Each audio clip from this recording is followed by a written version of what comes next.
Chapter 1. Charlene Davis dug her bare toes deep into the fine white sand, the coldness surprising her. A temperate breeze teased her shoulder-length salt and pepper hair and carried a hint of saltiness with it, like the perfect seasoning to a savory dish. The constant crash of Atlantic waves created a soothing soundtrack to a beautiful sunrise that bled orange and pink across the water. Her next big adventure waited behind her. The Pearl Sands Resort was the picture of luxury and relaxation. From where she stood on the beach, Charlene, better known as Charlie, could just make out the grand entrance. The resort welcomed guests with artfully lit planters, statuesque palm trees, and a massive fountain boasting a statue of a mermaid holding an open shell with a pearl nestled inside. Established in the mid-1920s on Barnaby Island, the resort had quickly become a pillar of the Floridian jazz age and hosted famous guests ranging from well-known artists and authors to Hollywood stars and presidents. While it had been renovated during its years in operation, the bold but lush oasis maintained the same charm it had possessed on opening day, or so the plaque near the main entrance declared. The resort was breathtaking, and more than a little overwhelming to someone like her, born and raised in New York City, but the warm reception she'd received so far had a calming effect. Still, on this early Monday morning, Charlie had a hard time convincing herself that today was her first day of work as the Pearl Sands Resort concierge. She was part of a new approach to the resort's concierge program, and the manager had high aspirations for her to build out the staff in an attempt to better serve their guests. In part, it felt too good to be true. Coming from her previous job as a private investigator, Charlie was up for a new challenge in a new field. On the other hand, was it going to be too much of a change? A wave rushed to shore, nipping at her toes and bringing her back to the present. She checked her watch. Almost time for her first shift to start. Charlie turned her back on the ocean and made her way to the path that wound past the on-site staff cabins. She paused at her cabin, still devoid of most furniture, and swapped out bare feet for comfortable black flats that matched her black slacks and pearl-white staff polo. Feeling as ready as possible, Charlie closed the door and wound through the path lined with lush green vegetation.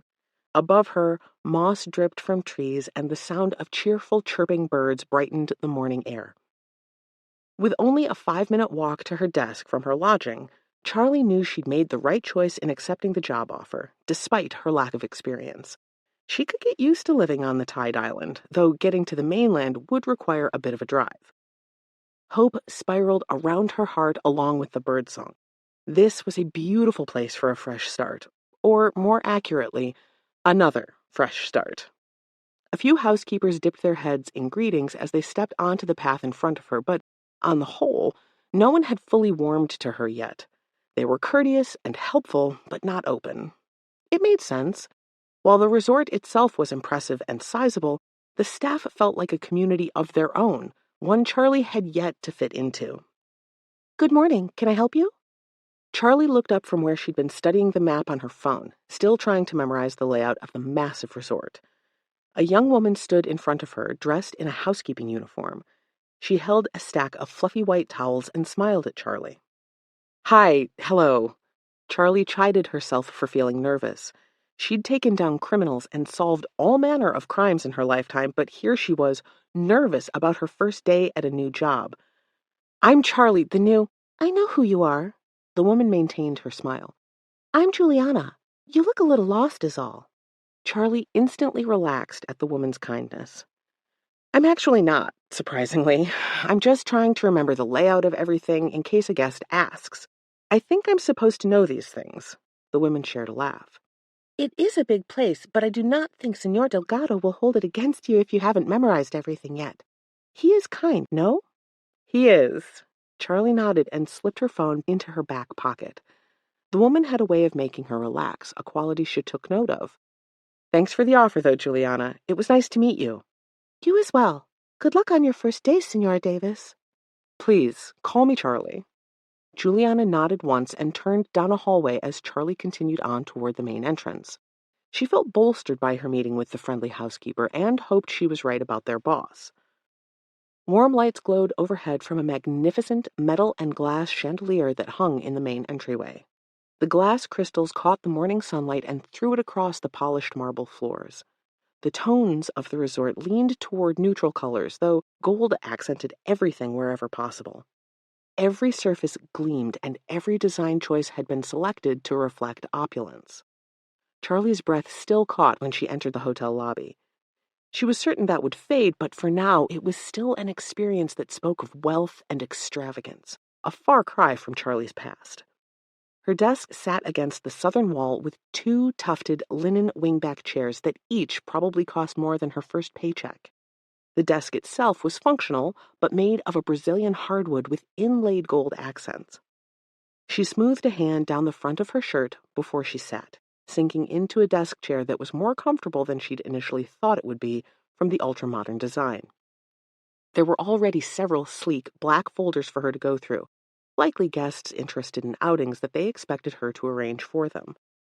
The training she'd had with the previous concierge several weeks before came back to her as she opened the first folder. The Flodere family wanted to book a family ocean kayaking trip. Charlie had just opened a search window when a waft of heavy floral perfume tickled her nose. "You're the concierge, right?" Charlie looked up into the narrow-eyed gaze of an older woman wearing a blue blazer and khaki pants. She had short, cropped gray hair and chunky gold jewelry that spoke of wealth. "Yes, I'm the concierge. My name is Charlie. Thanks for choosing the Pearl Sands," she said. The automatic response only came naturally since Charlie had been saying it over and over while she unpacked her scant belongings earlier that week. "Yes, well, I chose it because it's Florida and it's supposed to be beautiful weather even in April." Charlie sensed the woman wasn't satisfied with the cooler weather they'd had over the last few weeks, though Florida in April was always a gamble. "I'm sorry to hear that your stay has been affected by the weather. I would be happy to book you a complimentary massage and treatment at the spa." Charlie felt her heart rate slow as more of her training came back. Her goal was to make the guests happy no matter what. If that meant offering a complimentary service to ensure they returned, so be it. Or so her predecessor had told her. "I've been in the spa the last few days. It's not cutting it." The woman leveled her gaze at Charlie, as if daring her to suggest something else she'd already tried. Charlie drew in a breath and took in the woman. While she dressed fashionably, she had chosen a pair of boat shoes that were very casual and clashed with the rest of her ensemble.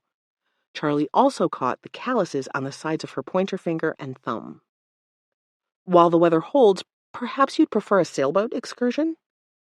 The guest's eyes lit with interest despite the obvious fact she was trying to hide it. "Sailing?" Charlie knew she had her.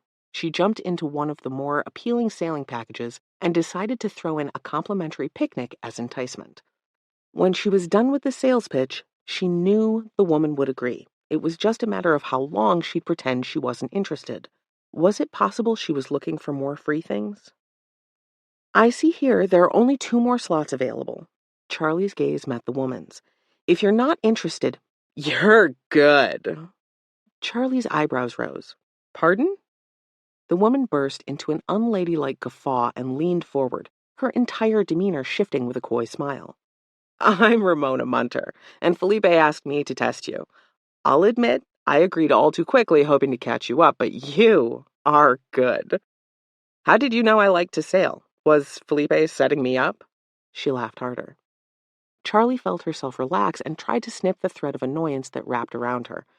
Felipe Delgado, the manager, had arranged for her to be tested? What would he have done had she failed? "I have my ways," Charlie answered with a smile of her own. She could tell the woman was disappointed she hadn't offered to explain her observations, but if Ramona could trick her, she could keep a few things to herself. "I am sorry," Ramona said, leaning her elbows on the desk like she owned the place. "I all but live here in the winter months, and I do grow weary of the bleary days. You can't blame a girl for getting your kicks off a new employee, can you?" The woman's smile wormed its way past Charlie's defenses. "I suppose you can't. Now, shall I book you for the Galaxy class package?" Ramona winked as she stood. "Maybe next time. And Charlie." She paused, her finger tracing the inlaid gold on the top of Charlie's desk. "Well done." Charlie watched the woman saunter off through the entryway toward the restaurant and realized that, even if the woman was a plant, her inquiry had put Charlie to the test and she'd passed. Perhaps being a concierge wasn't that much different from solving crimes after all. The morning rushed past in a blur of black folders, a few easy-to-answer local questions, and a lot of phone calls. She talked with the marina, the rental locations that Pearl Sands had affiliations with, and even a babysitting service her predecessor had cued her into. By lunchtime, Charlie felt a low-grade headache sneaking up her spine and threatening to hijack the rest of her afternoon. She wanted to function at her highest capacity, but it was starting to be hard to concentrate on the computer screen. It was time for a break. She placed an elegant marble and gold sign at the edge of her desk stating that she would be away briefly. The front desk would be more than able to handle most questions, which was a relief, but Charlie still felt a pang of guilt for leaving her post for the staff lounge. Her stomach grumbled in protest of the lack of food. The quickly eaten protein bar she'd had for breakfast didn't cut it, and she knew a full stomach would help her do a better job. I can't believe he's coming again. Wasn't he just here? Charlie paused at the door. The woman's tone was harsh and followed by commiserating groans. I know. Like, can't he, I don't know, pick another resort? This time it was a young woman, perhaps one of the teen hires who bussed tables in the restaurant or worked the laundry. Another resort? Why, when Felipe gives him everything he wants here? Charlie heard the voice of an older woman. It is best to let him have free rein. Leave him to his own devices and leave as quickly as you can, mija. You hear me? Yeah, we hear you, abuela. The laughs that followed the young woman calling the older one grandma subsided, and Charlie pushed through the door. The women were in a circle next to the coffee pot. Each one looked at her with suspicion. Hi. Charlie smiled back at them and decided to cut to the chase. Who are you talking about? The older woman, her gray hair pulled back into a bun, looked at Charlie with surprise, but the youngest grinned. You're a straight shooter, aren't you? No need to beat around the bush. Whoever it is that's coming sounds like bad news. One of the women made a face and shook her head. Kyle Grayson. He's coming for his son's 5th birthday. She made air quotes around coming for. It really just means he and his wife will invite all their rich friends to the resort, then ship their kids off to be with the nannies while they do whatever they want. He is rude and demanding, the older woman added her 2 cents. And no one likes it when he comes. The young woman, her blonde ponytail swinging back and forth, shrugged. But what can you do? Spit in his soup, one woman said, and they all laughed. Charlie found herself grinning despite the fact she would never want to treat a guest like that. She didn't think these women would either, but their animosity was concerning. If this Mr. Grayson really was that bad, she would need to keep an eye out for him. The door opened again and 2 young men walked in. They slowed when they saw the group of women. One of them, with a name tag that read Greg, asked, What's going on? The older woman, Charlie still didn't know her name, explained who was coming. A dark look came over Greg's features. You better not come near me. The vehemence in the man's voice cued Charlie into something bigger than a rude guest. What happened? All eyes turned toward her. You're the new concierge, right? Greg said. Charlie. Hi, everyone. She flashed a smile at the group. But really, what did he do to make you so angry? Greg looked taken aback by her forward question, but he shrugged. He's a jerk. I was working in housekeeping then, not the restaurant like I am now, and I was rolling a cart down the hall when I heard a woman cry out. Charlie noticed the other women had closed themselves off with folded arms and bowed heads as if they'd heard the story before and couldn't bear to hear it again. The door was open a little, and I put my head in to check on the guest. Charlie had a bad feeling about what he was going to say next. His wife had a hand to her face, but I could still see the red mark there. The next thing I know, that jerk had me up against a wall, his arm at my throat. He chewed me out and said he was going to get me fired for intruding. At the time, I was just happy to get out of that room with my face intact, but looking back... Greg shook his head and Charlie noticed his clenched fists. I should have just punched him. You'd better stay out of his way, mijo, the woman they had called abuela said. No, he better stay out of mine. Greg worked his jaw, but he took a deep breath and seemed to calm down. Besides, guys like him always get what's coming to them. He snatched a bottled water and stomped out of the lounge. all eyes watching him in stunned silence for a few minutes before the chatter shifted back to normal topics. Charlie was about to jump in when she stiffened. There was a small monkey sitting on a windowsill twirling something gold in its little hands. She blinked, but the monkey was still there. Do you see? Laughter rose up behind her, and she turned to see the women trying to cover their smiles. The young woman spoke up again. That's Cal. Cal? Charlie wondered if they made a habit of naming wildlife around the resort. Yeah, Cal the capuchin. It's a type of monkey. He's Valentina's, but he has free range of the resort, though watch your valuables. He's drawn to anything loose that's shiny. Charlie recognized the name Valentina. She was fairly certain the woman was the head of housekeeping at the resort. How odd that she had a monkey. It looked like he had an object in his hands, Charlie said. Then he's snatched something. The girl shrugged and turned back to the group. Charlie stared at the open window where the little creature had sat. Part of her wanted nothing to do with Cal. She wasn't entirely sure she liked monkeys of any kind, but then she thought of his owner.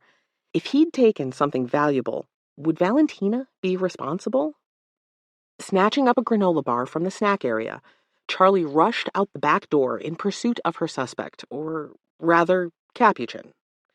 She dodged a few landscape workers and dashed across a cobbled stone courtyard when she saw the end of a tail whip around a corner.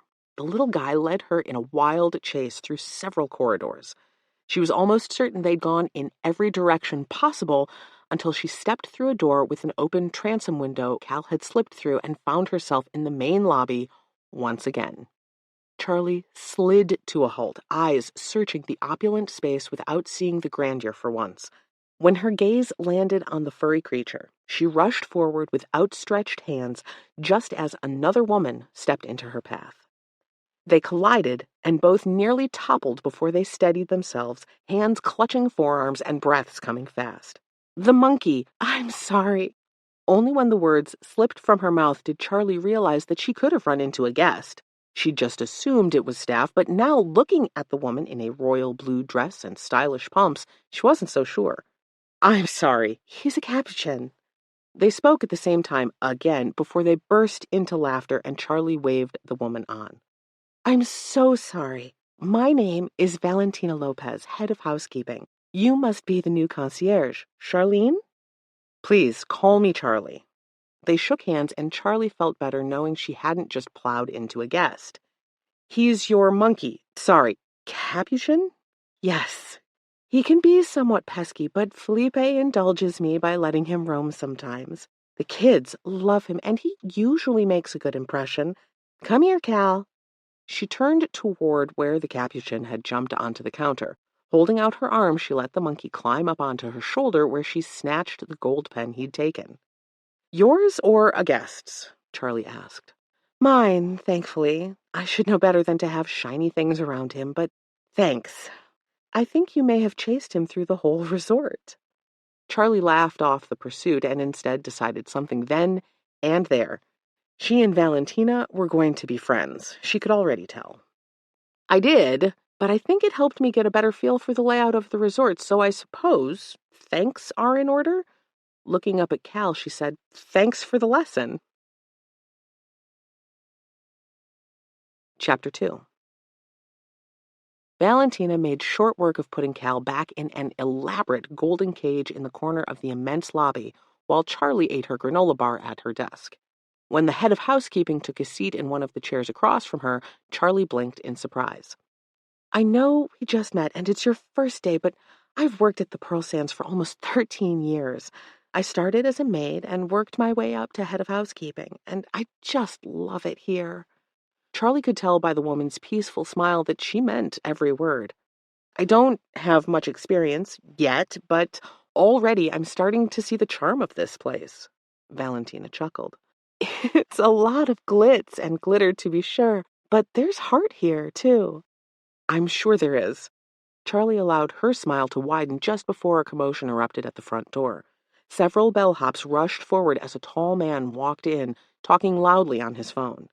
He was strongly built and wearing a tan-colored long-sleeved shirt over artfully ripped jeans in a style that looked at odds with his age. His black hair showed signs of gray at the temples, and the lines around his face seemed at rest in a frown. A woman walked in behind him. She was dressed in an elegant, bright red bodycon dress and black heels. Her brown hair fell well past her shoulders in soft salon waves. In one hand she held a designer handbag, and the other clutched the small hand of a child. It was the woman's expression that caught Charlie's gaze. Her makeup was expertly done, but Charlie still caught the hint of her pale complexion and dark circles under her eyes. And her eyes. They held a haunted, empty look that chilled Charlie to the bone. The woman was stunningly beautiful and looked at least 10 years younger than her husband, if that was the man who was with her, but she was troubled. "So, he's here," Valentina muttered under her breath. Charlie quickly made the connection. "Mr. Grayson?" Valentina gave a curt nod. "I'm going to go stand by Cal while they check in. Their last visit put him at odds with the Capuchin, and I would prefer not to rock the boat when it comes to this visit." Charlie watched her expertly maneuver around the periphery of the lobby, staying out of sight of the newcomers. "Don't touch that!" The man, who Charlie now knew was Kyle Grayson, snapped at the bellhop. "I'll take care of it." "Yes, sir," the young man said. "Where's Felipe?" Kyle had no concept of respecting the calm, muted mood of the lobby and barked out his request to see the hotel manager as if it was expected that he would greet them upon arrival. Was it expected? Feeling glad she was somewhat hidden behind her desktop screen, Charlie observed the family unobtrusively. The son, whose birthday she assumed they were celebrating, seemed content to settle into the background of his father's life. He stayed close to his mother, who all but cowered behind her husband's demands. One of the front desk workers rushed up to Mr. Grayson and they began a conversation, the attendant's tone quiet and appeasing while Mr. Grayson continued to bark out demands. Just then, another woman entered the lobby. She was weighed down with 2 suitcases and several bags. She looked to be in her mid-40s with brown hair and a weary expression. While Mr. Grayson talked on, his wife greeted the woman and tried to take some of the bags from her. The woman shook her head, eyes going to Mr. Grayson in a telling manner. A bellhop seemed to understand the situation and relieved the older woman of the luggage, and Charlie assessed her now that she was freed. Nanny. Charlie was almost positive by the way her gaze traveled to the young boy constantly and from the discrepancy in how she dressed versus the husband and wife. Not a relative, certainly not a friend, so Nanny made the most sense. "Felipe?" Mr. Grayson's booming voice drew Charlie's attention back to him as Felipe Delgado, general manager for the Pearl Sands Resort, and the reason Charlie was even at the resort, walked into the room. He wore a black designer suit, crisp white shirt, and a bold burgundy tie Charlie assumed cost more than her new couch. His hair, more gray than black, and neatly trimmed beard gave Felipe a tailored, clean-cut look that spoke of his regular visits to the resort spa and barber. It was his personality that sealed the first impression. He was not only charming with an exotic Spanish accent that made him sound warm and intelligent, but he was also shrewd. Mr. Grayson was clearly a difficult guest, but you'd never know by the way Felipe treated him like family. The conversation dropped in volume, and Charlie tried and failed to refocus on the next batch of guest requests for the coming week.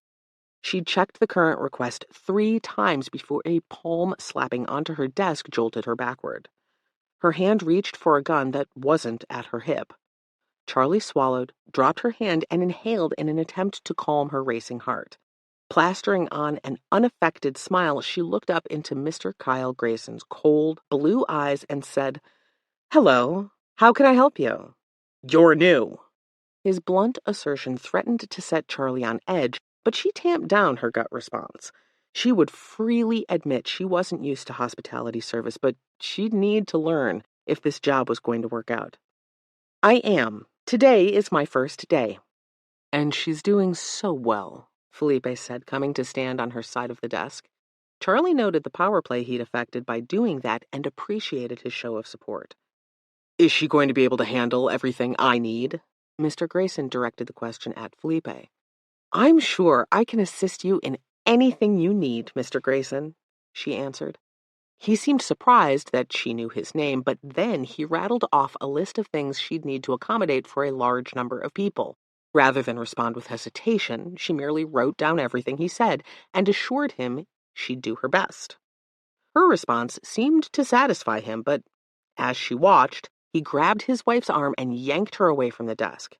Everything in Charlie wanted to protest the man's painful grip on his wife's arm, but Felipe placed a gentle hand on her shoulder like he'd read her mind. "Please meet me out by the small pool in," he checked his gold Rolex, "2 hours. Your predecessor arranged a poolside welcome barbecue for our guests, the Graysons, though I was told you also looked over the arrangements." Truth be told, Charlie hadn't remembered the name, only the plans.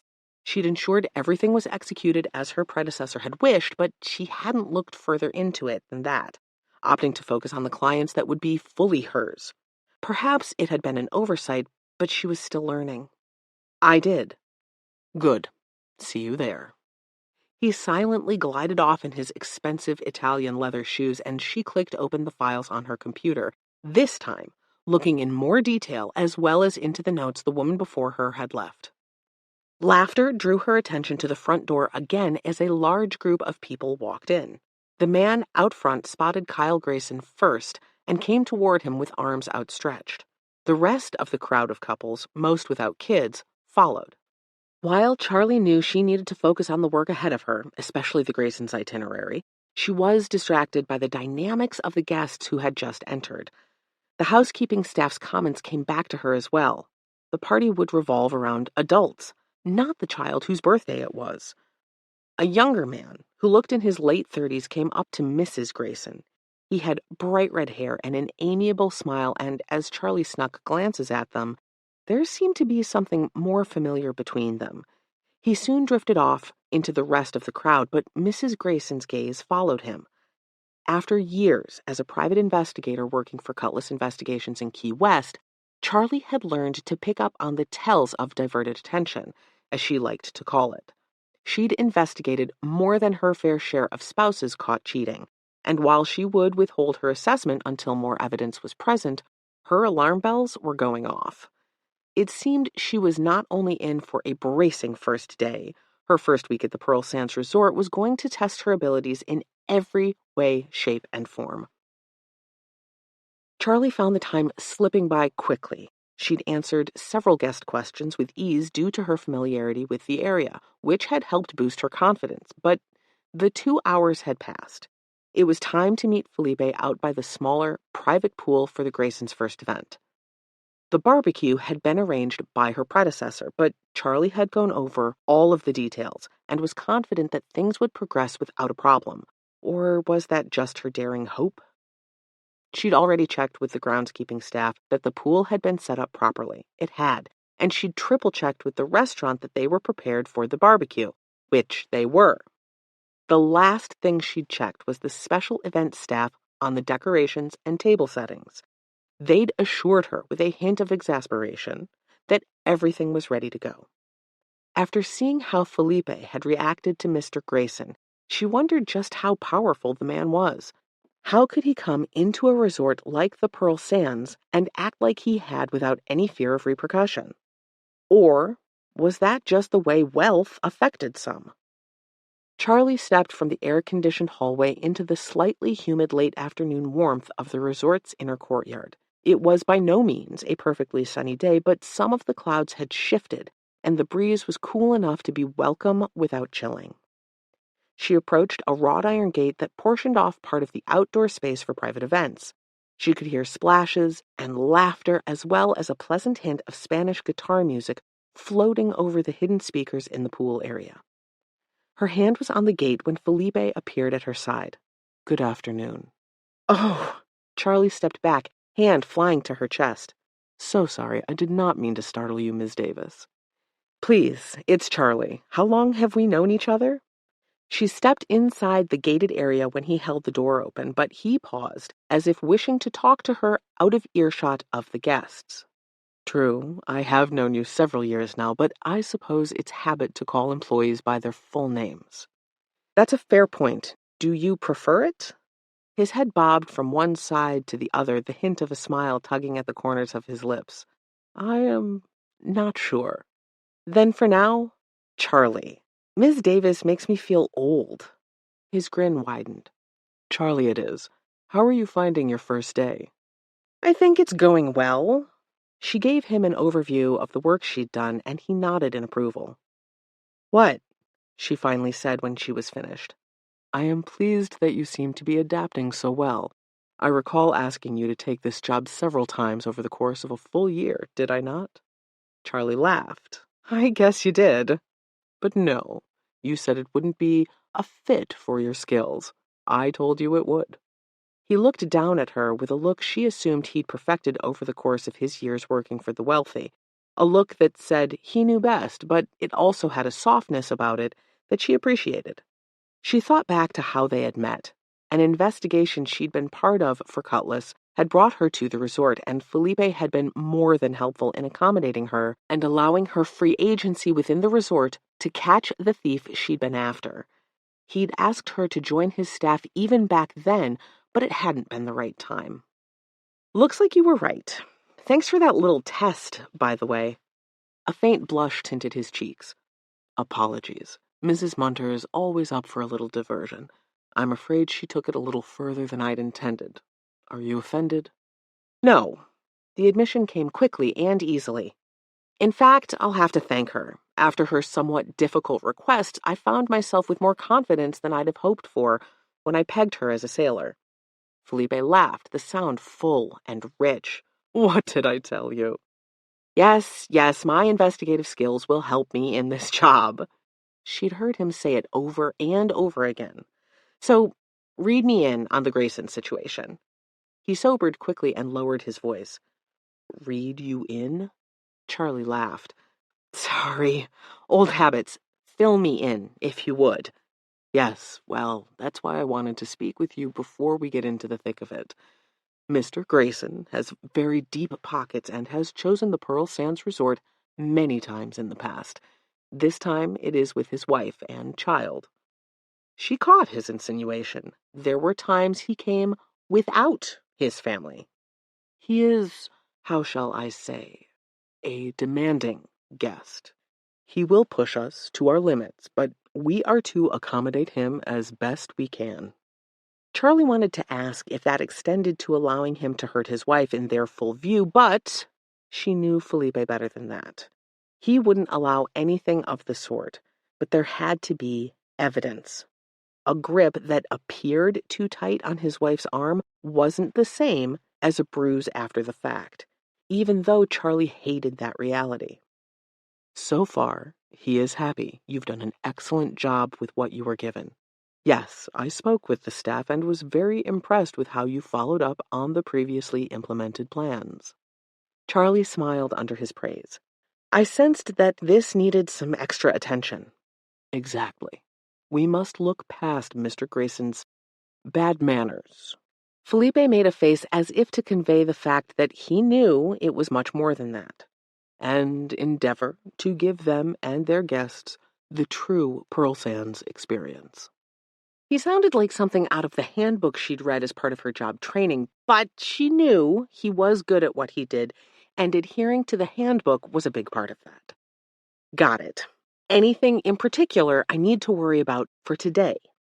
Felipe beckoned her to follow, and they stepped around a few large palm bushes to see the guests enjoying themselves.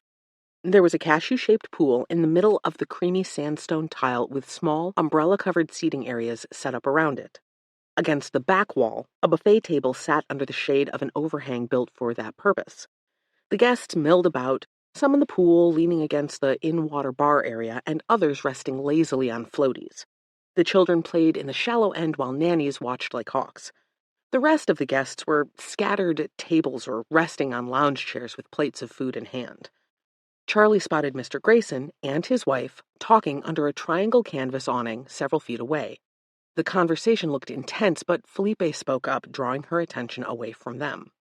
Kyle and Amanda, that's his wife, will be paying for the excursions and outings he asked you about. The guest number should be updated, but I'll need you to double-check with the front desk to make sure that no additional guests were added at the last minute. We cannot have any missed steps on this. She nodded and was about to respond when the sound of raised voices drew her attention. It was Kyle and Amanda, and they looked as angry as vipers. Gracious, Felipe said. Charlie tensed. I won't hear of it. Kyle's voice carried across the pool area as he jabbed a finger at Amanda's chest. She took several steps back but didn't walk away. Charlie couldn't tell if it was due to the force of his action or protection against that very thing. But there's no way I can... Amanda's voice broke in an obvious sob. Don't argue with me. Just as Charlie was about to ask Felipe if she should intervene, the young man she'd seen talking to Amanda in the lobby came over. He held out his hands, one in front of each of them, and spoke in a low tone Charlie couldn't make out. It was clear that Kyle wasn't going to allow for the distraction. He moved forward until his chest was resting against the other man's hand, which was when Charlie made her move. She vaguely heard Felipe calling out to her not to interfere, but that wasn't who she was. While she was no longer a cop, and not an investigator either, she had training, and couldn't bear to see this whole situation go south with the kids in view of it all. As she drew near, she heard the young man trying to talk sense into Kyle, but then something shifted, and Amanda spoke up. It's no use, Eddie. He doesn't care about anything but himself.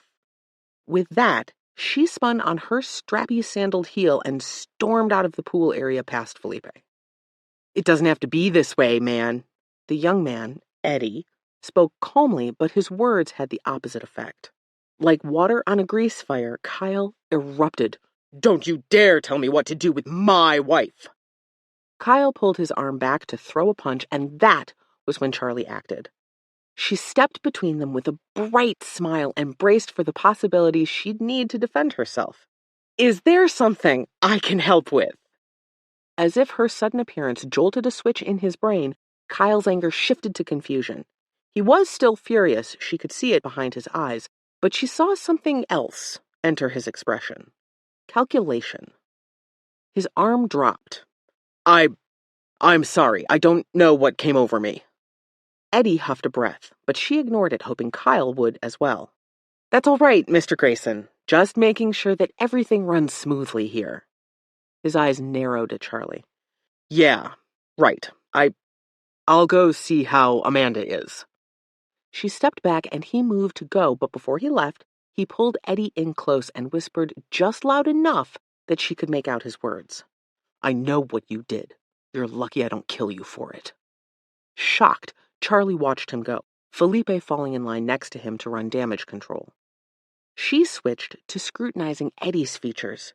He'd gone pale despite his obvious tan, but there was something else behind his expression, some emotion she couldn't read. Leaving the guests to enjoy the rest of the party without the interruption of the fight, Charlie made her way back to her desk. She'd expected her first day to be difficult, but she hadn't expected to overhear a death threat. Her investigative senses tingled with questions. What did Kyle know about Eddie? What had the couple been fighting over? Where did Amanda fit into all of this? With a small shake of her head, she pushed the thoughts away. That had been her job then. This was her job now. She wasn't going to investigate murder and crime anymore, and she certainly wasn't going to put herself in between a domestic dispute during her first week of work. No, she was no longer Charlie the PI. She was Charlie the concierge, and she was going to do her best to stick to that job and nothing more. She deserved a break from murder and mayhem. Chapter 3. Charlie's eyes popped open promptly at 6. Her internal alarm clock almost never failed her, and this morning was no different. She rose, pulled on running leggings, a tank top, and a lightweight, long-sleeved shirt over the top. After a glass of water and a few warm-up stretches, she put on her tennis shoes and headed to the beach. It was a gray morning with storm clouds in the distance over the Atlantic. With the sharp gusts of wind, Charlie assumed rain was coming. She only hoped it would hold off until she made her circuit back to her cottage. Stretching her neck and suppressing a shiver, Charlie stepped from the paved path onto the sand. Normally, she'd pull off her shoes at this point, but she found that keeping them on for her run was better for her feet and, in turn, her body. She reached the firm sand near the water and picked up her walking pace, to slowly increase her heart rate. The salty tang in the air mingled with the bracing wind and helped her erase any vestiges of sleep. Soon, Charlie eased into a light jog. To her right, the sprawling resort eventually gave way to a desolate stretch of beach before the scenery shifted subtly. If Charlie had chosen to go north when she reached the sand, she would have come to expensive homes on the Tide Island. They were residences for wealthy business people, second homes for Hollywood stars, and catered to a few political types. While it was intriguing to see how the wealthy lived, Charlie found the path south more to her liking. It was further than most guests would venture, but soon the lonely beach opened up to colorful bungalows and cottages that housed the island's original residents. Charlie quickly realized it was a small community with a grocery store, a few touristy shops, and the homes of those who worked on the mainland or in the homes of the wealthy residents of the Tide Island. The main road ran behind the resort and village along the narrow, bay-like slip of water that separated them from the mainland. But here on this side, it was nothing but sand that gave way to ocean. She much preferred the quietude in this part of the island and often caught the strains of a guitar playing or chickens squawking. This morning, she caught sight of a man in front of one of the small shops. He was tall, with broad shoulders, wearing a cream-colored apron over jeans and a long-sleeved black shirt pushed up to expose his forearms. His back was to her, but she caught his careful movements while trying not to look like she was staring. Not at him, but at the beautiful pottery he had on display. Most resort guests stayed near the main buildings, but some ventured south and came back with authentic souvenirs instead of shopping at the posh places to the north. It looked like this artisan was anticipating the storm and moving his pottery inside. She couldn't blame him. The wind had picked up, and while the gusts felt nice against her skin, warmed by exercise, she knew it was time to turn back to the resort before she got caught in the deluge. Reaching a random point in front of her, Charlie turned and headed back the way she'd come. Her footprints in the sand met up with her again, and she smiled at the simplicity of her new morning routine. It was hard to believe this was her life now. She knew it was possible she would grow tired of it, tired of the demanding guests, or tired of living adjacent to the luxury of the resort.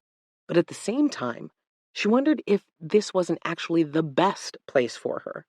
Charlie thrived on new things, new ideas, new scenery, new challenges.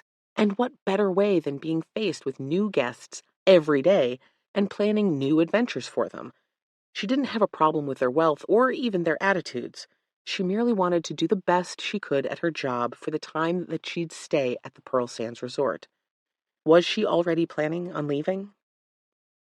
The cottages appeared up ahead, and she slowed, taking in deep breaths as she moved to the deeper sand up the beach.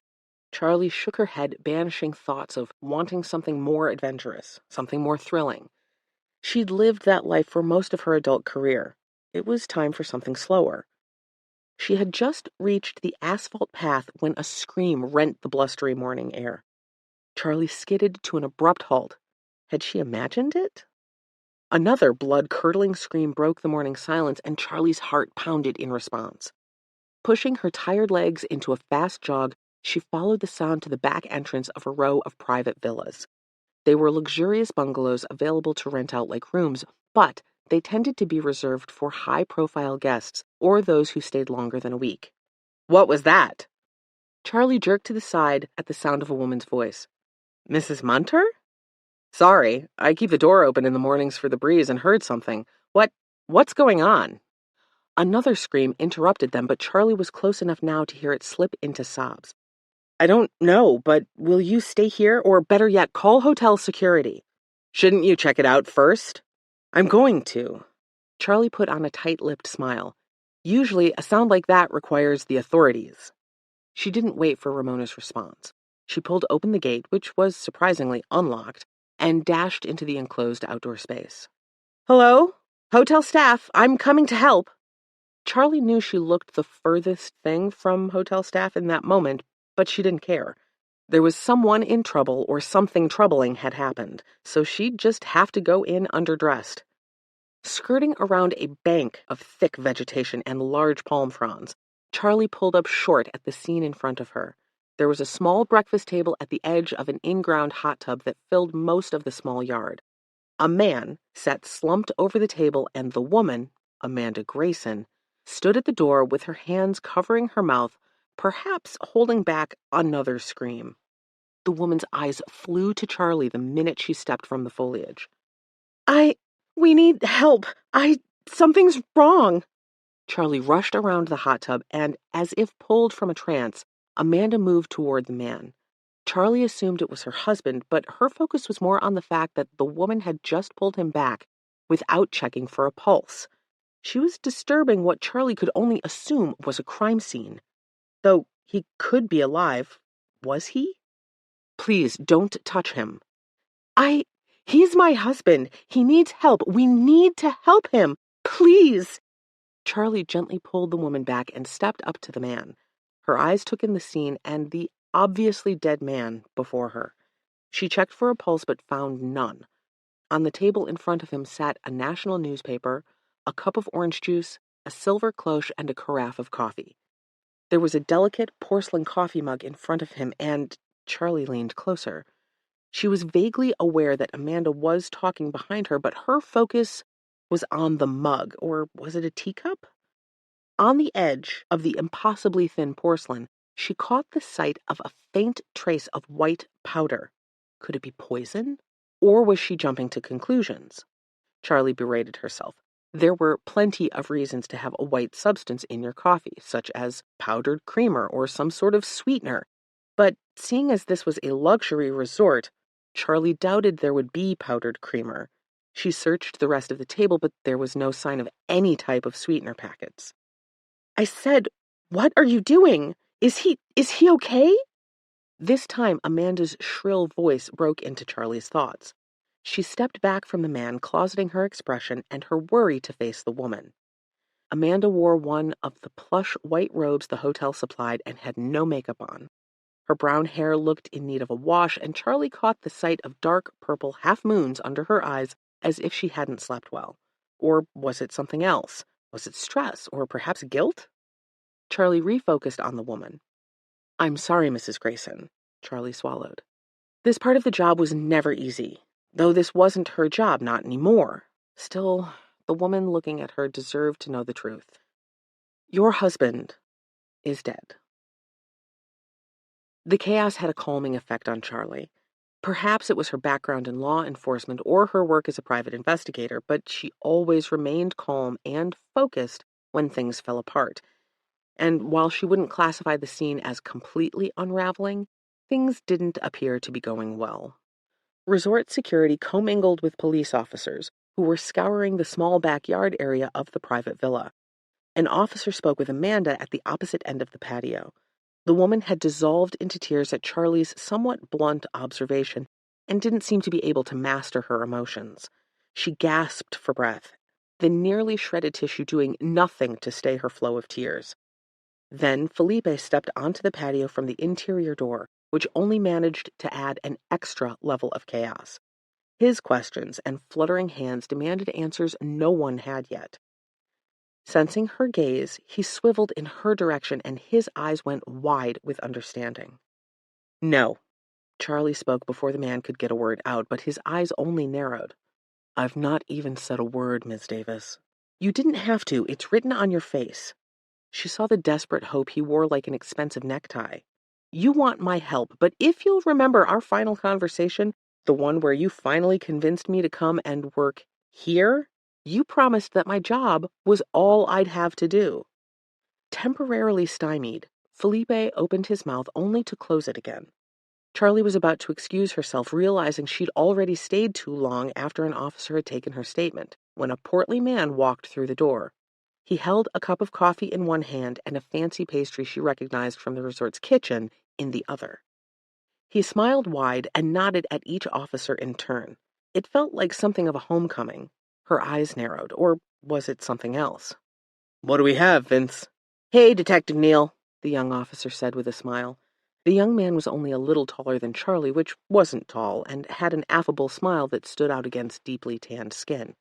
The detective nodded once and waited as the young man bumbled his way through the explanation of what they'd found. It took everything in Charlie not to speak up, but this wasn't even remotely her case, and the young man was eager, if a little too vague. "Doesn't sound suspicious to me," the older man said, pausing to chew thoughtfully on his pastry. I mean, probably not," The younger officer looked around as if hoping the answer might pop up. Process the scene and we'll let the ME decide. I'm headed to the marina. Charlie's mouth popped open like a fish, but she forced herself to close it. Not my case. Not my case. Not my case. Go on, then, Felipe said in her ear. She jerked away and sent him a withering look. What are you talking about? You cannot sit by and watch this. I may not know everything about Charlene Davis, but I know that much, and please. Now he was begging. I can't have this getting out to the press. I can't even have this getting out to the guests. I need it to be handled quickly, with care and insight. Charlie knew what he was doing, stroking her ego, but she was immune to praise. Mostly. Then again, her attention drifted back to the scene. There was a tech dusting for prints, and the detective had stalled just inside the villa door talking to one of the other officers about a boat. Hadn't he seen the white powder? She was sure they'd process everything at the scene, but if he hadn't even noticed the powder, then he wouldn't be thinking anything but natural causes. As much as she'd promised herself she'd finished her last case back in Key West, she could feel a tingling sensation creeping up her neck. The thought that she had ideas. Clues. You can't keep doing this, Felipe, she said with a sigh. His grin widened, but he tamped it down as quickly as he could. I do realize that. I am sorry. Please know I would not ask if I had confidence in Detective Neal. But as much as I like the man, he is on his way to retirement, and I believe the mentality has started early. That was it. That's what Charlie had noticed about the air of nonchalance the detective had while approaching the crime scene.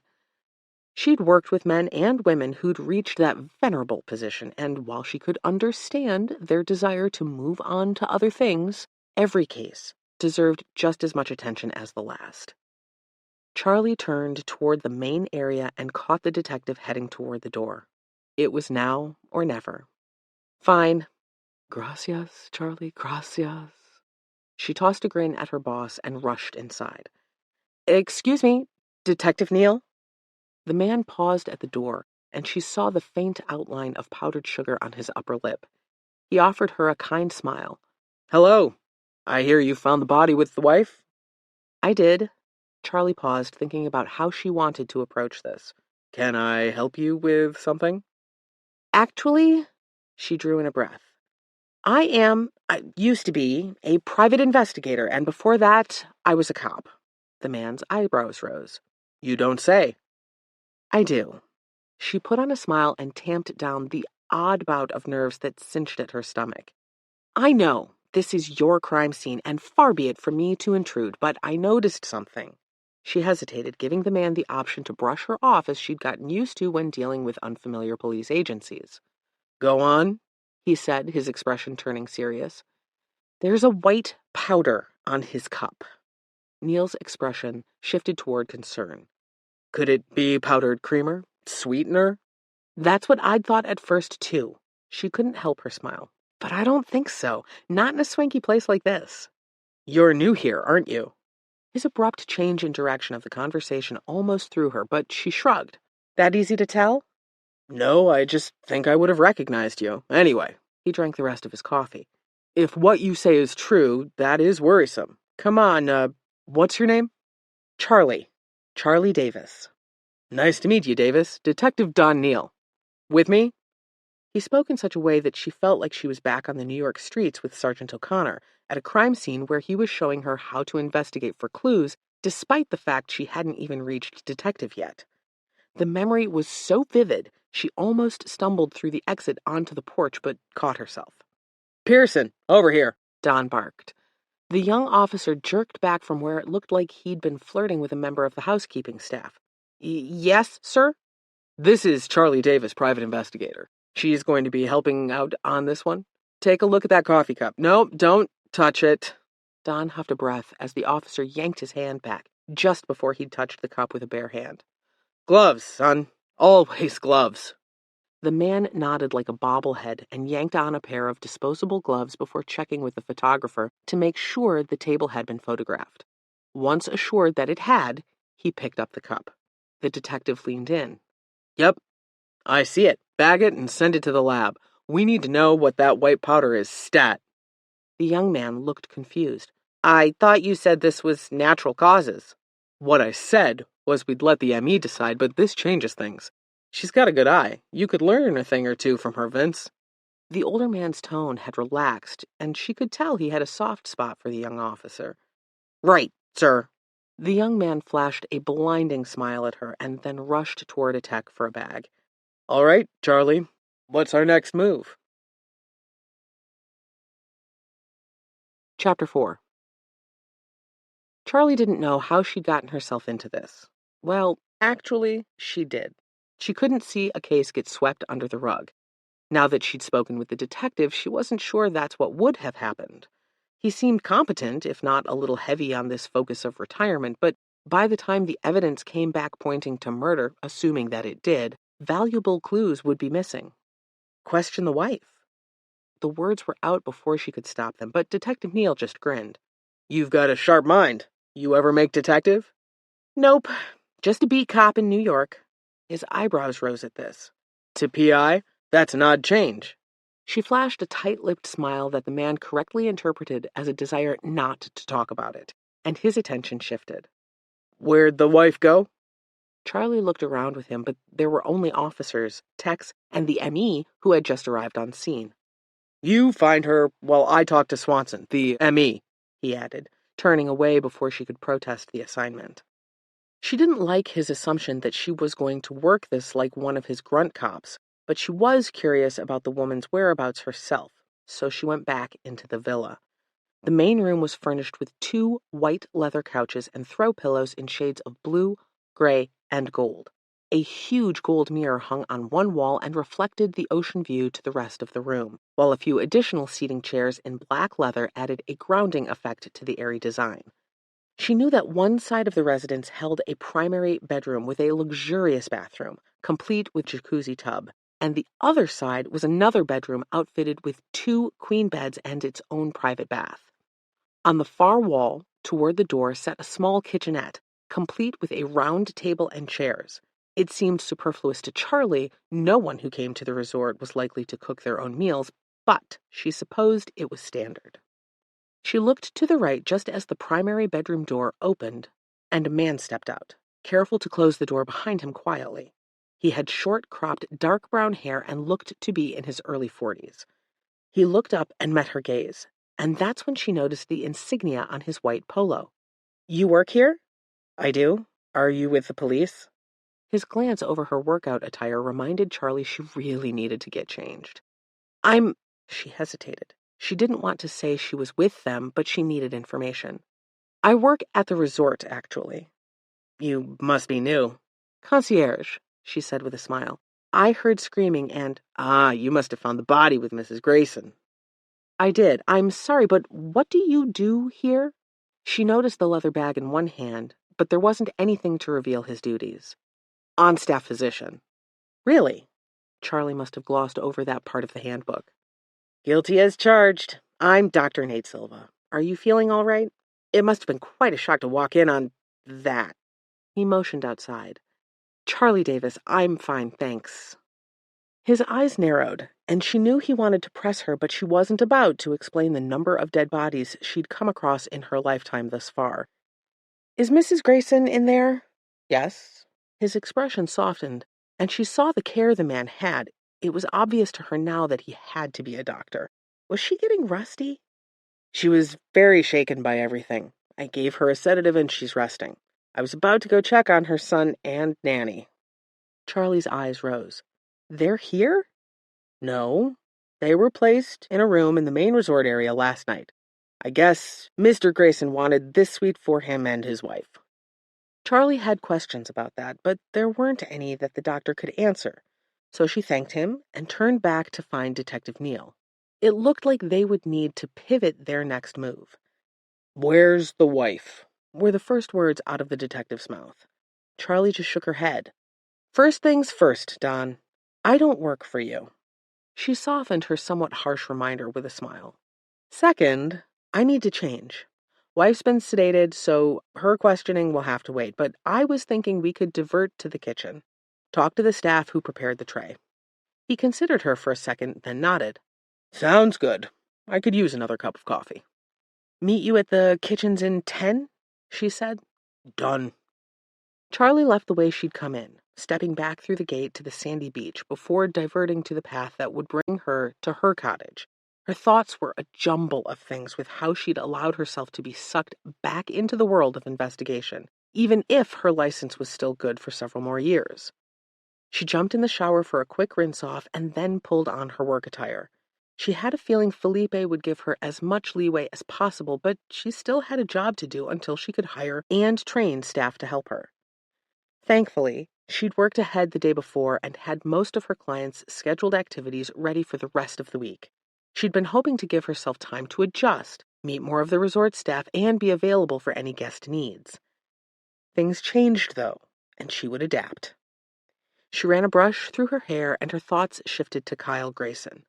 The man wasn't well-liked, and he'd gotten into trouble within the first 6 hours of being at the resort. Had that trouble, the argument with his friend as well as his wife, been the cause for his death, or was there something else? Pulling on a light blazer, Charlie stepped from her cottage and headed to the kitchen area through the back way she'd discovered while chasing Cal the day before.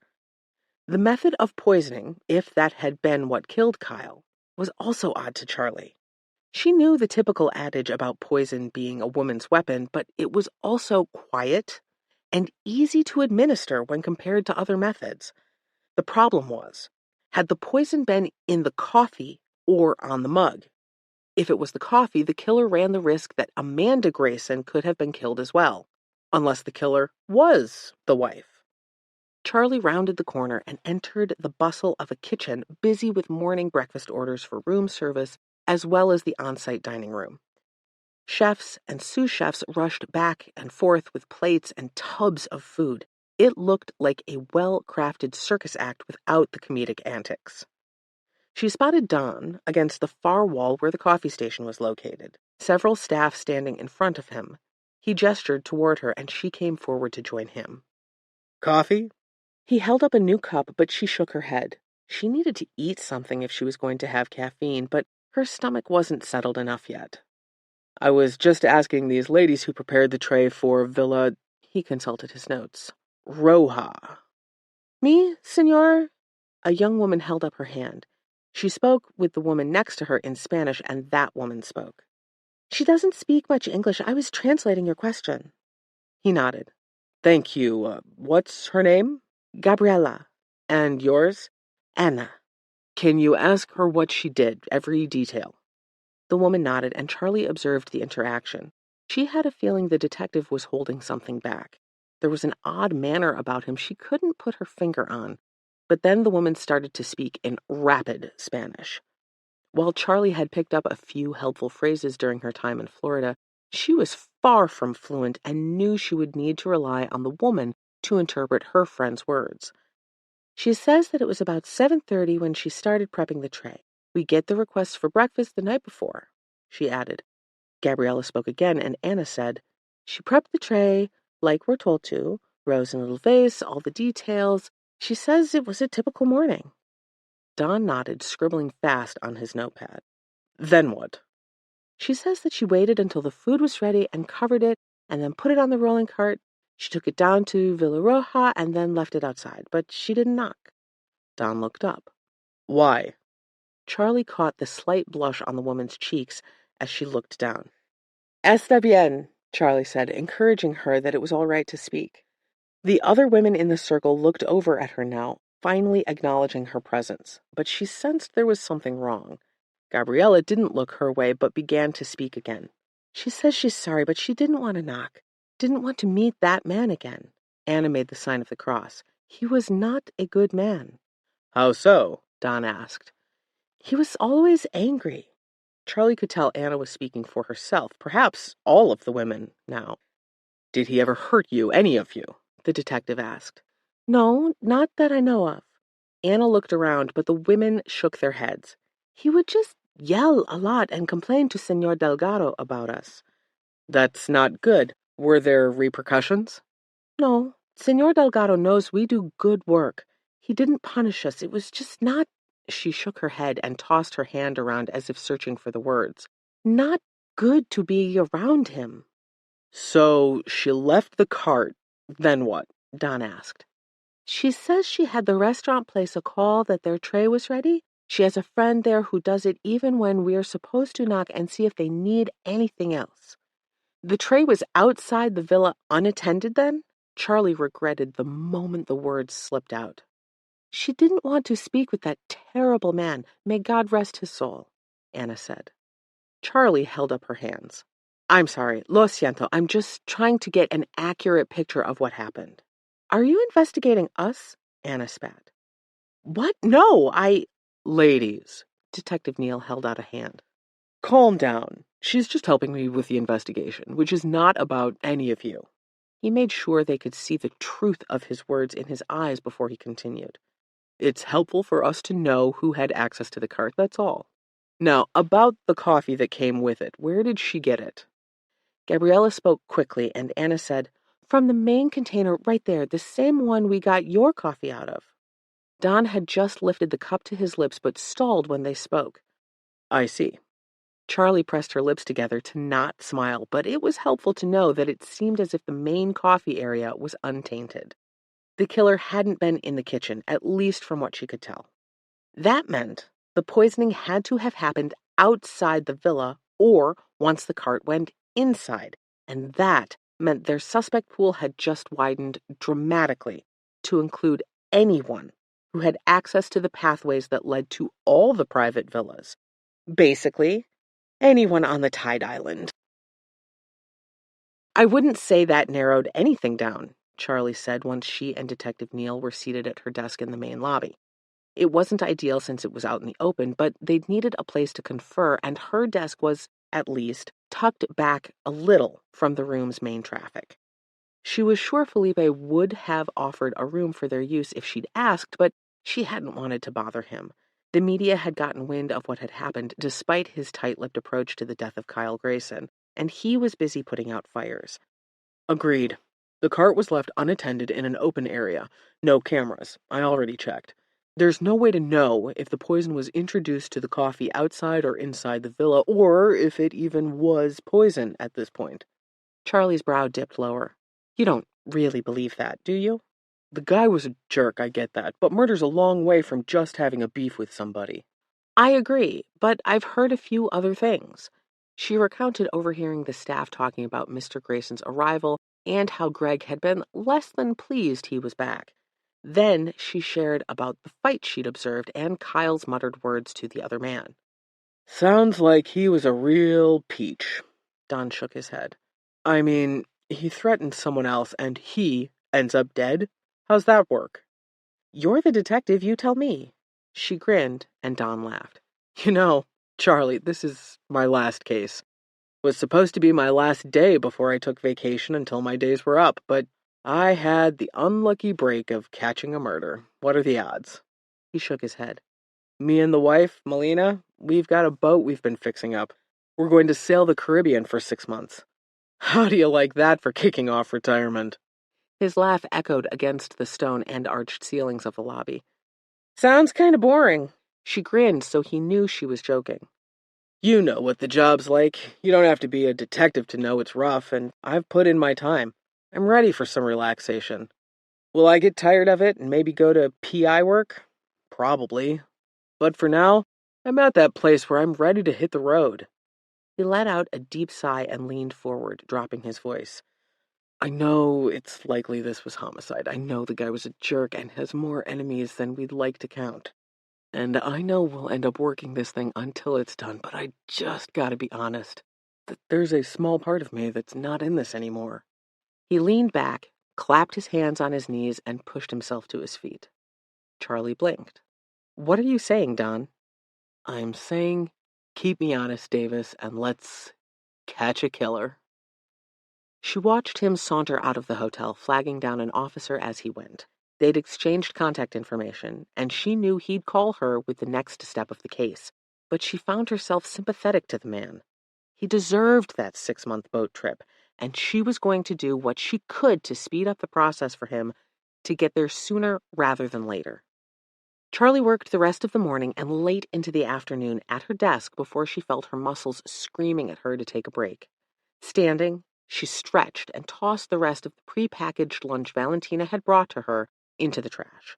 It was nice that she'd already made a friend, but being holed up in the beautiful lobby had an oddly stifling effect to it after the events of the morning.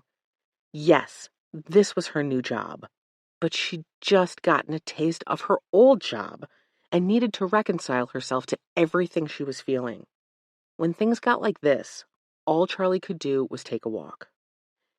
Thankful that her position allowed her to put up a small sign saying she'd be back, she made her way across the marble floors and into the sunlight.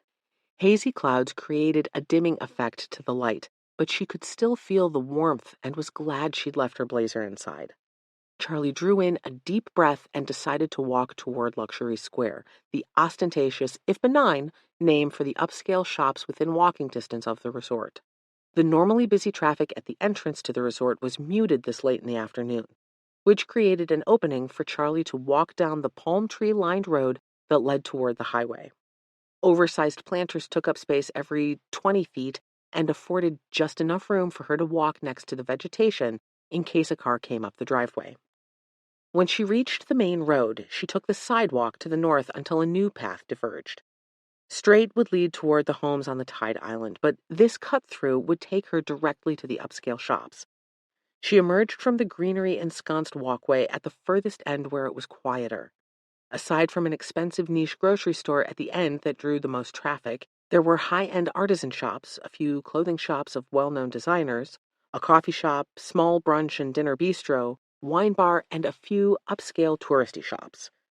While the atmosphere was decidedly highbrow, Charlie liked looking in the windows and thought she might occasionally treat herself to an expensive coffee, though it was hard to reconcile paying for a drink when she could just as easily get one from the resort at a discount. She wasn't here to shop, though. She was here to clear her head and perhaps shoot off a text to Detective Neal about what their next steps were. She'd worried he'd divert to the marina as he'd initially planned and decide to take his vacation anyway, tossing the case to a more junior detective. The thought worried her, and despite the fact that the pottery she was looking at through a large plate glass window was stunning in design and glazing, she felt her forehead wrinkle in frustration. She turned away from the window and moved to the next shop, a dress boutique. It shouldn't matter. In fact, if he had handed off the case, she would be off the hook. She could get back to the new job and focus on making everyone's vacation dreams come true. The thought nipped bitterly at her conscience. That always seemed to happen when she was lying to herself. You look awfully troubled to be looking at such beautiful dresses like that. Charlie twitched in surprise and turned to see a man leaning against the stucco wall on the opposite side of the shop window. Excuse me? You look troubled. Care to unburden yourself? Charlie blinked. She'd never met this man. She would have remembered the way his dark brown hair grayed at the temples and fell haphazardly across his forehead, or how his hazel eyes seemed to dance in the sunlight. Despite his obviously handsome features, his clothing left a lot to be desired. Frumpy jeans and an oversized, long-sleeved Henley shirt, both with tan-colored stains on them.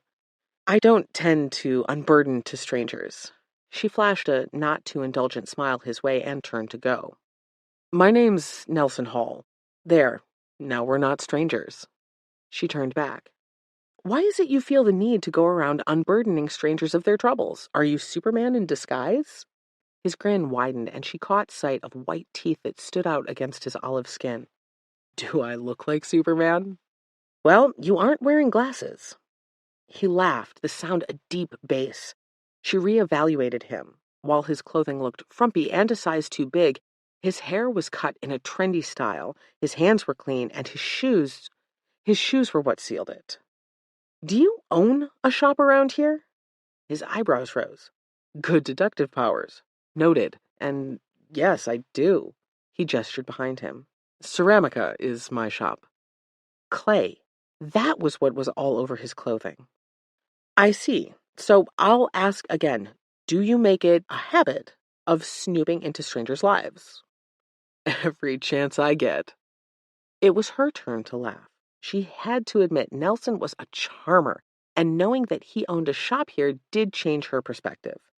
He might be nice and a bit flirtatious, but she didn't need to be fraternizing with anyone who could afford to host a shop here. Then thank you for the kind offer, but I decline. Have a good day. She took a few steps, but he fell in beside her. Shall we get a coffee, then? Charlie held in the breath she wanted to huff out. He was persistent. I actually would like to be alone. I'm recouping from a hard day at the resort. She frowned. Anyone could see that she worked there with her resort polo. Perhaps she should have worn her blazer despite the warmth of the day. I'm enjoying my time alone, she finished. But don't you find it's always better to have someone to bounce things off of? I think you're in clear need of bouncing. She shot him a look. Bouncing? You know what I mean. And she did. No, thank you. He lightly touched her arm, barely a touch really, but she flinched and her hand went to the non-existent holster at her hip. She needed to stop doing that. Former law enforcement. It was a statement, not a question. This man was more observant than she'd given him credit for. Yes, now that I've told you something, will you let me go in peace? I think not. Come on, drinks on me. He bobbed his head toward the fancy coffee shop. It was on the tip of her tongue to refuse, but the effort it would take to free herself from the man seemed more than she was willing to offer at the moment. Fine. One coffee, then you leave me alone. You wound me. He placed a hand on his chest and offered a sincere look. But yes, one coffee, though I think after one drink you're going to want to keep talking to me. She ignored him and pushed into the shop. Maybe he'd make a good enough distraction to keep her from texting Don. Maybe. Chapter 5. So, the murder. Charlie nearly spluttered her drink over Nelson. Excuse me? That has to be why you came over here, to escape the craziness of a guy being murdered at the resort. I was looking for someone to come along who works there. This was the furthest thing from what Charlie had been expecting from Nelson Hall. He was observant, yes, but this was bordering on mind reading. Then she retraced his words in her mind. He thought she wanted to get away from the hubbub, not that she was investigating it. It was a terrible tragedy. Did you know the guest? In a way. Nelson's eyes narrowed.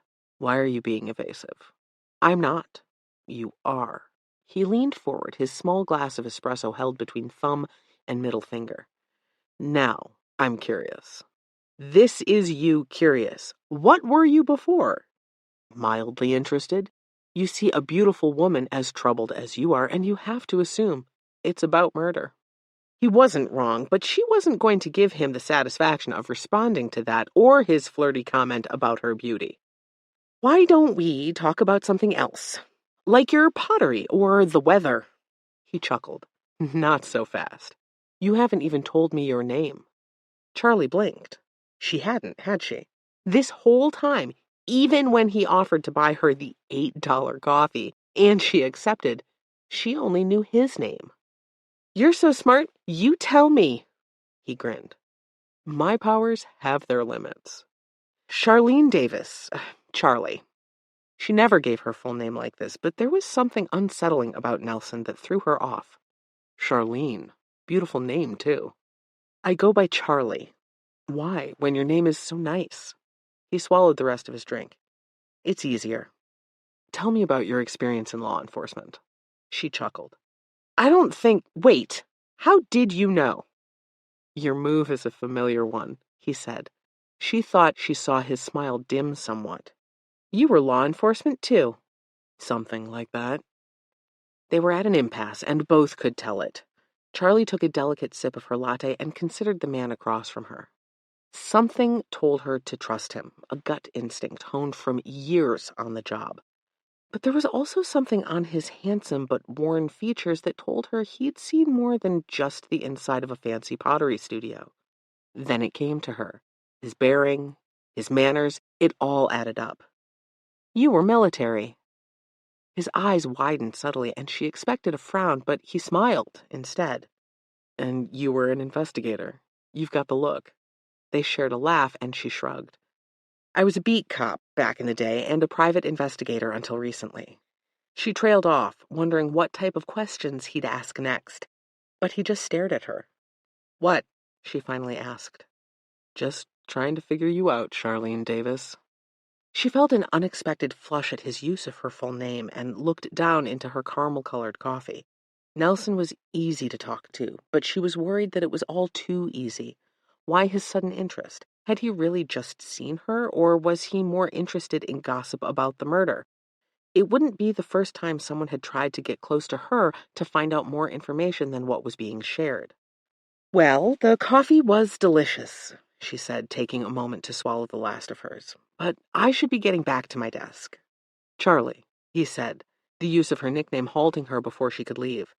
Sometimes it's not the wife. She blinked. Pardon me? I've got contacts at the resort. I heard of what happened today and wanted to see how much information had already spread, but you were a tomb. She frowned. Tomb? Sealed shut. Good job. She frowned. Had she been tested? Was Felipe behind this, too? Before she could ask, Nelson stood as well. I hope to see you around, Charlene. She nodded once and left the small coffee shop that smelled of espresso and cream. Her interaction with the odd potter in the upscale shopping district left Charlie feeling off-kilter. There was definitely a story behind him and his military career because she'd nailed that on the head. But what was it he'd said about the murder? Sometimes it's not the wife. He knew enough to know that the man was married and his wife was a suspect. Well, then again, anyone who watched any crime show knew that the spouse was always a suspect. Had he said what he did because he knew something, or was he giving her food for thought? By this point, Charlie was already stepping onto the path, but she stopped and turned around in time to catch Nelson chatting with a woman dressed to the nines in designer everything. His smile was easy, as was his posture, and Charlie saw a man who could fit in wherever he needed to be. What was Nelson's story, and more importantly, could she trust him? Charlie's lingering questions about Nelson faded to the background when she was met with a group of people needing help upon her arrival back at her desk. Feeling only somewhat guilty and reminding herself that Felipe had been the one to put her on this case in the first place, she quickly and efficiently helped each new face at her desk. Thankful that most had been easy to answer questions, Charlie closed her computer down for the day and checked her phone again. Nothing from Detective Neal and nothing in her email. Her fingers typed in his number with more speed than necessary, and she quickly tapped out a question about where they were at on the case. It felt a little presumptuous, but she didn't care at this point. She wanted to know where she stood and what she could tell Felipe, because she knew he would expect an update soon. Drumming her fingers against the back of her phone, she waited a few minutes. When no reply came immediately, she resisted the urge to text again and shoved the phone in her pocket. The wife. Nelson's words came back to her, and she made a quick decision. She needed to speak with Amanda. It had been hours since the woman had been given the sedative, and Charlie assumed she was likely, hopefully, in a better frame of mind now. Before heading to Villa Roja, Charlie stopped by the front desk, where a young woman stood erect and ready to help anyone who came into the lobby. After explaining who she was and what she was doing on Felipe's orders, the young woman looked more than happy to assist Charlie. For a moment, she thought of how the serving staff in the kitchen had reacted to her presence with the detective. It had worried her to see their obvious animosity, but could she blame them? She was new to the resort, and she was already working with the police. Her stomach coiled at the thought that maybe she'd given them the wrong impression, but she wasn't sure it was just the fact that she'd been there with law enforcement. They seemed to distrust her on principle, but why? Sighing, she took the information the young woman at the desk gave her and used her phone's map to direct her to the new room Amanda and her son had been given, doing her best to ignore the fact that she hadn't received a text back from Don yet. Phone back in her pocket, Charlie took the exit into the area where each of the 3 pools sat. The one to her right was the gated one reserved for private parties. The other 2 were separated by a swim-up drink bar with walk-up access that offered coffee, liquor, smoothies, and more. She skirted around the first egg-shaped pool and began to walk around the other peanut-shaped pool when she paused near the shallow end. She recognized the woman sitting at the edge with her feet dangling in the water, watching the young boy with floaties. "Excuse me." Charlie knelt next to the edge of the pool as the woman glanced her way before looking back at the water and the boy. "This is the Grayson son, correct?" The woman's head snapped back to her with narrowed eyes. "What is it to you?" "Just hear me out," Charlie said, palms raised. "I'm not here to ask about gossip or anything like that. I'm actually helping the police with their investigation as a type of liaison with the resort." She grimaced inwardly at the white lie. She was helping. Or at least she thought she still was, and she had been asked by her boss to look into it. In a way, her words were true. "You're not a reporter." The woman kept her attention on the young boy, but Charlie saw her shoulders relax. "I'm not. See? Part of the resort staff." She pulled the blazer back to reveal the resort logo on her shirt, and the woman relaxed the rest of the way. "I'm sorry, I'm just on edge. So many people have been trying to talk to me about everything, and I want no part in it. I'm here for Jimmy." He turned at the sound of his name and grinned back at the woman. Without an invitation, but sensing she was welcome, Charlie pulled off her shoes, rolled up her pants, and sat next to the nanny to dip her feet in the pool. "Name's Charlie. I'm Rosa. Nice to meet you. That's Jimmy, the sweetest boy you'll ever meet, no thanks to his father." As if realizing she'd said it out loud, Rosa looked at Charlie. "Sorry, that sounded uncharitable of me." I'd already gotten the impression that Mr. Grayson wasn't well-liked. Charlie kept her voice low so Jimmy wouldn't hear them. "No, he was not, if I may be so bold." She shot a quick glance at Charlie, who nodded. "I think Mrs. Grayson, is better off without him." The woman sent another worried look at Charlie, but her resolve hardened her expression as she turned back to the boy in the water. "What makes you say that, if I may ask?" Charlie modulated her tone so the woman wouldn't be put on the defensive. "He was abusive, emotionally, verbally, and occasionally physically, though he was careful not to leave marks that could be seen. She put up with a lot." "Why did she stay?" "Jimmy." Rosa shook her head. "She loves her son very much, and I think she was afraid of what Kyle might do if she were to file for divorce. He was in her head, telling her she was nothing without him, even though it was her money that was keeping them afloat." "Really?" Charlie was shocked to hear this. If Amanda was the one with the money, wouldn't she have been able to hire the right lawyers? Was there something missing from this picture of their family? Granted, the nanny was likely privy to a lot of things going on in the house, but not everything. "Was it normal for you and Jimmy to have rooms so far away from his parents?" "No, not usually." Jimmy swam up, and Rosa paused while he kicked and splashed near them until he swam back with a few other children, their parents in the water with them. "Jimmy's been dealing with some horrible night terrors, and it's not uncommon for him to wake up screaming in the middle of the night. That happened the night before we came here, and I could tell Kyle had had his fill." "So his solution was to put you in another part of the hotel?" Charlie still couldn't believe it. Had Amanda been all right with that?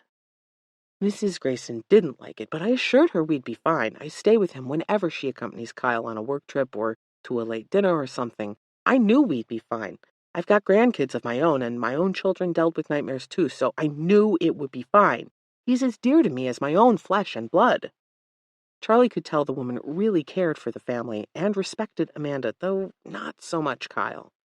"Did anything odd or strange happen yesterday? Anything with Kyle, Amanda, or even Jimmy?"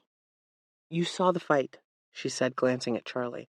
"I thought I recognized you, but it took me a few minutes to place you. You intervened between him and Eddie." "I suppose I did." "Then you should be talking to Eddie. He and Kyle have had a beef with one another for years. I don't know much about why, but they do not like each other." "Why was he invited?" "I think Mrs. Grayson invited him. I'd assume so, at least." Charlie found this information interesting. If Amanda was as scared of her husband as Rosa said she was, then why was she willing to go against her husband's wishes to include a man at her child's party that Kyle wouldn't have approved of? That had to cause even more tension. "Anything else?" "No, it was a normal night. In fact, Jimmy didn't have any issues at all. I suppose playing in the water for most of the day tired him out, though. Hoping the same happens now. I don't know how Mrs. Grayson will tell him." She trailed off. So Amanda still hadn't told her son his father was dead yet. Then again, Charlie didn't have kids, didn't even have nieces or nephews to know if that was normal. How did one go about telling their child that a parent was dead?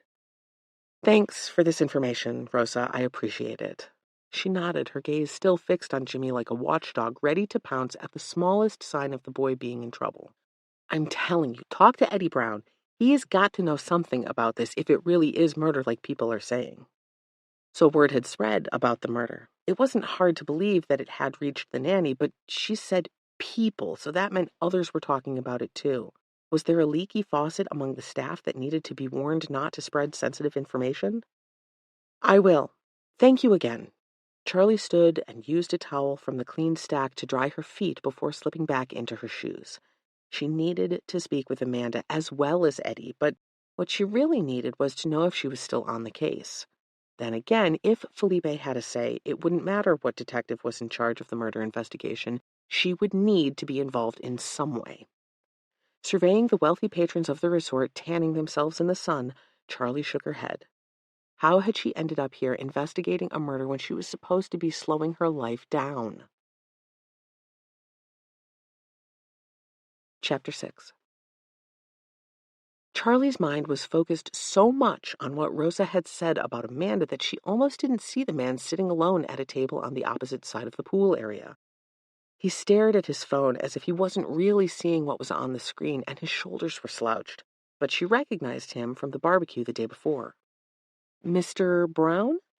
The phone slipped from his hand and clattered against the glass tabletop. Yeah? His eyes looked red, and she'd wondered if he'd been crying or if there was another reason for the redness. Pushing past her own questions, she motioned to the empty seat next to him. May I sit? Who are you? My name is Charlie Davis. I work here at the resort. His eyes narrowed. You look familiar. I was there yesterday when you and Kyle Grayson almost came to blows. The name caused Eddie's face to contort. Oh, man, I'd almost forgotten about that. She took the chair without his invitation and caught a whiff of alcohol on his breath. How are you doing after everything? How do you think? He dropped his head into his hands. He was one of my best friends and my business partner. I can't believe he's gone. You were in business together?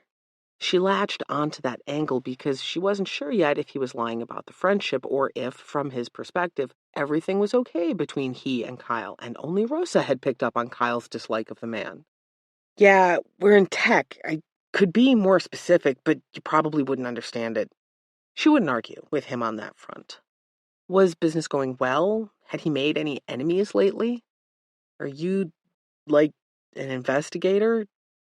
Of sorts. She left it at that, and he didn't seem to want to press her.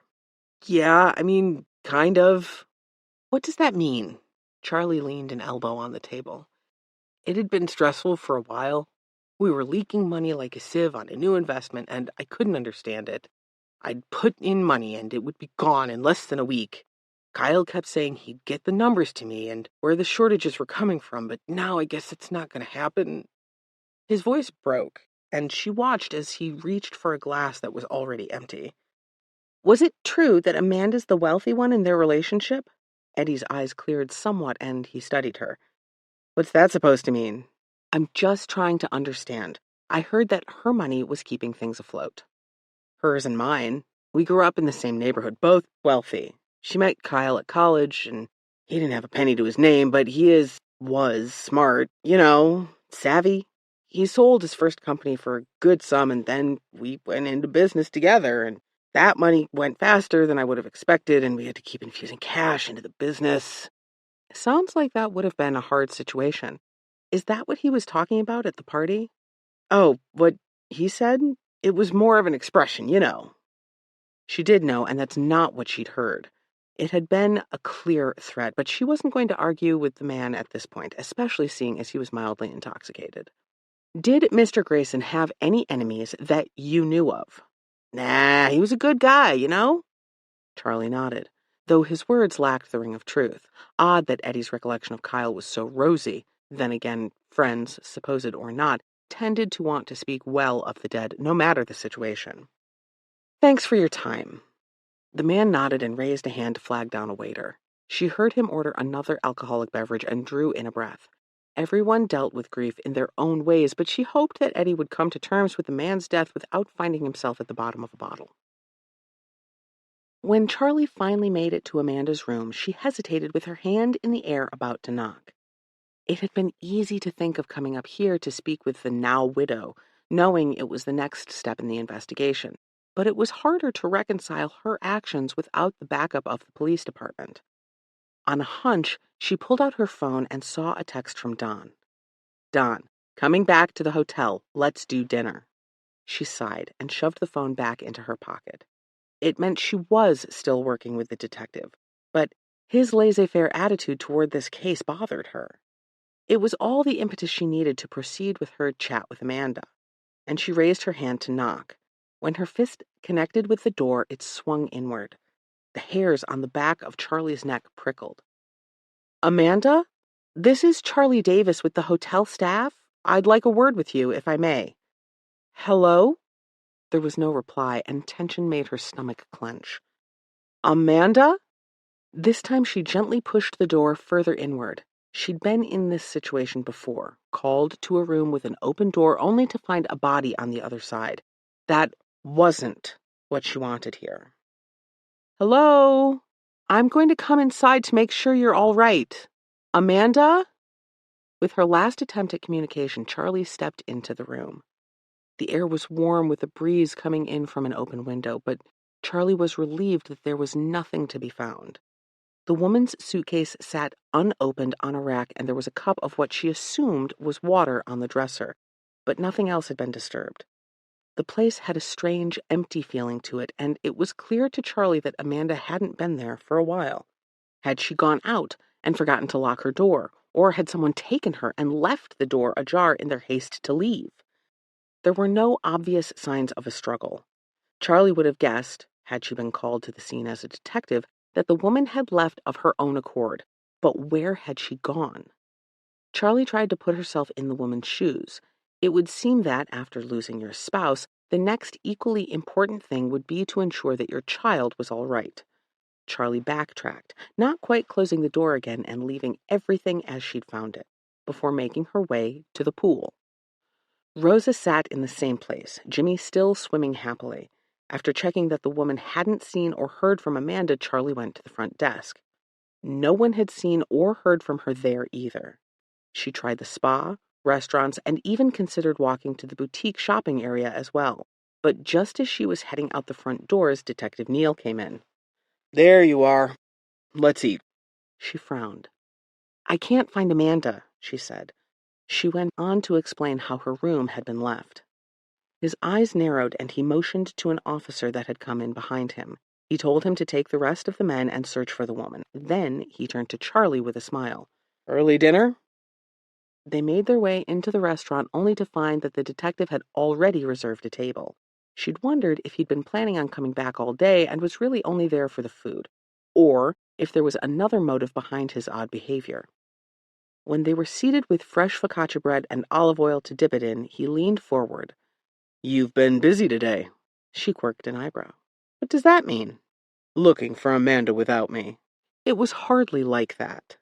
Charlie ripped a small piece of the bread apart, and her stomach grumbled to remind her that the pre-packaged food she'd eaten earlier wasn't as filling as she'd hoped it would be after the busy morning had ensured she got no breakfast. I like that you take initiative. I was busy too. Oh? She couldn't help her surprise. I know you probably think I'm just sitting back waiting on retirement, but I've never slacked on a case before, and I won't now. First to last, I'm going to finish this with all the focus I can offer. She appreciated that and the determined look in his eye, wondering if she'd jumped to conclusions about the man. Then let me tell you about the people I talked to. They ordered. Then Charlie jumped into the conversations she'd had with both Rosa and Eddie.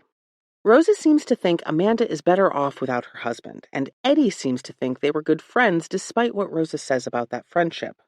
Who's lying, then? He said by way of processing. She didn't think he was actually asking her. That's when I went to look for Amanda. Charlie described the room in more detail, and Don checked his phone for updates. No one's found her yet, but I wouldn't be too worried. They'll check with the cab companies, and we could get video if needed.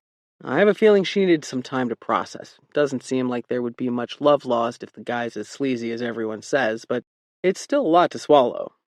Unless she did it and left to avoid getting caught, Charlie said. Don grinned. You don't actually believe that? I don't, but I like to play devil's advocate. I'm sure you do. Their food arrived, and a few minutes were spent enjoying it. Salmon for Charlie and a steak burger for Don.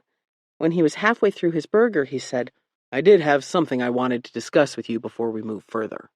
All right. Charlie forked a bite of flaky salmon and rice pilaf. Shoot. Earlier, while we were talking to the waitstaff, I noticed something. She narrowed her eyes. She'd thought he'd held something back. What was that? I may have played the dumb gringo card a little. Her brow furrowed. How so? I speak Spanish fluently, but I got a feeling of unity among those ladies and needed to see if my hunch was correct. And was it? Still not positive, but it seemed as if Gabriella was not telling the full extent of her story, and Anna was helping her cover some of it. They could be covering for someone. Have you done full backgrounds on all the staff? Since this morning? His laugh boomed through the quiet dining room, and Charlie flinched. Sorry, but you're funny. He wiped his mouth with the cloth napkin and dabbed a fry in the specialty fry sauce. No, we haven't. The thing with the Pearl Sands is that they've got a stringent hiring process. Everything has to be in order, including character references, or that person isn't hired. My guess is that no one here is hiding anything too dark, but we'll look into it, of course. Maybe start with a man named Greg. He was in housekeeping and now is a server, I think. What makes him suspicious? Some things he was saying when the staff first heard that Mr. Grayson was coming back. I guess they got into a scuffle during a previous visit when Greg walked in on him harming his wife, or at least threatening harm. I'm not positive. It's enough to warrant looking into, in my opinion. Will do. Don pulled out his phone and sent off a message. And also Kyle's company. Don's fingers froze. What?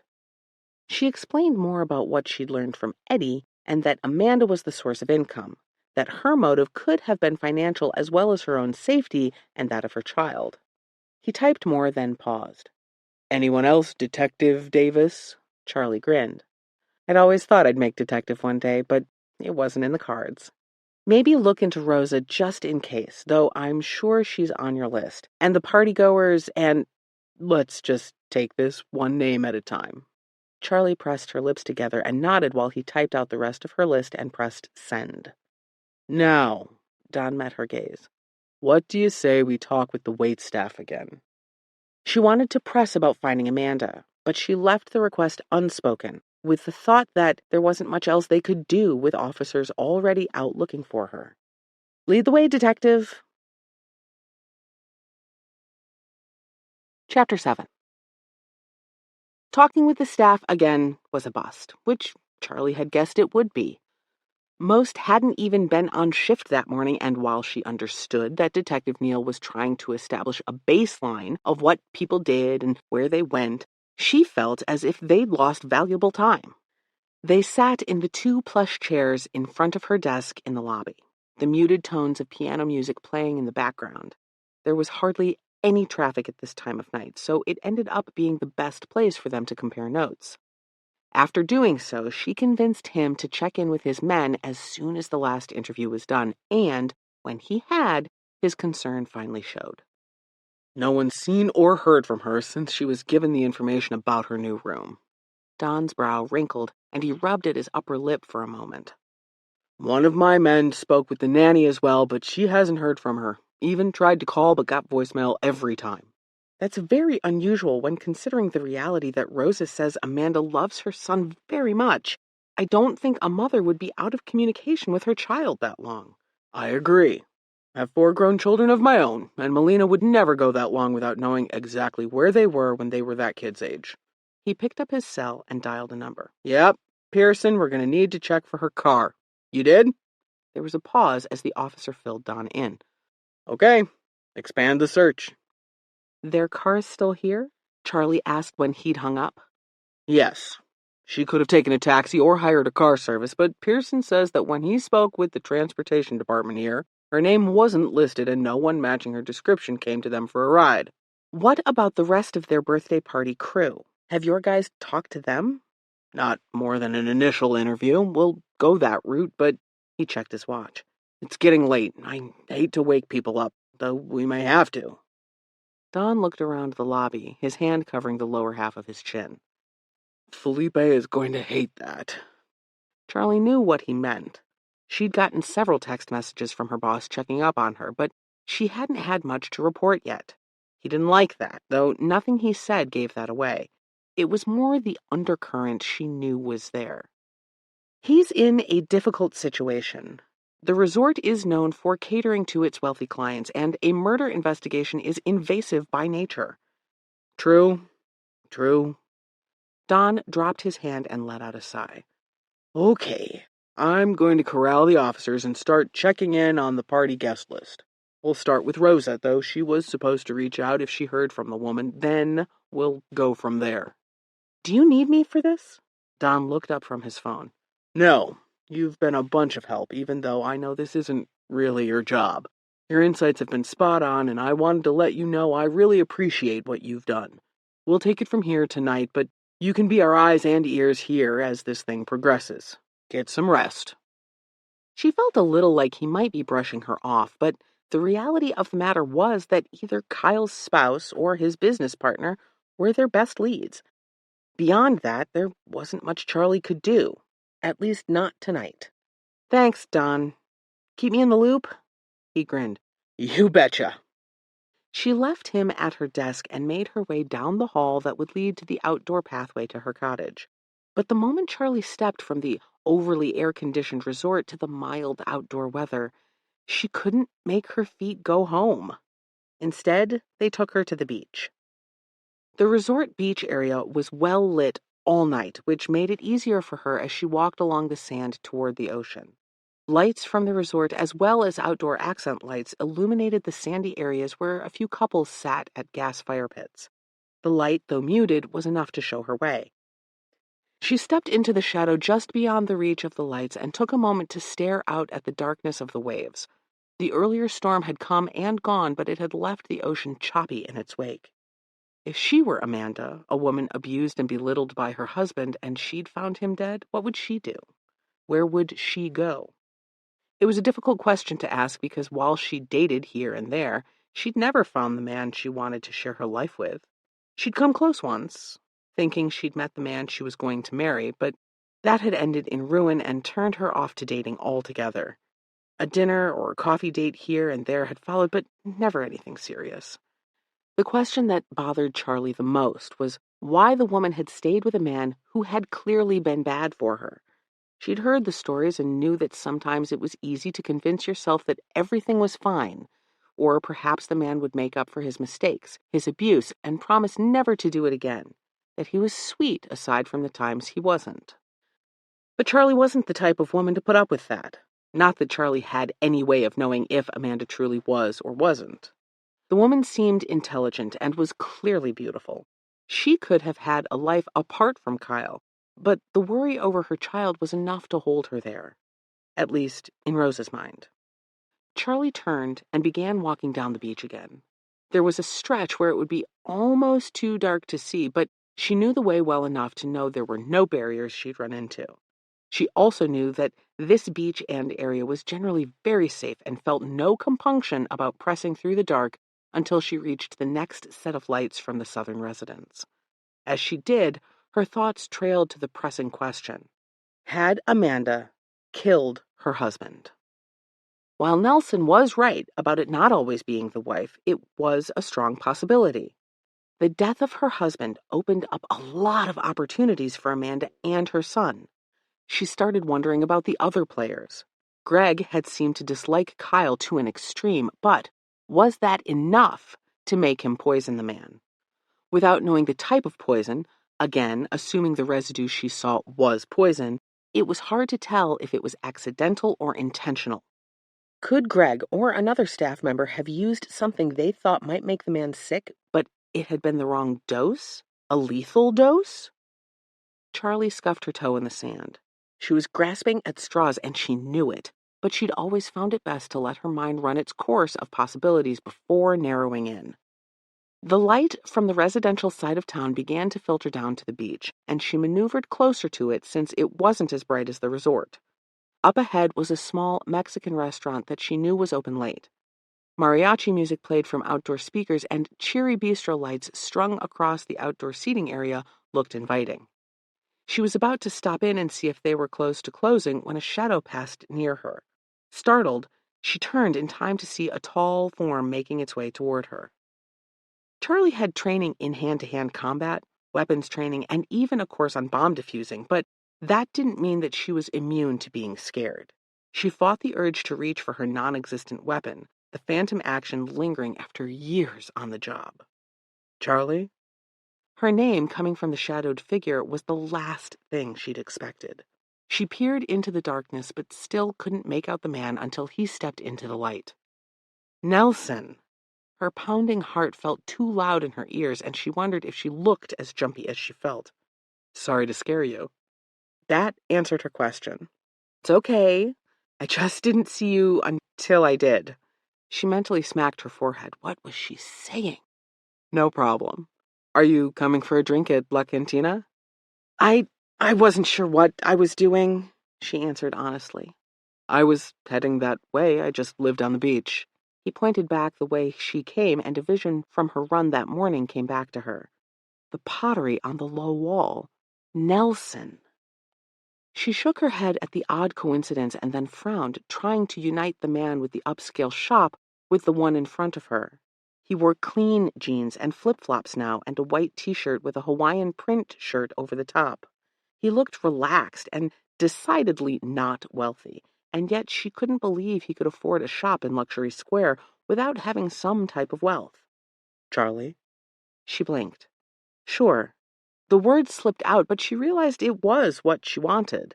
Nelson was a curiosity to her, and she had a feeling he would be good company.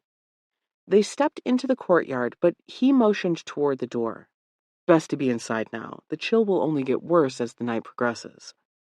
She hadn't felt the cold until that moment, but now she realized that her body was cooling down after her walk, and she would be cold if they sat outside. Following him inside, the scent of spices and refried beans greeted her. The next moment, it seemed like everyone in the small restaurant was either staring at her or saying hello to Nelson. He introduced her to everyone in a broad announcement, and they went back to their food or drinks. But Charlie felt a little off balance. She didn't like that much attention being drawn to her. Was that necessary? She asked under her breath as they took seats at the counter. Don't worry. I find it's best to just put it all out there, like ripping a Band-Aid off, you know? She didn't exactly agree, but by then a young woman had stepped in front of them. You're new, she said. Her hair was in long braids pulled back into a ponytail, and she looked skeptical. Thelma, this is Charlie. She's a friend. Charlie wondered if he was holding her connection to the resort back. If so, why? Hi. Thelma's expression remained neutral. Nice to meet you, Charlie said. She forced a smile she didn't feel as the events of the day crept back up. It was odd to be sitting here while Jimmy's mom was still out there somewhere. She'd felt the same way eating dinner with Don, but she figured there wasn't much she could do at the moment. They ordered drinks, and Nelson chose fish tacos he said were the best he'd ever had, but she declined. She was still full from her earlier meal. The young woman walked away, and a younger man, Charlie would almost call him a boy, came by to wipe the spot next to them. Hello, Bembe. Oh, hi, Mr. Nelson. The boy grinned, his task forgotten.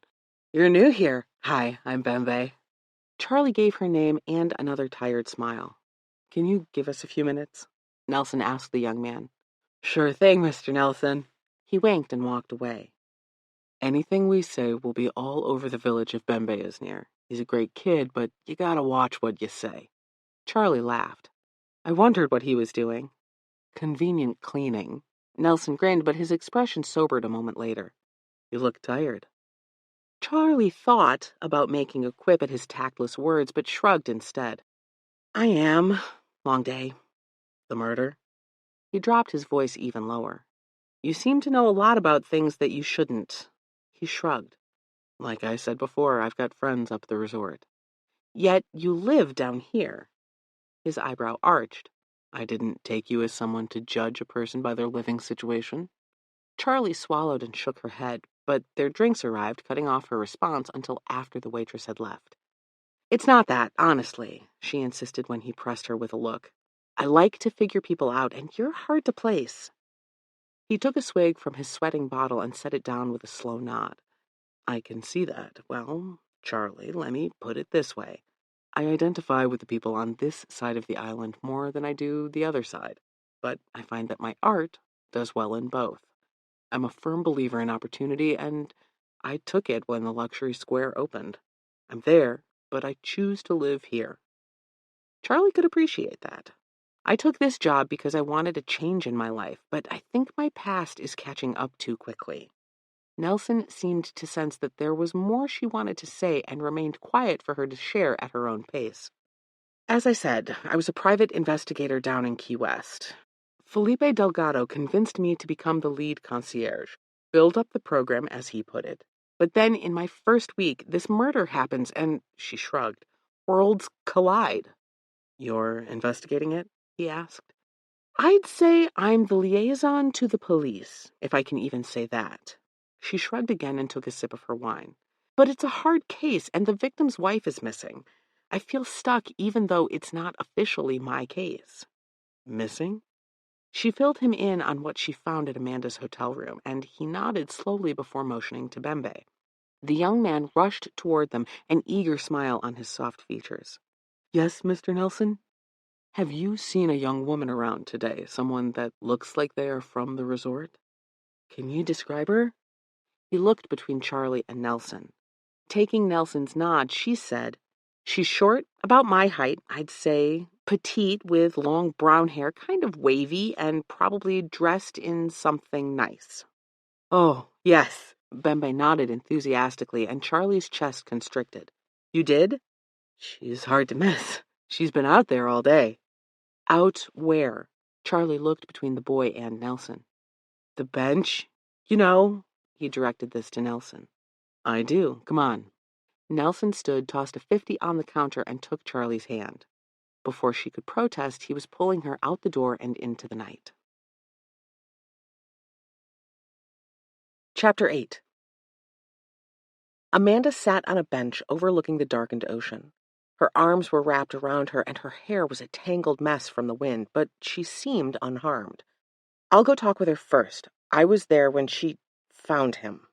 Nelson's eyebrows rose as he put the pieces together, and he nodded, assuring her he'd keep his distance but would stay close in case she needed him. Charlie found that oddly comforting. Turning back toward Amanda, Charlie approached her like she might bolt at any minute. As she drew closer, she saw that the woman was shivering but didn't show any signs of getting up to leave. How long had she been there? "Amanda?" She didn't move, didn't even flinch. Charlie tried again, coming closer. "Mrs. Grayson." As if the sound of her last name jolted her from whatever trance she was in, she jerked forward and her head whipped around to Charlie. Her eyes were wide, sorrow behind them, and Charlie could see the tracks of dried tears down her cheeks. "I'm sorry to bother you," Charlie began. "You were there." Her voice was raspy and she swallowed. "This morning when, with Kyle." "I was." Charlie took another step forward. "May I sit?" Amanda nodded, turning her gaze back to the darkness where the waves lapped at the shore. Charlie gave Nelson a small nod, as if to indicate that she was all right. He nodded and retreated a little further to give them privacy. "You've been out here all day?" Charlie asked. Amanda didn't move. "Yes." "I'm sure it was quite a shock. What happened?" No response from the woman. "We've been looking for you. Your son, Jimmy?" The mention of him drew her attention to Charlie. "Is he all right? I should have called. He's fine." Charlie offered a small smile. "I'm sure he'd like to see his mother, though." She sniffed, her eyes teary. "I just didn't know what to do." Charlie let the silence linger, hoping it would draw the woman's words out, and it did. "I kept thinking, he's dead. How is he dead?" Amanda shook her head and wiped at the tears. "They gave me the new room, but I just couldn't sit in there and pretend that nothing had happened, and I couldn't bring myself to be with Jimmy either." She turned to Charlie, mildly frantic. I don't know what to tell him. His father is dead and—" "You're relieved." Charlie watched the woman flinch at her blunt words, but they seemed to be the verbal slap the woman needed. "I am. God help me." Amanda ran her hands over her face, a statue come to life. "I don't know how to reason those two things. Jimmy loves his father, but that's because he didn't see what happened in private, didn't know how it was for me. He's too young to understand anyway." "I've heard the rumors that Kyle was abusive," Charlie began. Amanda nodded. "It wasn't like some women talk about. Not every day, not even every week. He'd have a bad day at the office, and if things weren't just so when he got home, I got the brunt of his frustration. Most of the time, it was verbal, but sometimes—" She trailed off again, and Charlie wanted to put an arm around her. She knew that was unwise, considering the woman's state of mind, but the desire to comfort was there nonetheless. "Why didn't you divorce him?" Charlie had been wondering this from the beginning, but now felt like the right time to ask. "I thought about it." Amanda wiped away more tears. "I really did, but we hadn't signed a prenuptial agreement, and he was threatening not only to take Jimmy, but everything I had. My money is inherited from my parents, who are both deceased now." "Surely you'd have a strong case for custody." "You don't know Kyle." She shook her head, eyes going wide. "He's manipulative and has had friends in high places. I had no doubt he'd be able to follow through on his threats." Men in power who abused it left a sour taste in Charlie's mouth. "Walk me through what happened this morning." In the back of her mind, she knew she should wait for Don to be there, but she also knew that the moment Amanda went back, she'd be hounded for questioning. Charlie wouldn't get this time back, so she let the question remain. "It was a regular morning. I stayed in bed a little later while Kyle got up. He's always been an early riser.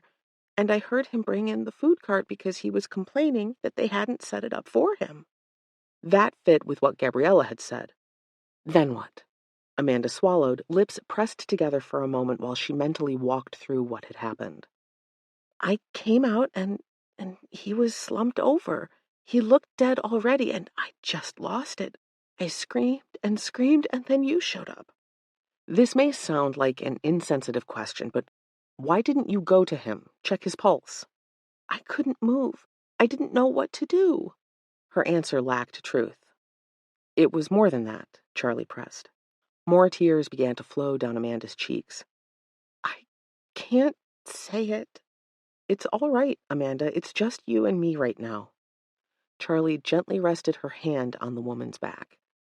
"For a moment, in between the screams, I thought, could it be this easy?" Charlie resisted the urge to stiffen and shift back from the woman. Was she admitting to murder? Could I be free from him? I thought maybe he'd had a heart attack or something, and I'm ashamed to admit I was relieved. Charlie wished it wasn't so dark and that she could see the woman's expression. Her tone sounded truthful, but if she was a skilled liar, it would be difficult to tell in the low light. "I have one more question, Amanda." She sniffed and turned toward her. "What's that?" "Do you drink coffee?" "No." She shook her head. "Kyle loved it, but I only drink tea on occasion." Charlie nodded. That had been her biggest concern, that whoever had killed Kyle had also wanted to kill Amanda. But if the poison had been in the coffee, then it was possible Kyle was the only target, or that his wife had killed him. "Why don't we head back to the resort? I know the police want to question you, but first I think you should see your son. He needs his mom right now." Amanda nodded, wiping her tears away with both hands. I think that's a good idea." They stood and made their way toward the light of La Cantina down the beach, and Nelson appeared as if out of the darkness. Amanda jerked back.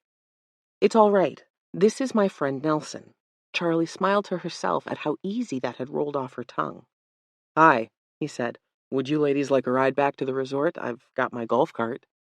"That would be nice, thank you," Amanda said. Her voice was stronger now, as if she'd decided to embrace what came next. Charlie hoped that was true because Amanda Grayson was their number one suspect, no matter what she said. "You've been a hard lady to find," Detective Neal said when Charlie walked up with Amanda. Now, in the light, Charlie could tell the woman's cheeks and arms were pink, as if she had been sitting outside for most of the day. It wasn't complete proof her story was sincere, since a sunburn could happen in an hour or in 8, but it lent some credence to what she had said. That and Bembe's corroboration, but the boy had only really seen Amanda that afternoon, not before. "I'm sorry, I didn't know what to do. I had to sit and think." Don grunted and turned to an officer, motioning them closer. "Mrs. Grayson, we're going to let you go back into Villa Roja as you requested, but we'll need someone to go with you." "Can it be Charlie?" Amanda sent a pleading look at her, and Charlie met Don's gaze, trying to communicate that perhaps this was better. Amanda was becoming attached to her, and that could work to their advantage if the woman decided to confide in her. "Sure, but I'm sending an officer with you as well. He'll stand outside while you gather your things, but Charlie, a word first." "I'll be right back," she told Amanda. The woman nodded, and Charlie cast a glance at Nelson. He'd hung back since they came into the lobby, but he moved forward, closer to Amanda. He was good at reading Charlie's intention, which was odd but comforting. "I'm guessing you spoke with her?" Don said when they were further away. "I did." She filled him in on what the woman had said, and he nodded along. "Sounds like she wasn't the target, but we won't know until lab results come back. I'm having them test it all. There was food on that cart as well, and we don't know if there might have been something in there." Charlie nodded. "I think that's wise, but I know it could take a while to get that all back." "I'm proceeding as if it is poison. There are a few quick tests that can be run, at least on the powder substance, so we'll know something sooner than later. Until then, I'm going to have Felipe send her entry and exit logs to an officer on duty here as well as the resort security.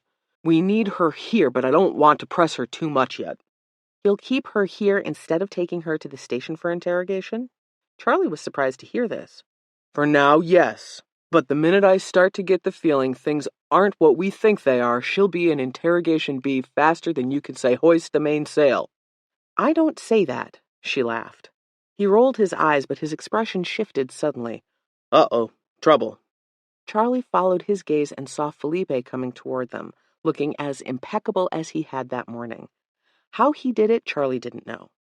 She felt windswept and unkempt as well as ragged from the day, but she had walked the beach and the ride in the golf cart had been windy as well.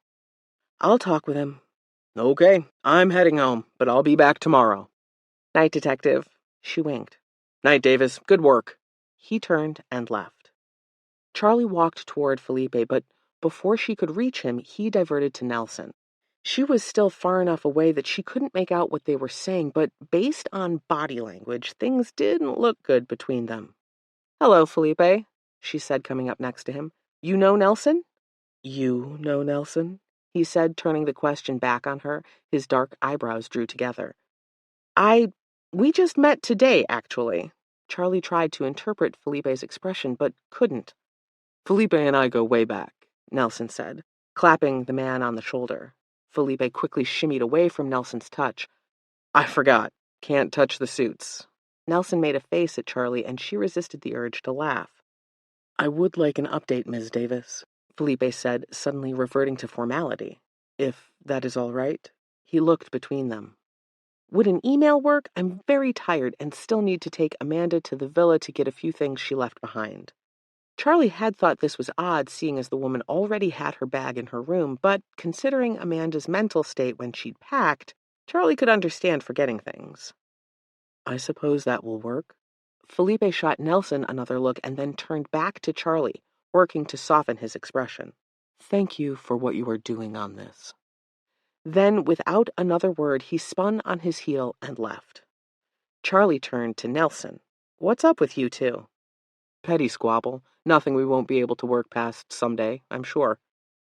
She didn't fully trust his explanation, but by now exhaustion was hitting hard and she stifled a yawn. "I need to go with Amanda to her room." "Then I'll bid you good night. But here."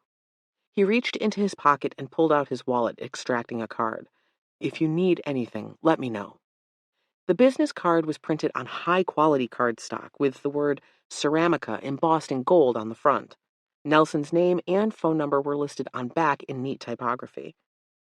"Thank you. I appreciate all you've done for me today." Come back to our side of town sometime and we'll finish that drink. She grinned despite her exhaustion. That would be nice. He left, and she turned back to Amanda. Ready? Amanda sniffed and put her phone in her pocket. I called Jimmy and told him I was coming back to the room. Rosa said he's almost asleep, but at least I know he's all right. I'm glad to hear it. They walked the rest of the way to the villa in silence, the officer trailing behind them until they reached the door. He stepped up with a special key card and allowed them entrance under the crime scene tape. I'll stay with her, she told him. He nodded. Detective Neal said that was fine. I'll be out here.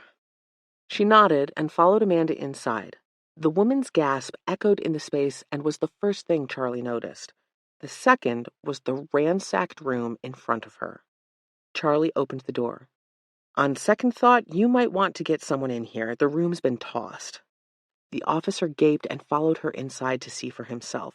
Cushions were ripped open, paintings pulled from the walls, drawers open, towels strewn about. Everything that could be moved had been. Charlie noticed Amanda moving into the primary bedroom and followed her. Is anything missing? Amanda swallowed hard, and Charlie caught the glance she made toward the bedside table, its drawer hanging open as well. I don't know. It's hard to tell, you know? Everything is such a mess. Ladies, I'm gonna need you to vacate the space. I'm sorry, Mrs. Grayson, but anything you were going to take will have to wait until tomorrow. We'll need to get a tech crew in here to process this. All right. Amanda seemed to sink into herself, her arms wrapping around her abdomen. It made her appear fragile. I'm just going to go back to my room. Charlie offered to accompany her, but she refused, saying she knew the way. As she left, Charlie fought the urge to check the drawer she'd looked at. It looked empty from where Charlie stood. Had Amanda needed to go back into the room for something specific? Not clothing or valuables, but something else? It had seemed odd to her that she needed, or even wanted, to come back to the villa in the first place, knowing the trauma Amanda had experienced just that morning. If there was another reason behind her request, though, this had certainly put a hitch in her plans. Charlie bid the officer goodnight and retreated to her cottage. Laying back on her bed, clothing still on, Charlie thought through her day. It hadn't gone at all how she'd planned, and now, at the late end of it all, she was nowhere further in the investigation than she'd been that morning. Not really. The darkened shadows blurred out, and Charlie slipped into sleep, her shoes still on. Chapter 9. You look like you need this more than I do. Detective Neal handed Charlie a paper cup of coffee, which she accepted gratefully. You heard about the room, she said by way of greeting. Her first sip of the coffee was dark and bracing, just the way she liked it. I did. I had a crew in there, but didn't come up with any fingerprints. I've got other things to tell you, though. Let's get breakfast. His first text had told her to meet him in the lobby, but now they made their way to the outdoor portion of the less formal restaurant. Seated at a table under an awning, the partial sunshine and light breeze was a welcome change to the previously cloudy weather. Don ordered steak and eggs, and Charlie ordered a veggie omelet before the waiter rushed off to put in their order. Only a few guests dotted the myriad of tables, seeing as it was past the usual breakfast rush, and Don leaned forward on his elbows to stare Charlie down. You'd be proud of the police work I did this morning. She grinned, taking another sip of the coffee. Oh yeah? Haven't been able to sleep past 5 in the morning since I hit my mid-50s anyway, so I put that time to good use doing some additional background checks on some of the names you gave me. And? Pay dirt. Charlie leaned forward. How so? First of all, Rosa Miguel is not the angel she'd like everyone to believe. The nanny? Maybe we are in a parallel universe where the nanny did it, not the butler. He grinned at his joke as their food arrived. Once the waiter left, he continued. I'm not saying it's her, but she does have a criminal record. She was arrested as part of a small ring of break-ins that took place 15 years ago. She was incarcerated for her part in it and served 10 years of her 18-year sentence. I guess she got out on good behavior. So it sounds like it was more than just a few break-ins. Yeah. He shrugged, and she could tell he wouldn't go into it. Perhaps because he didn't think the history was related. That's not all. Charlie took a bite of her omelet as the detective dug into his steak and eggs, before talking around a mouthful. I also looked into that Greg fellow you mentioned. He's got a connection to Kyle beyond the resort. Charlie's fork paused halfway to her mouth. He what? While he's got no actual criminal record, Vice likes to keep tabs on a few local establishments and their patrons. That request I sent in yesterday was flagged internally on his name. What does that mean? Charlie reached for her coffee again, needing the caffeine to jolt her brain into action. Kyle and Greg are both patrons of House of Cards, a local gambling establishment that's known to have some nasty ties to cartels and such. My guy says that he's definitely seen Greg and Kyle go into House of Cards at the same time, though not together. There's no way they'd have been able to avoid one another while inside, though, so we've caught him in a lie. How so? Charlie asked. I had my guys question him yesterday and went over the notes myself this morning. Greg adamantly refused knowing Mr. Grayson at all outside of the man's stays here at the resort. You think he was just trying to distance himself and didn't want to divulge a potentially illegal situation? Or do you think he was trying to hide their connection because he had reason to kill Kyle? Maybe both. Maybe something else. We'll find out, though. I'm going to take him to the station for questioning.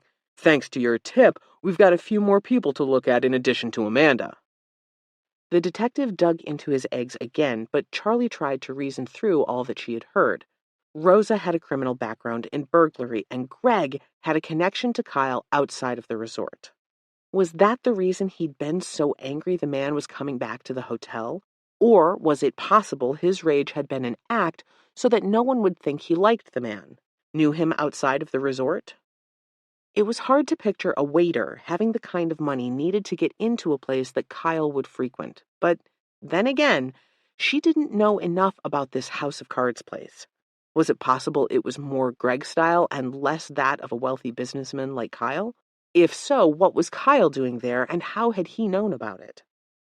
Her next thought began to draw threads together. Eddie had mentioned the company's money troubles. Was that related to Kyle's gambling, or was there something more nefarious going on? Don had mentioned cartel links, and it was always possible that there was something bigger at stake. They finished their meal, and Don laid out his plans for the day, which involved a lot of questioning in a private room Felipe had set up.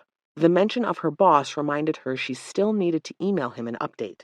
Then again, there was something that bothered her about the night before, something that had been tugging at the back of her mind. What did Amanda think was in the drawer in her room? Why had she really wanted to go back to the villa? Saying she'd see Don later, Charlie set her focus to emailing her boss and then finding out if Amanda was willing to talk to her again. Charlie found the woman alone by the pool. She'd planned on going to her room to look for her, but after spotting her under an umbrella with her eyes closed, she made a detour. Amanda? She startled like she'd been asleep, which she may have been, and took off her large black sunglasses. Charlie, hello.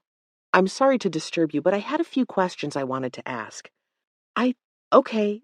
She pushed the sunglasses up on her forehead and swung her legs to the ground, pulling a light white shawl over her one-piece swimsuit. This must look strange, but I just really wanted to be outside. I've had trouble getting warm since yesterday. She wrapped her arms around herself, and Charlie tried to look past to what the woman wasn't saying. What was she hiding? How did it go last night? Jimmy stayed awake to see me, she admitted with a smile. He still doesn't know. I'm not sure how to tell him, but I'm working on it. She turned her attention to the pool where a few adults laid on partially submerged recliners. I'm sure that's not an easy conversation to have. Thankfully, he's young. I won't tell him everything, not until he's older at least. Charlie nodded. What did you want to ask me? Amanda wore an innocent expression, but Charlie saw the cracks in it.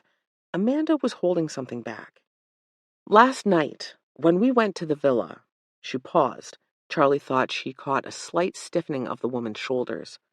I asked you if anything was missing.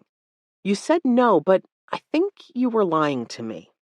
Amanda's mouth fell open. I wasn't. How could I know without going through everything? True, but I didn't think you lied about that. Then what? The woman looked up to the right, a subtle sign of deception. You're keeping something back, and I need to know what it is. I don't know what you're talking about. Amanda's brow furrowed and she blinked rapidly. What do you have to do with all of this anyway? I'm working as a hotel liaison to the police, but before I worked here, I was a private investigator. I can see when someone is hiding something and can tell when I'm being lied to. Amanda looked away, biting her lip. I'm not trying to be the bad guy here. If you've got nothing to hide about your husband's murder, then you have nothing to worry about. About my... Wait, you think I killed him? When someone holds something back during an investigation, it's usually because they are afraid of being implicated. It's not that at all. Amanda covered her face with her hands, drawing in a deep breath that made her shoulders rise, then fall. But I am hiding something. Charlie went still. Should she have brought Don with her? Was Amanda going to share something that would require Charlie to have her arrested? Go on, Amanda. It's best to get everything out in the open. She dropped her hands and met Charlie's gaze. You're right. I was going to the villa to look for something, to look for evidence of my affair. Charlie blinked. She hadn't expected that. What was it? Kyle isn't really Jimmy's father. The words dropped heavily between them. It was a stupid mistake, one that I made almost 5 years ago now, but one that will always haunt me. You're not still seeing the man? No. There was a slight hesitation, but Amanda rushed on. I made a mistake that had consequences, and yet Jimmy is the best thing to happen to me, so I can't be too mad. What brought me back to the room wasn't that the affair was still going on, but that I was being blackmailed about it. By who? That's just it. I don't know. Amanda pursed her lips in thought. At first, it was threatening letters, things saying I needed to give them money. I did, the first time. I thought they would go away, but I was wrong. It was getting hard to hide the withdrawals, and I decided that I wasn't going to give in anymore. I'd deal with the fallout of my affair, but wouldn't have to reveal that Jimmy wasn't Kyle's. What did you do? I stopped responding. I didn't give them money, didn't answer the threatening emails, though no matter how many times I blocked an address, I kept getting new ones. I'm guessing it came to a head? Yes. Right before we left for this trip, I got an envelope delivered to our mailbox that hadn't gone through the post. It was DNA test results between the father and Jimmy. It showed a clear connection. And you brought those with you? I did. She looked away. There's something else, Amanda. What is it? She let out a sigh. It's Eddie. The father is Eddie. The pieces fell into place. You wanted to talk with him while you were here at the resort. Did he know before that Jimmy was his? I honestly wasn't sure. We had what ended up being a one-night stand. It was such a mistake. And then I got pregnant, but Kyle was home right after, and I'd felt so guilty. Well, the child could have been his. Why did you think it wasn't? Amanda shrugged. I'd wanted to have children. Kyle didn't, at first. I was able to convince him that we should start trying, so we had been for almost 2 years, and nothing. The next step was to get each of us tested, and I just had a feeling, I guess. Call it women's intuition or whatever, but I knew that Jimmy was Eddie's, and it crushed me. Did you insist that he come to the birthday party? I'd heard rumors that Kyle didn't like Eddie, and after the fight I broke up, I could see that for myself. Kyle had been having issues with Eddie recently at work, but I thought he would be fine once we all got together. Kyle knew that Jimmy really connected with Eddie, and I assumed he'd think his invitation was about that or appearances. Perhaps both. I don't know if he suspected something or if he was just frustrated that Eddie kept poking him about the draining finances from the business. Either way, it was the only way that I could talk to Eddie about the DNA results without Kyle getting suspicious. And did you talk to him? She nodded. The first night, Kyle passed out from drinking too much, and we met here at the pool. Eddie was shocked but understanding. We were going to think about what to do about the blackmail and meet again, and then, well, you know what happened. Charlie absorbed the woman's story. She was being blackmailed, and now her husband was dead. That didn't add up. The blackmailer would gain nothing from killing her husband if that was their leverage over her. Do you have any idea who the blackmailer could be? None. Amanda's phone buzzed and she looked over at it. I need to go. The police want to question me in half an hour, but I want to spend some time with Jimmy first. Amanda, Charlie reached out and lightly gripped the woman's wrist as she turned to leave. Please open up to Detective Neal about this. He needs to know. And if I don't? Charlie saw the backbone of steel the woman had hidden beneath her fragile exterior. If you don't, I will. That's not a threat, just a reality. Okay, I'll tell him. Amanda nodded. Charlie watched her walk across the pool area toward the set of double doors that led to her new rooms. Her story was far-fetched, and yet it had the ring of truth to it. It finally felt as if Amanda was being honest with her about everything. While that was good, it didn't solve her problems. It didn't even put a dent in them. In fact, if anything, Charlie felt more conflicted than ever about who had killed Kyle Grayson. Chapter 10. Charlie was walking back to her desk when she spotted Felipe at one of the registration stations, talking with an attendant. He saw her and his face broke into a smile. She caught his body language as he told the employee he'd be back and made his way toward her as if gliding across the marble floor. Ah, Charlie, just the woman I wanted to see. Good morning, Felipe. I'm sorry I haven't sent that email yet. He made a dismissive sound. Let's forego that and have a conversation instead. Is that agreeable? Of course. Would you like to sit at my desk? No, let's go to the Seaside Cafe. He turned toward the opposite end of the lobby and she followed. Charlie had almost forgotten about the small cafe nestled on the far side of the resort. It catered to resort guests that were spending time on the beach with coffee and espresso drinks in addition to smoothies and small lunch items. She'd seen the smaller cafe on her walk-through but hadn't yet visited it. Felipe opened a back hallway and they passed several housekeepers as he led the way. Each one seemed to throw Charlie a look once he'd passed. She wondered if she was imagining it, given that Felipe didn't seem to notice. He just smiled politely at each one, sometimes greeting them by name, and moved on. When they reached the cafe, they ordered and took a small table outside on the patio that overlooked the beach volleyball pits and the ocean beyond. Thanks for accommodating me. I like the way Jessica makes my vanilla lattes and can't seem to get the restaurant baristas to do the same, so I come here often. He chuckled and raised his cup to her in a salute. Now, tell me about the investigation. Charlie hesitated. She knew Don was aware she would be keeping Felipe in the loop, but she also knew the delicate nature of open investigations. Still, she wouldn't have worked on the case at all unless it were for Felipe. She told him about what had happened so far in broad strokes, but made sure to leave out Amanda's admission since, at this point, she wasn't sure what Amanda would share with Don. If she didn't open up, Charlie's hand would be forced and she would tell Don herself, but that would be important, privileged information. As she shared, Felipe asked insightful questions, but didn't get in the way of her telling what had happened from her perspective. She appreciated his receptiveness and the fact that while it was obvious he was concerned about the resort's reputation, he was more concerned with finding the guilty party. And that's about it from where we are now, Charlie finished. He took a slow, thoughtful sip of his coffee and then set down the ceramic mug. It sounds as if you've been an invaluable asset to Detective Neal. Charlie blinked. That was the last thing she'd expected from the well-dressed man across the table from her. I wouldn't say that. I'm just doing my job. She winced inwardly at this. Was investigation really her job, or just something she couldn't seem to get away from? Despite the fact Felipe had all but pushed her into helping with this case, she had to admit she probably would have ended up where she was right now even without his prompting.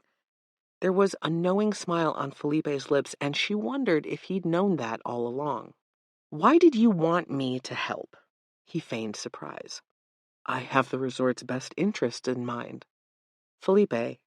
She felt the familiarity of using his first name and wondered if that was a line she shouldn't cross, but she had known him long before he'd become her boss. While she'd have characterized their relationship as mostly professional, They had shared a few meals together after cases, and she felt she knew a side of him that most staff didn't see. Now, though, she wasn't sure where she stood with the man. Employee to employer? Friend to friend? A mix of both? "Do you know why I wanted you to work for the resort?" he said. She wondered at the change in direction, but went with it. "You were desperate to get someone to fill in after my predecessor went on maternity leave?" She could tell this answer surprised him. "How did you know Monica left on maternity leave?" The new chair order 6 months previous was a hint, but the prenatal vitamin packet I found at the back of the top drawer gave it away. He chuckled. "This is part of why I wanted you to work for the Pearl Sands." "Elaborate, if you would." Charlie rested her chin on her fist. "You are more than just a great private investigator, of which there is no doubt you are excellent. You understand people. Monica did go on leave, and then 2 weeks after she left, I got her resignation. I think she was waiting to do it when she could not be face to face with me. I can be very persuasive," he said with a grin. "I had already been thinking about you as a new hire, though. From our time together during those few cases that involved the Pearl Sands, I knew you would be excellent at the job." "Was that it, though?" she pressed.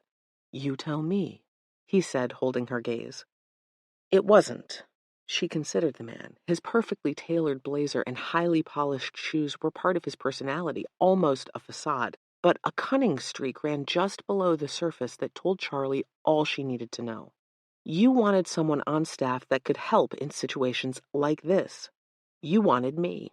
I did. But what I don't understand is, why hire me as a concierge? Why not, I don't know, ask me to join the security staff? Would you have said yes if I asked you to do that? No. She knew she wouldn't have. By the time Felipe's offer had come, again, she was ready to leave her PI life for something less demanding. His suggestion had been well-timed and intriguing. A posh resort, planning excursions and helping people navigate an area of the state she'd come to love, living on the beach. It had all been a well-crafted package to entice her, and she'd taken the bait like Felipe somehow knew she would. "You, sir, are a crafty man." He chuckled and finished the rest of his coffee. "I prefer cunning, and before you think that all I wanted was your investigative mind, that is far from the truth. I have already heard from several guests that you have not only helped them, you have gone above and beyond, used the same skills that helped you solve crimes to help others, and that is a beautiful thing." "What do you want my role to be?" She had to ask, had to know what he really expected. So far, it all felt a little like a game. While he had given her hints about the future, they had yet to sit down and truly hammer it out. "I want you to do your job, but I also want to give you the leeway you need. I think the Pearl Sands is better off with you doing what you need to, in your concierge position as well as with the police. Far be it from me to get in the way of that." "That's very lenient of you," she said, her eyes narrowing. "I have not managed the Pearl Sands for the last 20 years for nothing." He grinned, and she saw the easy laugh lines at the corner of his mouth. "I do not do things rashly, Charlie, and I hired you with a purpose. You are our concierge for a reason, and I hope to see you grow and expand your role in the future." She considered everything he'd said. More platitudes than real answers, but there was no hint that he was lying or withholding anything from her. In reality, she felt as if he'd been more than candid, and she appreciated that. "Do you agree to those terms?" he pressed. Charlie pressed her lips together and let her gaze wander to the beach just beyond the length of sand stretching out from the cafe's small patio. The azure blue water sparkled and winked at her as waves crashed rhythmically to shore.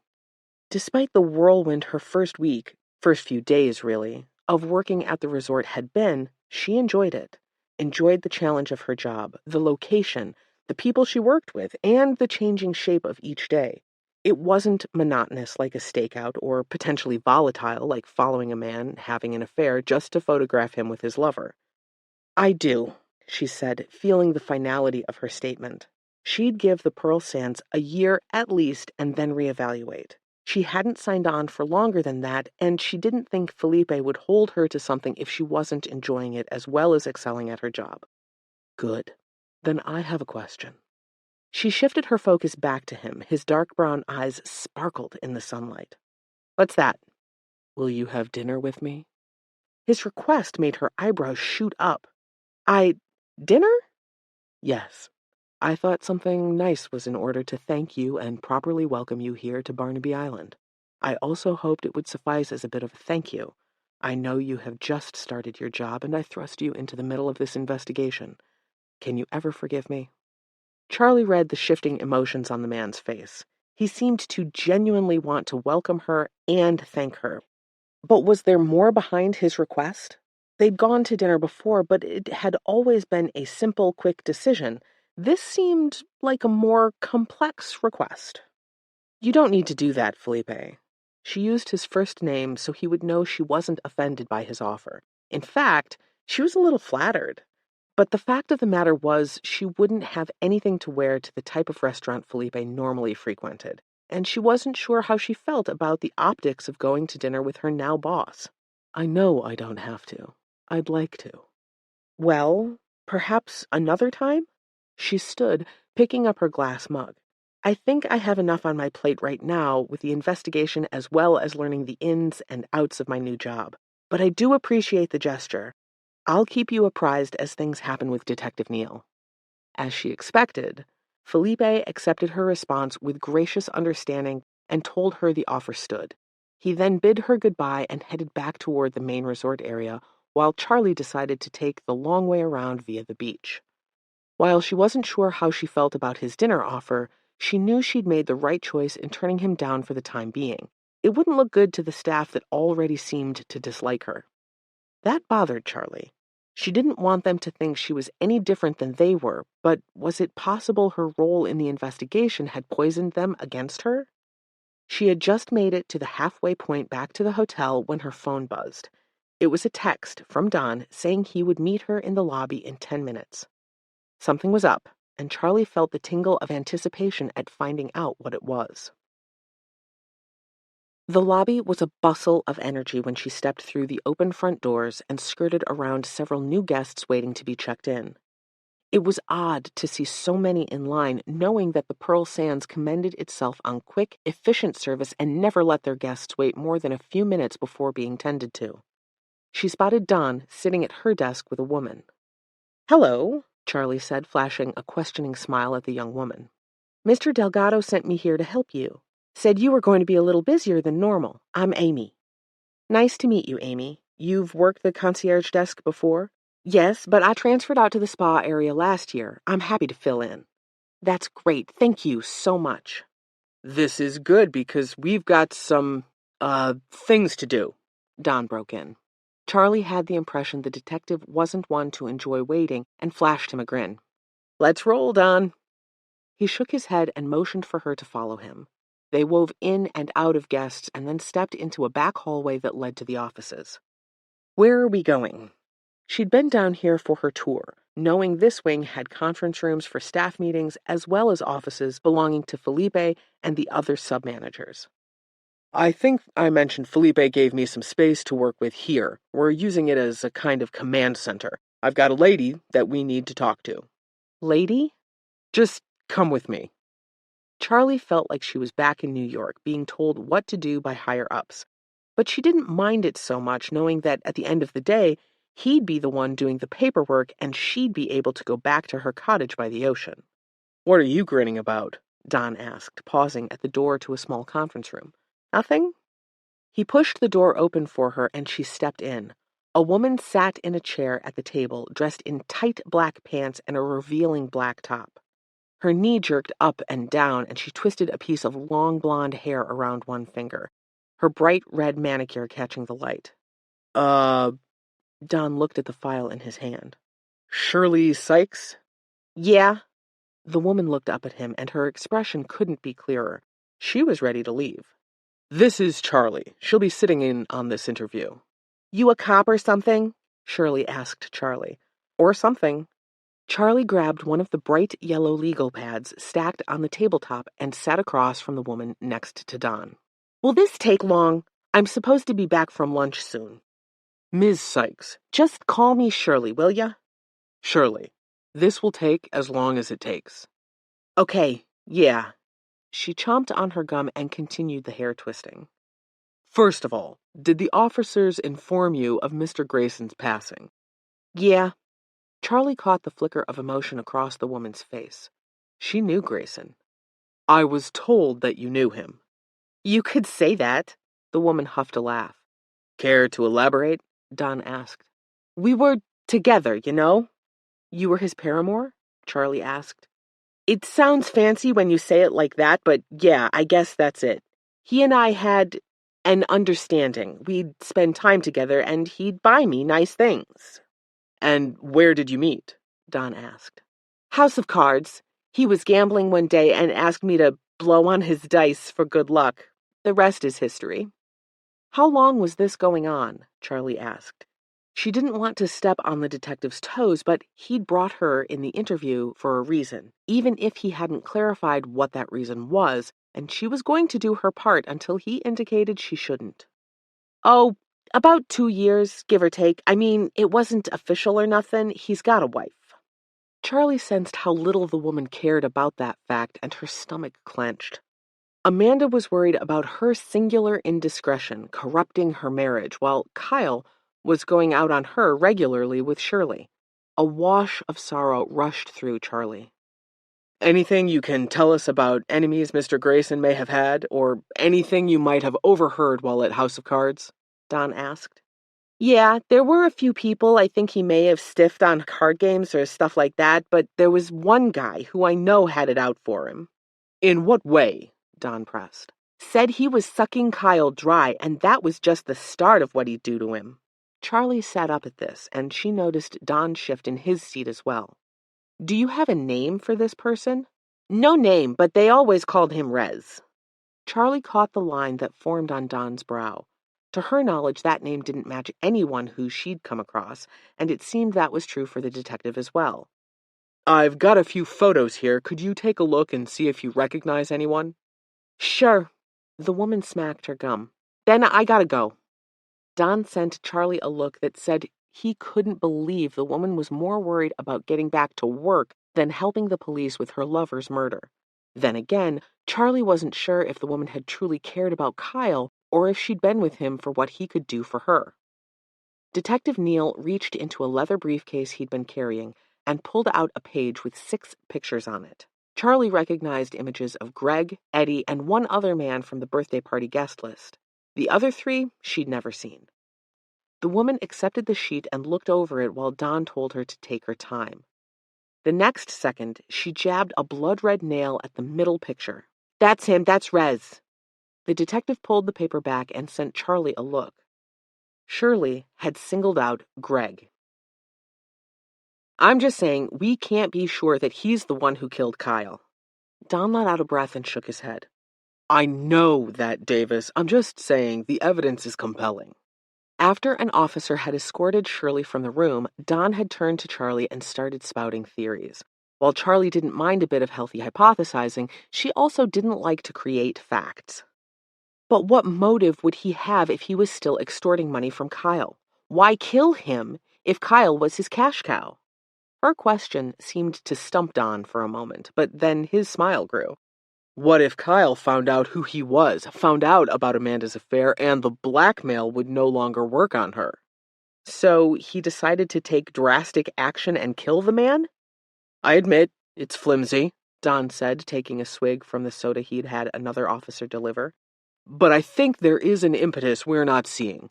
Kyle wasn't without influence, and the more I find out about him at House of Cards and his other dealings that have nothing to do with his business, the more I wonder if Greg was just the tip of the iceberg of people who didn't like Kyle and had the means and motivation to kill him. What about Amanda? Or Eddie? Or Rosa? Don's head bobbed from side to side. I'm not ruling anyone out, but we're going to need to take Greg in for questioning. If he's got any type of motive, any type of reason to harm Kyle, then we need to know about it. I agree, Charlie said, feeling bad for the young man who'd clearly made bad decisions. And yet, for all the money he was supposedly getting from Kyle, why was he still working at the resort? Don? The detective's name came out as a question. Uh-oh. I know that look. My former partner used to get that look when they were onto something. Hit me with it, Davis. She grinned. I'm not saying this is true, but I was just thinking about how Greg was getting money from Kyle. Gambling. But that's not what Shirley overheard. She said that he claimed he was bleeding Kyle dry. Which could happen through gambling, especially since she overheard this at a gambling establishment. True, but it could also happen through blackmail. Don's eyes narrowed, but his phone beeped and interrupted them. Neil, He barked into the phone. bring him. He disconnected the call. They've got Greg. We're going to talk with him now, and your theory, I think we need to hit him with it like we know. Bluff, she confirmed. As best we can. I think you're onto something. Do you want me to handle it, though, since you're co-workers? Charlie thought about this.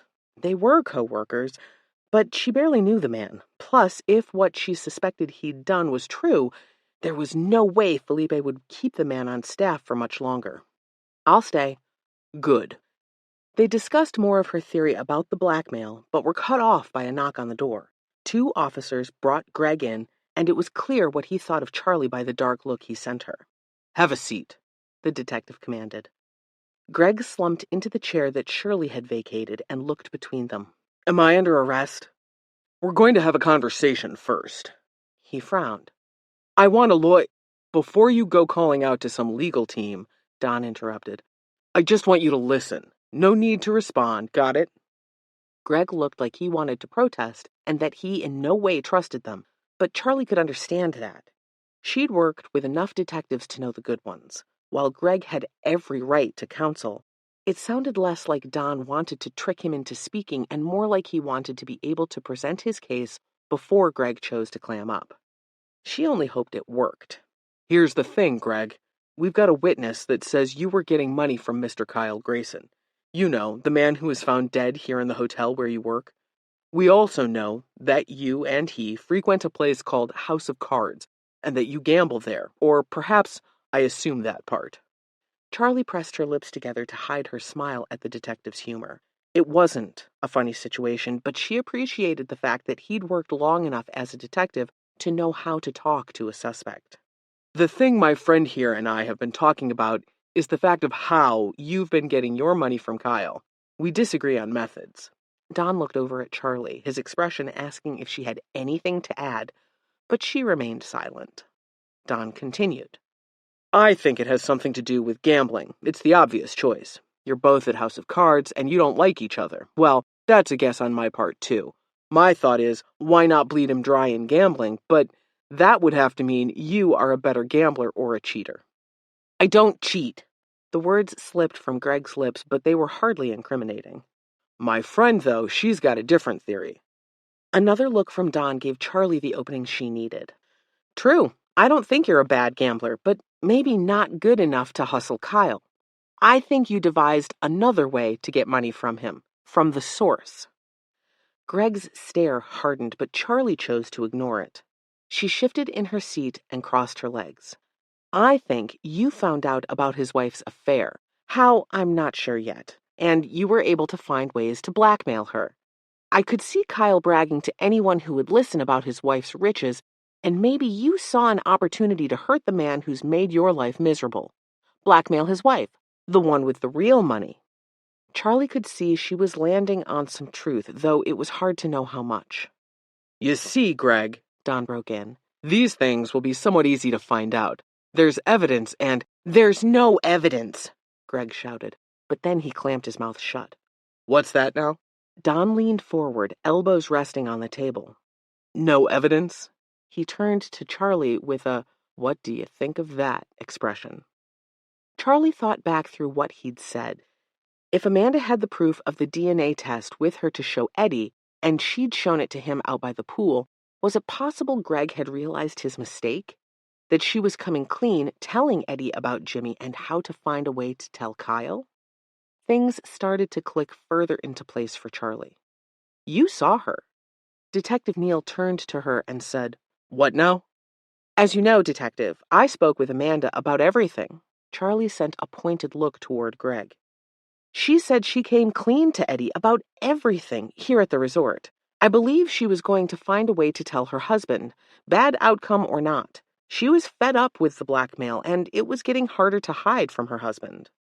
If I'm right, and you were the one who sent the info to her, then it's possible you saw them meeting and recognized the envelope you'd sent her. You panicked, and you knew you needed to get that information back, lest it track back to you. So, you killed the man who would exact revenge if he found out what you'd done." "I didn't kill him." Greg's words simmered with rage. The veins on his neck popped and his arms twitched as he clenched his fists. But his words came out strong and low, and she believed him. "Then what did you do, Greg?" she asked, jumping in before Don spoke. "What happened?" "I'm not talking without a lawyer." Charlie slumped back. Once he'd asked, they needed to respect those wishes. She and Detective Neal knew that, but it was disappointing that Greg wouldn't own up to his part in all of this, especially if it wasn't the murder of Kyle.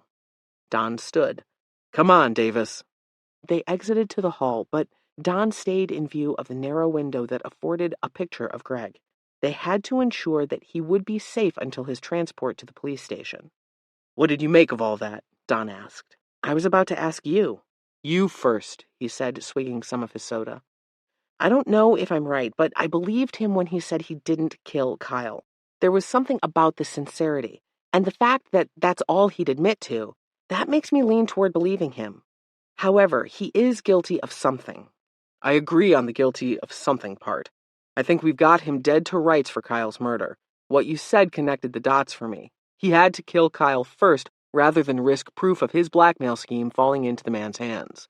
"Where is the proof?" Charlie asked, her mind finally hitting on what had been bothering her. "What?" "The proof.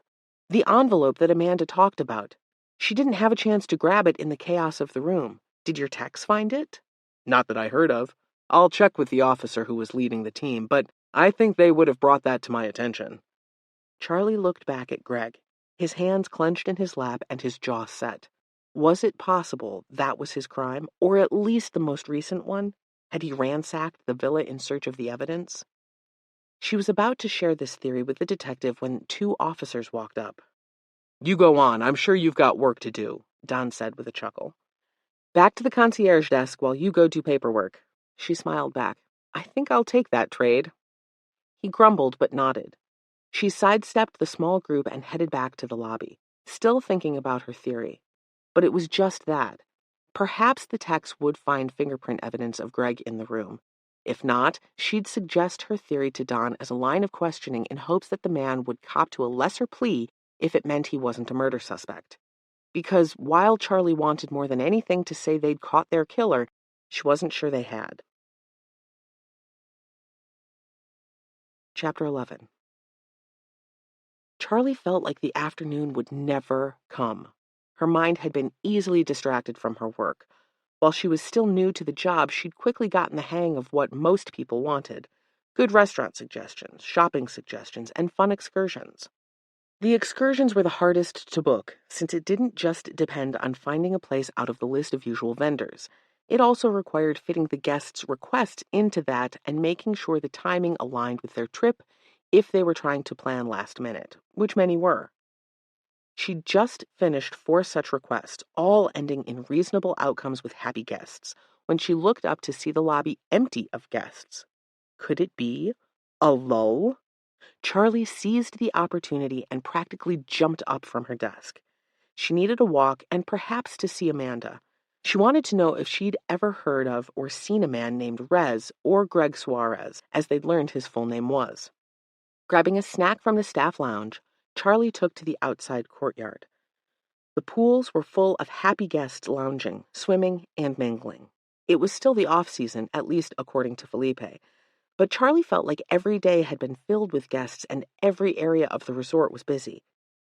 She wondered what their truly busy season would be like, and her mind went back to the promise Felipe had made during their coffee break, that she would be the one building out the concierge desk, adding new staff, to make it a full-service aspect of the resort rather than a case-by-case basis. Charlie liked the thought of that, but at the moment, she wished it was already in place. The task itself felt daunting, especially for just one person. She stood under the overhang and watched guests mill about from her unobtrusive spot until she sensed something she hadn't felt in a long time: loneliness. She'd lived alone for years, worked mostly on her own for Cutlass investigations, and spent most of her free time alone. It hadn't bothered her. The cases she'd worked were all consuming, and she'd put her everything into them. But that was part of why she had sought out something different. She was 53 and not getting any younger. She wanted a group of people to call her own. It sounded silly thinking of it like that, but looking at those on vacation, either with their spouse or with friends, made her long for that level of community. Charlie had been the lone wolf, but now she wanted to find her pack and settle in. Her cheeks heated at the realization. It seemed weak to admit, or so she heard the voice of her father saying. But he was no longer calling the shots of her life. The desire for friends wasn't wrong. Charlie knew that, but she had to reason with herself that to make friends, you had to first be a friend. And siding with the police in an investigation wasn't going to help her win anyone over at the resort if they thought she was looking for an excuse to turn them in. A prickle at the back of her neck made her check over her shoulder, and she caught sight of the friendly head of housekeeping, Valentina. As if caught watching, she flashed a tight smile and spun away, disappearing down a hall. Charlie drew in a breath. She had to remember this was only her first week at the Pearl Sands, and settling in often took months, if not years. That prospect was paralyzing, but Charlie determined she would not let it be years. Charlie redoubled her focus. She was going to talk with Amanda and then perhaps take dinner back to her cottage for some downtime. Something told her to check the pool area first, as she had found the woman there several times already. But instead of Amanda, Charlie caught sight of Rosa. She wore a long, shapeless dress and sandals, and she was sitting on one of the lounges reading a magazine. "Hello, Rosa," Charlie said, taking a seat on the lounge next to the woman. "Ah, Charlie, hello," the nanny said. She offered a warm smile, and Charlie thought of what Detective Neal had said about her past. Was it possible that this woman who took such good care of Jimmy, and was a grandmother as well, could have done something to Kyle? It was clear she was fiercely protective of Jimmy and cared for Amanda. But Charlie felt that kind of protection would only come out in dire circumstances, not in a cold, calculated manner like killing by poison. "How are you doing? Have you seen Amanda?" "I am well, and Mrs. Grayson is napping with Jimmy. She said I could take some time off, so here I am, soaking up this lovely sun. It has turned into a beautiful afternoon." "Mrs. Grayson said she told you about the blackmail." Rosa shivered. "She did. Did you know anything about it?" Rosa shook her head vehemently. "No, I never knew. I feel so bad, though. She carried that burden for so long." "Rosa, I'd like to ask a question, but I think it could offend you." Rosa's mouth quirked up. "I've never had someone tell me before they offended me. Go ahead. It takes a lot to ruffle my feathers these days." "You know that I'm working with Detective Neal on this case, and he did a routine background check on you. And he found out about the theft." Rosa nodded. "Did Kyle know? Amanda?" "Kyle, I don't know about, but Amanda certainly does. It was the reason she hired me, actually." Charlie frowned. "What do you mean?" "Amanda volunteers at a group home, or she did before she had Jimmy, and that's where we met. By that time, I had paid for my crimes with jail time and was there volunteering myself. I wanted to help younger girls who were tempted or pressured to make bad choices like I had been when I was younger." "That's really amazing." "Mrs. Grayson, Amanda, is the amazing one. So kind-hearted and ready to help. She gave me a chance to move up in the world when my husband passed away and she needed a housekeeper. Then she promoted me to nanny, and I couldn't be happier." "I'm sure she's just as happy," Charlie said.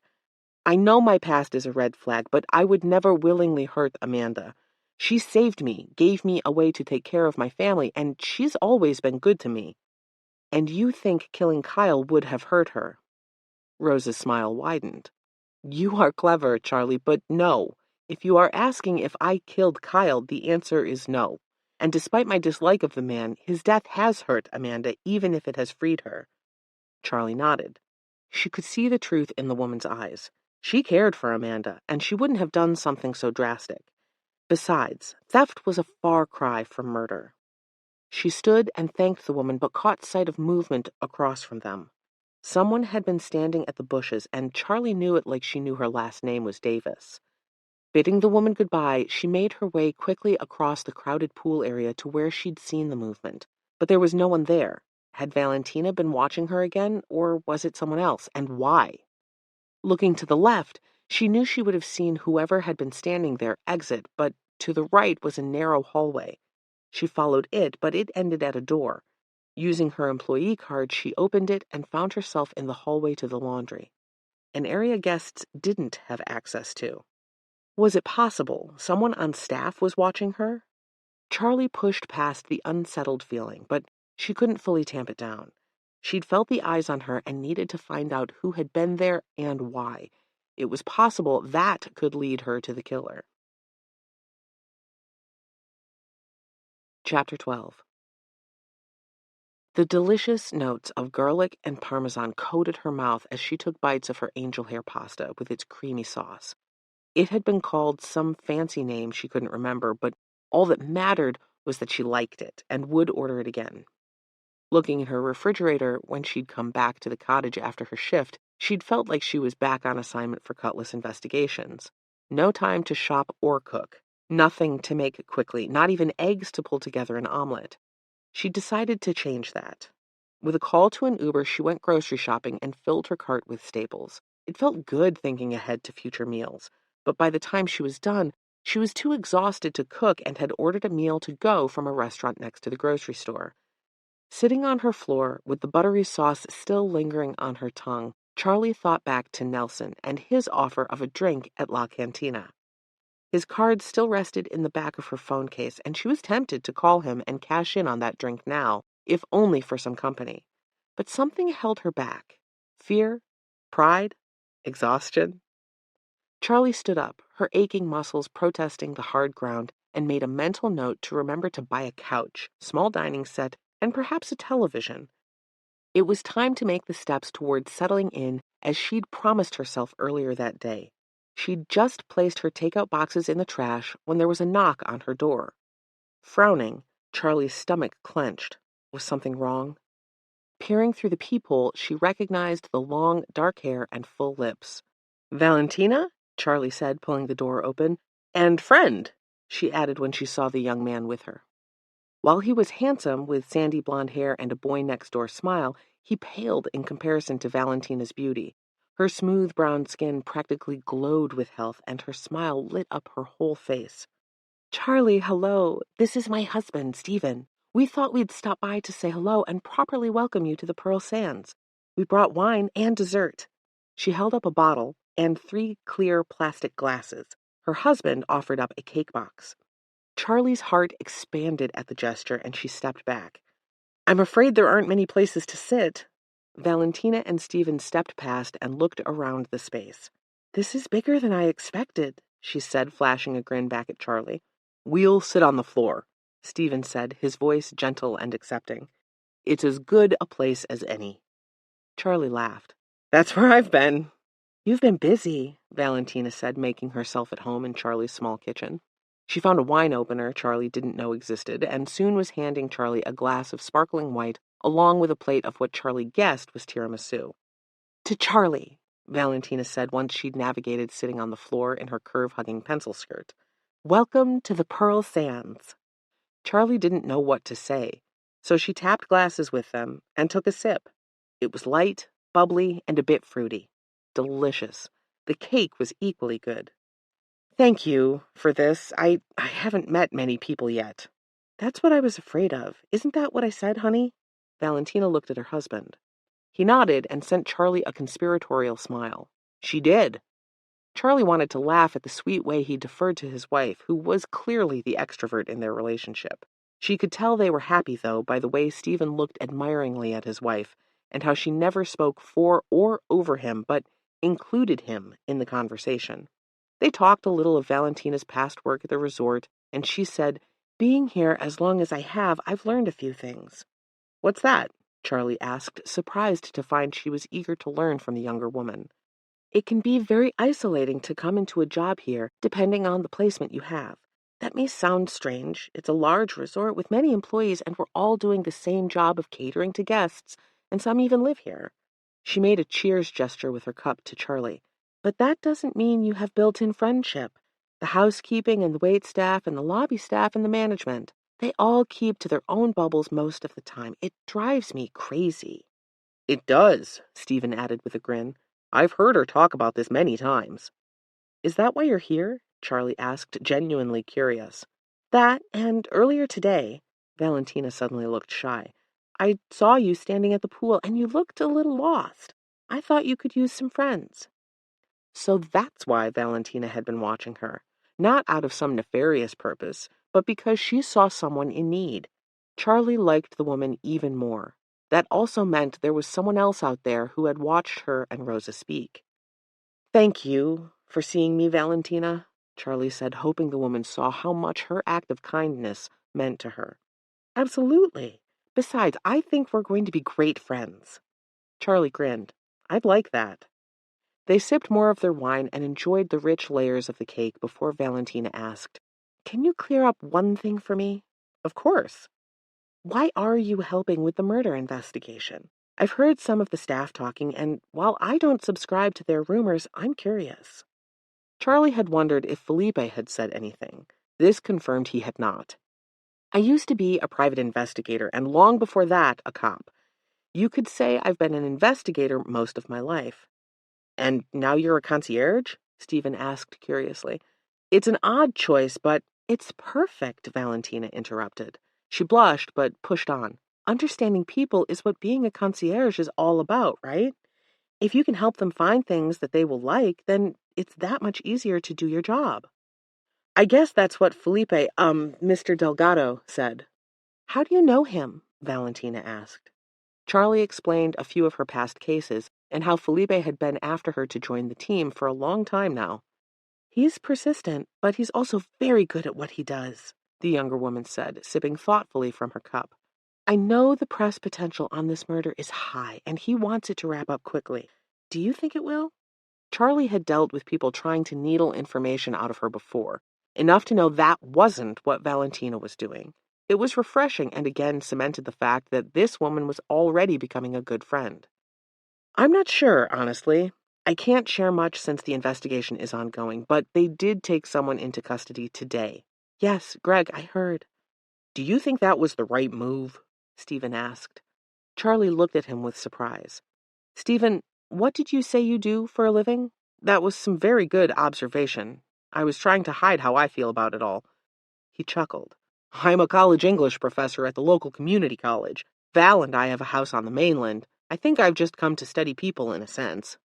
He reads a lot, especially true crime books, Valentina added with a smirk. I do that as well, he said, nodding toward his wife.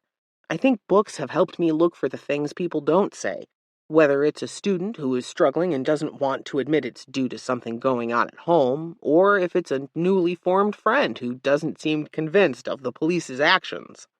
It was the most Stephen had spoken that night, but it gave Charlie better insight into him from those few sentences than she had previously.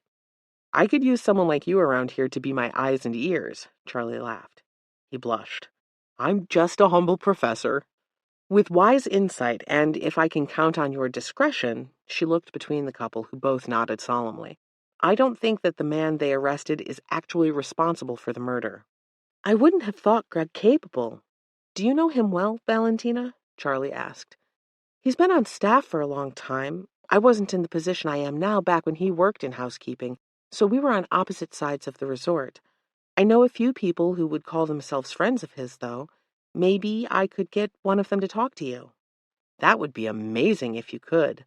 Let me see what I can do. Is there evidence backing your hesitation? Stephen asked, then clarified. Not that I'm asking you to tell us, just that I'm curious how you came to this conclusion. She smiled again, liking the man's analytical approach. There is evidence of a kind against him, but to me, it's not strong enough. I think there is enough room that there could be another responsible party, if that makes sense. He nodded. It does. They shifted topics to local attractions, and Valentina invited herself to Charlie's furniture shopping trip as soon as she had time. The night passed quickly until it was late enough that they all felt the aches of sitting on the floor too long. When it was time to say goodbye, Charlie found the words difficult to get out without emotion. "I appreciate this more than you know," she admitted. "It has been a bit of a challenging transition, more so than I'd anticipated. And this night has been a blessing. We are happy we could welcome you properly. It is good to have you here at the Pearl Sands, and I'm not just saying that as the head of housekeeping. I'm saying that as a friend, I hope." Her hesitation was adorable, and Charlie wrapped her in an unexpected hug. "Absolutely." She and Stephen shook hands, and they left, Valentina wrapping an arm around her husband's waist, his going over her shoulders as they wound down the path toward the staff parking lot. Charlie watched them go and felt a settled peace sweep through her. She knew tonight had been a crucial step in settling in at the resort. She had friends. The next morning, Charlie woke to a text message from Valentina. The woman had insisted they exchange numbers, which Charlie was happy to do, and now she was excited to see that the other woman had arranged a meeting for Charlie with a young woman on the waitstaff. Dressing quickly, Charlie drank a cup of black coffee from her single-serve maker and rushed out the door. It was early, and she was glad she'd checked her phone right away that morning. There were some mornings when she wouldn't look at her phone for hours, but that hadn't been the case today. The chatter of housekeeping staff greeted her as she rounded the corner toward the staff entrance of the restaurant, but they soon quieted as she passed. Valentina's words came back to her about the rumors. They thought she was against them. It hadn't been stated specifically, but Charlie could understand their looks and the quiet conversations behind her back. She disliked the fact that by placing her with the police, Felipe had unknowingly set her at odds with the rest of the staff. Perhaps not all of the staff, though. She'd seen Juliana a few times since her first day, and the young woman was always kind. And of course there was Valentina, but not many beyond that seemed to show her any more than general politeness, at least not in the housekeeping or waitstaff areas. She was starting to recognize that there were vast differences from those who worked in the lobby and those who did more of the behind-the-scenes jobs. Charlie disliked that as a rule. They all worked at the same place, and it shouldn't matter, but she knew it did. She checked her phone again and read the location she was to meet the woman. There was a door before she reached the kitchen, and it led outside to the dumpsters. Apparently, the woman was supposed to meet her there. The overwhelming scent of trash mingled with the salty breeze that had picked up speed that morning as Charlie stepped outside to the appointed location. A small part of her wanted to reach for a weapon, wondering if this had been a setup. She dismissed the irrational thought the moment it landed in her mind. Valentina wouldn't do that to her, not after her show of friendship the night before. She just assumed the woman had even more desire to remain hidden than Charlie did. Charlie peered around the corner and caught sight of her contact. She took a moment to watch. There were many things a person could learn when watching someone who didn't know they were being observed. A chill raced up her spine as she thought about the rustling leaves the day before. Who had watched her speak with Rosa? Had they been close enough to hear? She didn't think either of them had said anything that shouldn't have gotten out, but she couldn't know for sure. The young woman shifted, wrapping her arms more firmly around herself, and Charlie decided she needed to make her move now before the woman grew worried and left. "Hello, you must be Amber." The young woman startled. "Hi." "Sorry, didn't mean to scare you. It's cold, isn't it?" The woman nodded but didn't say anything. "Did you want to go somewhere else? Perhaps the cafe at the back of the resort?" For a moment, Charlie thought the woman might give in at the mention of coffee, but her features hardened in resolve. "No, this is fine. What did you want to know?" Charlie tried to soften her features with a smile. "Thanks for taking the time to talk to me. Val's a good friend. I don't know anything, though." There was a hint of defensiveness in her tone, and Charlie knew she needed to neutralize that first. "I think there's been a bit of a mistake." The woman's eyes narrowed. "I'm not with the police exactly. I'm an employee here, just like you. I'm just helping them because I have some prior experience." "What, you were a cop or something?" "Private investigator." "Okay." She said the word as if to really say, "So what?" "I think people around here assume I'm targeting them, but I'm really more interested in getting to the bottom of what happened to Mr. Grayson, getting to the truth, Ugh, that jerk. Amber rolled her eyes. You knew him? Not, like, really. He tried to, grab me when I walked by once. He was always doing things like that at the restaurant when he thought no one was looking. Why do you want to help him? I don't. Charlie saw the woman's confusion. I want to help his wife. Her expression softened. She's nice, I'll give you that. But there's still something you're holding back, Amber. Her look darkened. You made them arrest Greg when there's no way he could have done this. Charlie's eyebrows rose. I did not make them arrest anyone. There's some evidence against Greg, but I don't actually think he did it. The woman's expression shifted to surprise. Really? There's one thing I will always be guilty of, Amber, and that's being honest and fair. I don't play favorites with anyone, and that works both ways. I wouldn't single out anyone unless it was deserved by their actions. By the same logic, I wouldn't ignore a suspect because of personal ties. You can't have justice without equality. It looked like Amber was trying to follow what she'd said, but she finally nodded. Greg's a gambler, I know that, but he's also not a killer. He's made some mistakes, and I haven't always agreed with his life choices, but I know him enough to know he'd never hurt someone.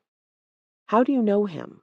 Mostly from here. We go out with a group of people a few times a month. Nothing special, and I wouldn't say we're like BFFs or anything, but he's talked about his gambling to a few of us. Says he wants to get out of it, but it's addictive for him, like alcohol to some people. I've heard that about gambling. Charlie nodded. Is there anything else that you can tell me about him that would help his case? Like, get him off? She bit her lip, looking out to the ocean for a moment before turning back. I don't know. I don't know when all this stuff happened, so I don't know about an alibi or anything. I just know he wouldn't do this. It's not his style. She looked down and to the left. What aren't you telling me, Amber? Charlie kept her words gentle, but she could tell the woman was holding something back. I mean, I don't want to rat anybody out. I'm not like that. You aren't.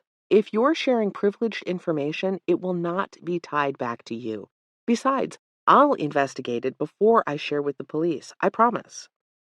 Amber seemed to trust that Charlie was telling the truth because she let out a sigh and said, It's not his style, but it is his brother's style. Brother? Yeah, Emilio. He's a tough guy. He works here part-time in the groundskeeping department. He's got a past, that much I know. He just kind of scares me, you know? How can he work here if he's got a past, as you say? I don't know. She bit her lip again. Something about his parole officer signing off on it with Mr. Delgado, something like that. Charlie's eyebrows rose. Wouldn't Emilio's presence have been flagged by Don's investigation of the staff? Then again, there was no way for him to have looked into every employee. Does he gamble with Greg? I have no idea, and I think it's up to you to find that stuff out. I've told you all I can. The young woman was done talking. Charlie could see that, so she thanked her. Before Charlie let her go, though, she lightly touched her arm and withdrew her hand just as quickly. Thank you for speaking to me, Amber. I promise you I'm not out to nail anyone who doesn't deserve it. Amber's lips quirked. I might get that, but it's going to be a hot minute before the rest of the staff trusts you. Charlie felt the pang of hollowness in her chest at her words. Then let's hope this is solved quickly so we can get past it all. Amber shrugged and went back inside, but Charlie stayed out for a few extra minutes to give the young woman time to get clear before she came in. It was a chilly morning with a stiff breeze, but she didn't want Amber to be ostracized for speaking with her. The information Charlie had gained was helpful, but was it something the police didn't already know? If Emilio had a past, it was probably already being investigated in conjunction with Greg. Anyone who could be an associate of his or mildly related to this would be investigated. Emilio aside, who did it leave if Greg wasn't the killer? Amanda, who Charlie was fairly certain hadn't killed her husband. Any of the guests from the party, or Eddie. Charlie reasoned through his involvement. He had a link to Amanda with their child, but according to Amanda, he'd only just come to know about the child's true parentage. There was no way he could have planned Kyle's murder ahead of time if Amanda had only just told him about Jimmy, and poison was something you planned in advance. She made a mental note to check in with Don about the initial toxicology results. That was crucial to how things would proceed. Knowing if it was something widely available or difficult to come by would affect how they thought of the suspects. Speaking of, she wondered at the use of poison. Would a supposed bad guy like Emilio use poison to kill someone? Would Greg? Or was there someone out there who would and had a motive they knew nothing about? Had her focus been too narrow? Charlie stepped back into the hallway just as her phone buzzed to life. She pulled it from her pocket to see that it was Amanda calling. "Hello?" she said. "Charlie?" Amanda's voice was shaky, and she heard Jimmy crying in the background. "Can you come to our room?" "What's wrong? What's happened?" Charlie was already moving in that direction. "I just found a threatening note. They threatened to kill me." Chapter 13. Charlie's call to Detective Neal was short and to the point. She was relieved to know that he was already on his way with a few officers, even though traffic wasn't in their favor, and that resort security was already on their way. She explained what little she knew as she swiped her all-access card to the hallway that would lead to Amanda's suite. He told her he'd be there as quickly as he could, and she ended the call just in time to step into the hallway. She saw the threat immediately. There, on the front of Amanda's door, a 5-inch hunting knife skewered a piece of hotel paper. The note looked scratched out in blue ink, and Charlie guessed it was written in a way to both disguise the handwriting, but also to incite fear. The door opened behind her, and 2 security guards rushed forward. "Don't touch! I am doing no such thing," Charlie said, rolling her eyes at the young men. She'd yet to meet the head of security as he was away on vacation, but she'd seen one of these men before. "Caleb, right?" "Yes, ma'am," the young man said. He was tall, with broad shoulders and a young face. They both seemed green, but they were trying. "I'm just going to knock on the door to speak with the occupant. I won't disturb anything. The police are on their way." "Got it," Caleb said. The other man sent him a sharp look. "It's okay, Drake. She's working with the police." The other guard, Drake apparently, huffed a breath and seemed to capitulate, if begrudgingly. Charlie turned and knocked lightly on the door, careful not to disturb anything. The door swung inward. "Oh, Charlie, it's awful." Amanda rushed up to her, tear marks on her cheek. She seemed to go still when she saw the guards behind her. "I told Rosa to take Jimmy to the restaurant for breakfast. He doesn't need to be here when the police arrive, but he was so scared. I tried to make it so he couldn't see the knife, but he did, and—" "Just slow down, Amanda." Charlie lightly gripped the woman by her upper arms and waited for her to take a breath. "It's going to be all right. Detective Neal is on his way, and these nice security guys are here to watch out for you until then." Good. I called the detective right after I called you. I just figured since you live around here, you could come faster. He said he's coming and not to touch anything." "That's right. Did you?" She shook her head. "I mean, I opened the door from inside but didn't touch anything else." "Good." Charlie stepped back out into the hall, but she suggested Amanda stay inside where she didn't have to look at the note. The guards eyed her but didn't interfere as she let the door close partially. Without touching anything, she began to examine it all. She'd thought hunting knife at first, but now that she looked at it again, she thought it might be a fisherman's knife, something for gutting fish, perhaps. She wasn't one to fish, though, and knew her assessment could be wrong. She shifted her focus to the crudely written note. It was short and to the point, but it confused Charlie. It demanded that $500,000 in unmarked bills be deposited at a specific beach just down the way from the resort. The second half of the note was what confused Charlie. The author of the note promised not to kill again if their demands were met. It didn't fall in line with what she thought about the case. Why threaten to harm someone else, no one specifically listed, if Amanda didn't pay? She stepped back and took in the whole scene. She wasn't positive, but the force it would have taken to plunge the knife into the heavy fire-safe door would be great. Perhaps only able to be done by a man, but she wasn't sure on that. And the placement, outside the door meant that anyone could have come across it first if Amanda hadn't come outside. Charlie was bursting with questions she wanted to ask the woman, but a commotion at the end of the hall alerted her to the fact that Detective Neal and his team were here. "Charlie," Don said, all but ignoring the security guards as his voice boomed down the hall. He clomped down and paused in front of the door, an inscrutable expression on his round features.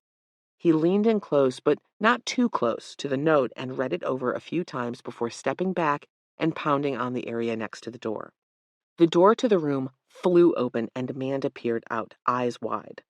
Charlie assessed the woman. Was it possible she'd placed the note to distract them from her as a suspect? She was petite and didn't look like she'd be strong enough, but there was no way to know the force necessary, at least not without an experiment of some kind. "Officer Pearson here will take your statement. Then I'll come talk with you. Charlie?" He turned to her. A word. Charlie's eyebrows rose, but she followed the detective down the hall and away from the commotion. "I don't like this one bit." He spoke before they'd stopped at a window. Charlie had to admit that his thoughts mirrored her own. "Saying they won't harm someone else if she pays. What's that all about?" I don't know. I was just thinking about that when you showed up. "And what did you come up with?" Charlie felt a little like she was being tested, but she gave him her thoughts. It's hard to know who benefits from this. Obviously, they get money if she follows through, but is the demand just a device? Is it just something to distract us from Greg or Amanda or someone we don't know about yet? "Who else is there?" Don asked. She filled him in on her meeting with Amber that morning. "And you say there's no reason why this young woman would give you false information?" She was speaking to me as a favor to a friend. I don't think there's any motivation for her to lie. "Well, I can tell you that we looked into Emilio. He's been on our radar for a while, but seems to have kept his nose clean while working here. I'll also admit that as of right now, we can't find him." You don't know where he is? "We know where he's supposed to be, but he hasn't been home in several days and called out of work earlier this week." Do you think he's a viable suspect? "At this point, I'm not willing to rule him out, but I'm also not betting on him either." Why? Charlie wanted to understand his logic. "Greg's got a solid connection to Kyle. Greg had a beef with him. Greg was also, likely, blackmailing the guy's wife. I mean, there's a lot there." Charlie shrugged. "But this throws a wrench in that." If this warning is from the killer and you've got Greg in custody, Charlie began. "Exactly, which is why I'm less inclined to believe this is real. Doesn't mean I won't take it seriously, but the timing is suspicious." Charlie agreed. How's looking into Kyle's company going? "They are leaking money like a sieve, as Eddie said, but our forensic accountant still needs to finish going over the records we found to pinpoint where that's all happening." And the poison? Don grinned. "You don't miss a beat, Charlie." I try not to. "Results are indicating rat poison." So common, but not like the person could pick it up here at the resort shop. I don't know if they'd have it in the janitorial closet, but that wouldn't be easy to get at. "What are you thinking?" His eyes narrowed. She explained her theory about how the person, if they were part of the party, had to come prepared to poison Kyle, and how they would have known Amanda wouldn't drink the coffee. Greg could have done it. Bring it from home and drop it in. True, but would he know she didn't drink coffee? He wouldn't want to kill the woman he'd been blackmailing. Maybe not, but who does that leave? Amanda brought it herself? Charlie shrugged, and he went on. Rosa did it, and she knew she wouldn't have the coffee, or another party member came prepared. It's all possible. I was almost hoping it would be rare and would have taken more time for the killer to find, which would possibly leave us a trail. Wouldn't that be nice? Detective Neal sighed and consulted his notebook. Emilio could have done it too, but it all comes back to this note. Why not threaten someone specifically? I was thinking that too, Charlie agreed. It seems too vague for a scare tactic. Playing on the fact that Amanda is a good person, perhaps? I don't know. We'll dust for prints and send it off to the lab. Charlie nodded as another officer walked up toward them. We're ready to pull the knife, Detective Neal. Okay. Don gave a curt nod and the man walked away. Are you going to have Amanda leave? I don't see that I can just yet. I'll station some people here for around-the-clock attention, but I don't want her to go home just yet. They live a few hours north, and everything is happening here. I'd rather have her close to keep an eye on her." Charlie nodded, thinking he would say as much. "We need to get to the bottom of this." "Don't I know it?" Don nodded once and spun on his heel without anything more to say. She could tell he was stressed. She would be too in his position. While she felt the weight of wanting to find out who was scaring Amanda and who had killed Kyle, it wasn't completely on her shoulders. As she walked away, though, she knew she would still treat it as if it was on her. It was just the way she'd always been. Charlie went back to work and started an outline for her plan to hire an assistant. It was becoming clear that even if this investigation was only a one-time thing, she would still need help at the front desk. Felipe had explained that, in the past, the Pearl Sands had employed an older gentleman who knew the area well to act as their main concierge. His job had been typical hours, and then his daughter had taken over for him. There was always someone at the front desk willing to help after hours, but Charlie had gotten the feeling that Felipe wanted to see that time slot expand. Though now, as she began drafting a want ad for the type of person she would look to hire down the road, she wondered at the benign nature of the task. There was a murderer on the loose, and she was looking for an assistant. Charlie sighed. Here she was, on her third day of work at the Pearl Sands, and she was already trying to change things up in addition to solving a murder. Well, that was why Felipe had wanted her there, wasn't it? He wanted someone different than the status quo, and she was going to give him that. Her fingers stilled on the keyboard as she watched Eddie walk from the hall, through the lobby, and toward the pool area. He was still here. She hadn't seen him since the day Kyle was found and had assumed he'd gone home. From where she sat, it looked like he was going to the pool. He was in shorts and flip-flops, with sunglasses on the top of his head. She looked around the lobby, but it was almost lunchtime, and that was a quiet time. Most had checked out already, and new guests would be checking in later that afternoon. Placing her "I'm away" sign up, she picked up a pair of sunglasses and headed toward the pool. Charlie was greeted with a crowd of people moving from one area to the other. Some were getting drinks, others had carry-out food from the restaurant, and others still spent their time in the pool. She caught sight of Eddie on the far side making his way toward the shallow end where she saw Amanda lathering sunscreen on Jimmy. Being as unobtrusive as possible, Charlie wove through the lunch crowd toward the shallow end of the pool where Amanda sat. As she watched, Amanda clapped her hands and Jimmy followed, slipping easily into his floaters as Amanda climbed into the pool with him. Eddie took her seat under an umbrella and watched. As Charlie observed him, she thought she saw a hint of pride there. The news that he was Jimmy's father had to have changed things between him and Amanda, but to what extent? He was clearly spending time with them both, but she doubted Jimmy knew the real reason. If Amanda had a difficult time telling her son that his father was dead, she wouldn't be ready to share other life-altering news anytime soon. She observed their interactions more closely, but Amanda seemed focused on Jimmy. Had she shown more interest in Eddie, it would have felt suspicious, perhaps a motive for her husband's murder, but Charlie didn't see that, at least not in this moment. Deciding on action, Charlie made a beeline toward Eddie. "Mind if I sit?" she asked. He jerked back a little but smiled up at her. "No, join me." Charlie sat and let her gaze wander to where Amanda played with Jimmy in the water. "Where's Rosa?" Amanda gave her a break, said we would take him down here. Did that mean Eddie had been up at their room?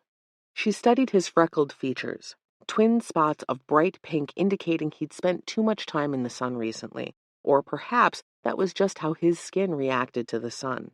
He continued. I mean, what she's been through, them both, it's just not fair, you know? I told that detective she needed to go home, that this is too much being here, but he's insistent that she needs to stay. There is an investigation going on, Charlie reminded him. If she were to go home, it would be difficult for him to continue. But she's in danger, right? I mean, she said you saw the note. That's freaky. Charlie nodded, wondering if he had seen the note or if Amanda had told him about it. It was a bit scary, but also very vague. Amanda was not threatened specifically, and I think that's significant. Why? Eddie turned away from where he'd been watching Jimmy jump into the pool and Amanda's waiting arms. I'm not sure, just a feeling I have. She realized she'd said too much and hoped that he would let things drop. He seemed content to do just that. They watched the other swimmers frolic in the water, Jimmy's giggles reaching them with their joy. It was good to see him so happy, but it was also difficult. He would have a tough road ahead of him knowing what happened during this trip for his 5th birthday. Finally, Charlie pulled her gaze away from his joyous face and turned to Eddie. "What will you two do?" He looked at her sheepishly. "I think Amanda told you everything." "She did. I only just found out, but the idea of—" He lowered his voice even though there was no way the child would be able to hear him. "Being a father is pretty cool. Is that what you want to be?" He frowned. "What do you mean?" "Will you and Amanda tell Jimmy? When he's older, of course," she added at Eddie's frown. "Co-parent? Share custody?" Eddie's gaze flew back to Amanda before he answered. "I don't know. It's going to be whatever Amanda wants." There was a fondness to his tone that clued Charlie in on what was really going on. "It's not about the money, He turned to Charlie, his expression earnest. "What do you mean? We talked before, the day Kyle died, and I remember telling you about the money from the company and how Amanda was rich. I mean, I told you we've known each other since we were kids, but I don't want you to think any of this is about money." It was an odd thing to say, so she pressed into it. "Why would I think that?" "It's what Detective Neal was thinking, I could tell. Like, the fact that my parents lost their money when I was a teenager has something to do with me getting close to Amanda, but it's not that at all. I actually did really well in the stock market at a young age, and I'd be willing to help her. I just don't want people thinking I'm hanging out with the kid for the wrong reasons." Charlie wanted to press him on what he thought the wrong reasons were, because at this point it seemed ill-timed for him to burst into their lives, but Jimmy called out to him. "Duty calls," Eddie said with a wide grin. She watched him jump into the pool and felt drops from his splash land on her knee. If nothing else, it did seem like the man cared for the boy. That would be good for Jimmy, but it would also have to be confusing. She watched as they all interacted, Eddie playing a game with Jimmy while Amanda laughed at Jimmy's antics. She seemed happier here, but Charlie had caught sight of the officer in charge of watching over them. He stood out of the way, but it was in such a manner that he would never truly fit into the background. Did his presence make Amanda feel bold, or was it all an act for her son? Charlie continued to watch a few more minutes before deciding she'd seen all she needed to. In fact, she was now more certain of one thing than she was anything else. Eddie was in love with Amanda. Chapter 14. Charlie heard Valentina's laugh before she saw the woman. Coming around the corner, she saw her standing in a circle with a group of housekeepers. It looked like she'd caught Valentina at the tail end of a meeting and was about to slink back when she heard her name. "Charlie, come here," Valentina said. Reluctantly, knowing that most of the staff didn't trust her yet, she came up next to her new friend. "This is Charlie Davis, and she is working the investigation on behalf of the Pearl Sands." Several of the housekeepers scowled, and some looked away as if they'd rather be anywhere but in that meeting. "I know I've heard some rumors in circulation. I want to dispel those.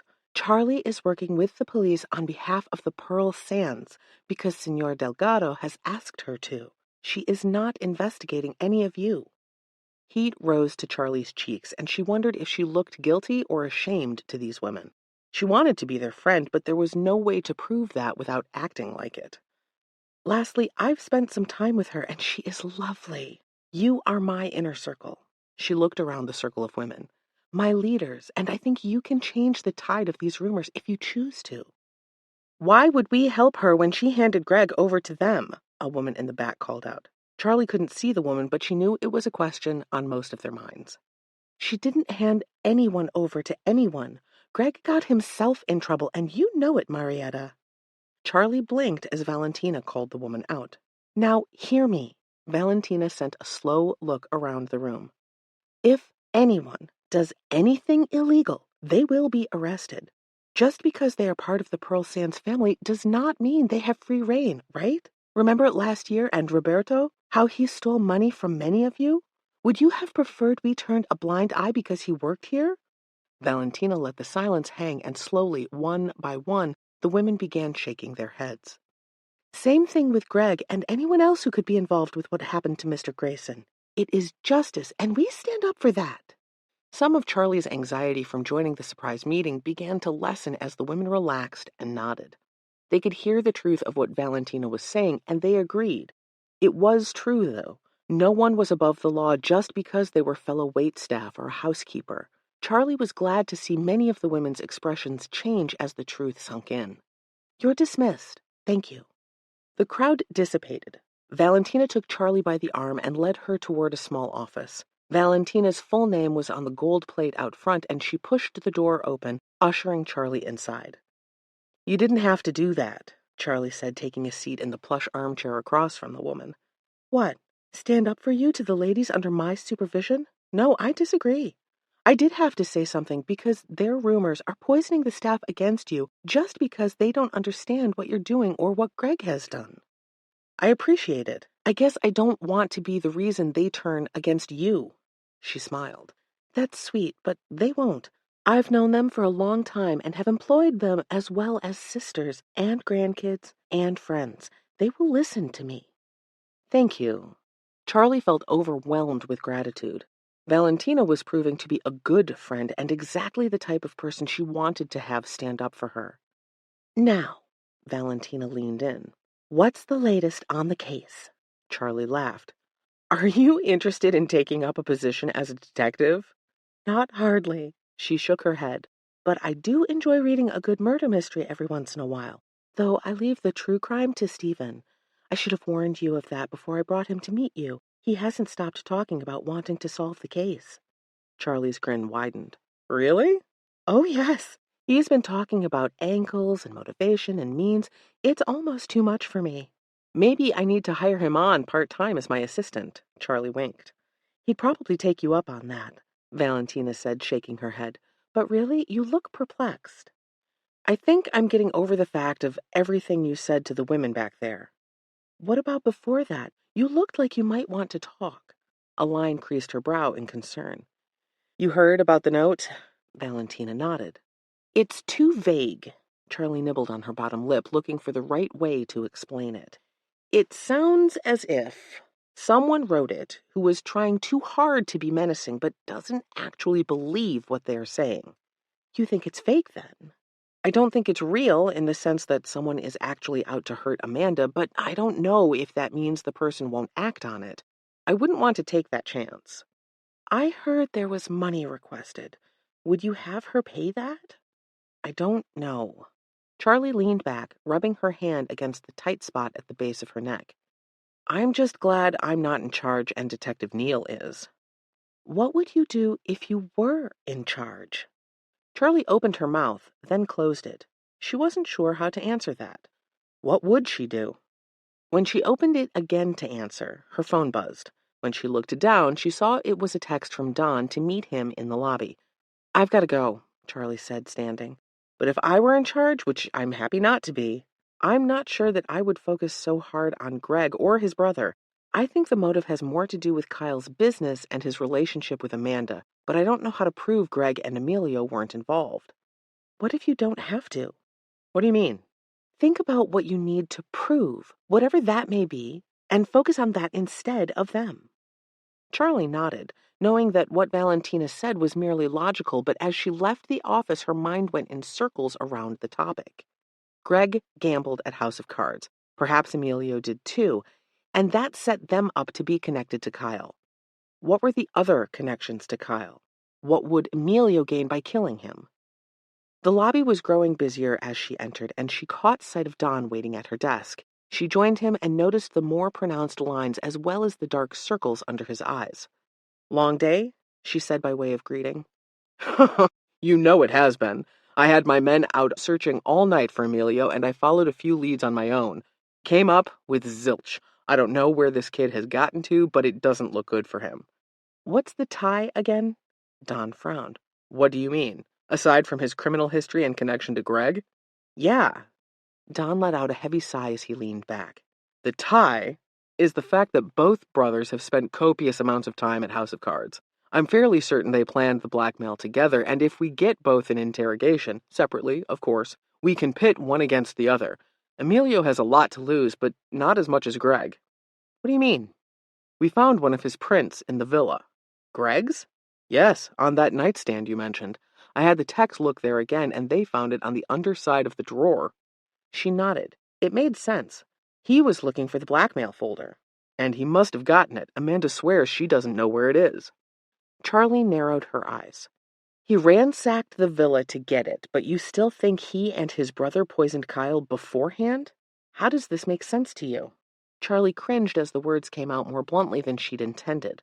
Her boss at Cutlass had encouraged her bluntness and direct approach, but she'd quickly learned not everyone did. It makes sense because he didn't realize he needed to get the papers that would tie him to Kyle until after he'd killed him. But Amanda said she showed Eddie the papers the night before Kyle was killed. Don pursed his lips in thought. Maybe, in the heat of the moment when leaving the poison, he thought he could sneak in and get them, but Amanda was still in there? He was grasping at straws. Or, a light entered his eyes, or Emilio was the one who did the poisoning, and only afterward did Greg realize they needed to get the papers. Charlie nodded. That made more sense than anything else he'd said, at least in part. It was still difficult to reconcile Emilio, the previous gang member, killing someone by way of rat poison, but she didn't want to let any type of bias enter into her investigation. Even if he had been involved in a shootout before, that didn't mean the man always had to use a gun. Look, I met you here because I wanted to let you know we've got a tip, though it could be a bust, that Emilio is on the premises. Charlie's eyes went wide. Don't worry, I added an officer to Amanda's detail.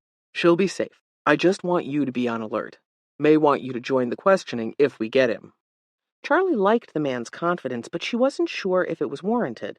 The problem with everything that he'd shared so far was that in reality it involved a lot of guesswork. And while she knew better than to think the man would try to push something through that wasn't accurate, she was afraid he had tunnel vision on the Suarez brothers.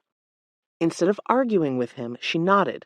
There were a few things she wanted to follow up on as well before she made her true hesitations known. She'd pushed back to him on a few things, but she needed more hard evidence before moving forward. Or at least a very good reason to distract the detective with inquiries if it was going to lead them in the wrong direction. All right, good luck, detective. He rose and huffed a laugh. I don't need luck. I need to wrap up this case. And with that, he left. Charlie stepped into the sand with bare feet. It was still warm to the touch, even though the sun was close to setting. Her earlier conversation with Don rested heavily on her mind. He could reason out the fact that Emilio, a past criminal, could have done the crime. It even fit, to an extent, from the fact that his brother had reason to be afraid of Kyle. Why didn't it feel right, though? Charlie sighed and began strolling down the beach. She'd taken a few minutes to change from her Pearl Sands polo into a t-shirt and jeans and felt more like herself. That and her toes in the sand helped to ground her in the moment. Charlie? She turned and saw Nelson coming toward her, his own sandals hanging from his fingers. What are you doing here? Looks like the same as you, taking a stroll. It's a nice night, she admitted, looking back out to the endless horizon. Why do I get the feeling that's not why you're out here? She turned toward him, surprised he'd picked up so easily on her mood. You're very perceptive, Nelson. Perhaps too much. His grin widened. Tell me, Charlene, what exactly has you so preoccupied you can't fully enjoy a beautiful evening on the beach in front of one of the best resorts in Florida? It's this case. She shook her head. She'd always had someone to toss ideas back and forth with. First, it had been her partner in New York. Then she'd left that job and been on her own, scraping together what she could to get her PI license. Once she had that, she'd started her own firm. She'd worked with amazing private investigators for years until a fated case that she'd pushed to the back of her mind. After that failure, she fled to Florida and eventually joined Cutlass Investigations. Doug Thacker, a friend of her father's, had become her go-to sounding board. He was a hard man and liked to push buttons, but she'd thrived under his guidance. A pang of loneliness struck her again, and her fingers twitched toward her phone with the urge to call Doug. But she had to do this on her own. had to prove to herself that she was starting new and could handle it. Then again, was she really alone? She looked over at Nelson. His open expression invited her to share what she could with him. He was clearly an observant person, so maybe he could be the sounding board she needed. "I can't get into very specific details," she began. He nodded and she continued. "I think the people Detective Neal is arresting for Kyle's murder aren't the right ones, but I don't know how to prove my theory." He asked for more information, and she ended up telling him what she thought she could. She ended with, "And while I don't think Amanda is the one behind this, I have to wonder, did she hire someone to kill her husband? Is there some other player we don't know about? Is Rosa in on it and she's just a very good liar?" "The place you mentioned," he said, cutting her off. "What did you call it?" "The place?" She tried and failed to follow his logic. "Cards something, House of Cards. Yeah, you said there's a woman there who Kyle was seeing, right?" She nodded. "Yeah, his paramour." "She was the one who told you about Greg, right?" "In a way, I mean, she did, but I also heard Greg talking about how much he disliked Kyle." "And that was from his time here at the resort?" Nelson asked. "And the gambling establishment." Nelson's brow furrowed further. "I think you should talk to her again." "Why? What do you think she knows?" "Anything? Nothing. I just have found that when I was stuck on a case, I needed to go back and talk to witnesses, to anything. She didn't see the murder, but she did see these men interacting. She could tell you if she saw the brother there and how they seemed to interact." Charlie felt her lip tug upward in an unexpected smile. "You, Mr. Nelson Hall, are a surprise. I think I'll do just that." "Not without me, you won't." Her mouth dropped open. "What?" "I'm going with you." "No, you're not. I'll be fine." "I have no doubt that you can handle yourself just fine, Charlie. I'm just not personally okay with sending you into a presumably illegal gambling establishment without backup." She pointed at him. "That's you?" "That's me." Her eyes narrowed. "Are you ever going to tell me about what you did in the military and why you're here on Barnaby Island throwing pottery?" "Maybe someday." Charlie weighed her options. She could try and go without him, but she had a feeling he would just follow her anyway. She could refuse his company and risk insulting him, though he didn't seem the kind to be easily insulted. Or she could accept his help and see it as a win in both categories of case solving as well as friendship building. She chose the third option. "Let's go." They walked back to the resort for Charlie to change, and Nelson called up a car for them. He held the door as she slid into the plush interior. It was a much nicer car than she would have hired, but he'd insisted on paying, so she let him pick what he wanted. "Do you know where we're going?" she asked when the driver pulled away from the curb in front of Luxury Square. "I did some online digging and found the location. You're sure you want to do this?" She laughed, shaking her head. "You're the one who suggested I talk to Shirley again." "True, but at House of Cards?" He looked doubtful, and she understood his hesitation, but she didn't have time to track down Don and see if he could give her information about Shirley's home address. She wasn't sure he'd give it to her anyway. Without the resources she'd used at Cutlass, she was flying blind. She had to use what she had. "It's the only place where I know to find her, and I figure if she's not there, we'll ask around and someone may know where she lives. And they'll just give you that information." Charlie's smile brightened. "I'm very good at what I do." "And exactly what is that?" Nelson's tone was light, but she could see from the glint in his eye that his words were a challenge. Not a hard line, but one he meant to issue. "I told you, former PI. And former law enforcement." She shrugged. "You miss it. I mean, in all reality, you're still working that job, so why did you quit in the first place?" Charlie flashed back to her last case, the one she hadn't wanted to take. "No reason." Her voice shook and she cleared her throat. Turning to look out the window, she tried to avoid Nelson's penetrating look. If she wasn't careful, she was afraid he'd see right through her. The car wove through evening traffic and finally pulled up in front of a sleazy-looking building with a lit sign that read, "House of Carr," the lights of the D having gone out. "Here we go," Nelson muttered under his breath. He stepped out and held a hand to her, but she ignored it and climbed out on her own. He wasn't the enemy, and she didn't want to snub him after he'd come up with a good plan for the evening, but she wasn't sure how to handle the man. He was kind, handsome, and intuitive, all good qualities, but they almost felt like too much, as if he were a threat to her somehow. It was ridiculous. It was clear he was a kind man who cared about his community and his art, but she barely knew him, and she had to remind herself of that. She'd trusted too easily in the past and wouldn't make that mistake again. She overheard him asking the man to wait and offering an obscene amount of money if he would.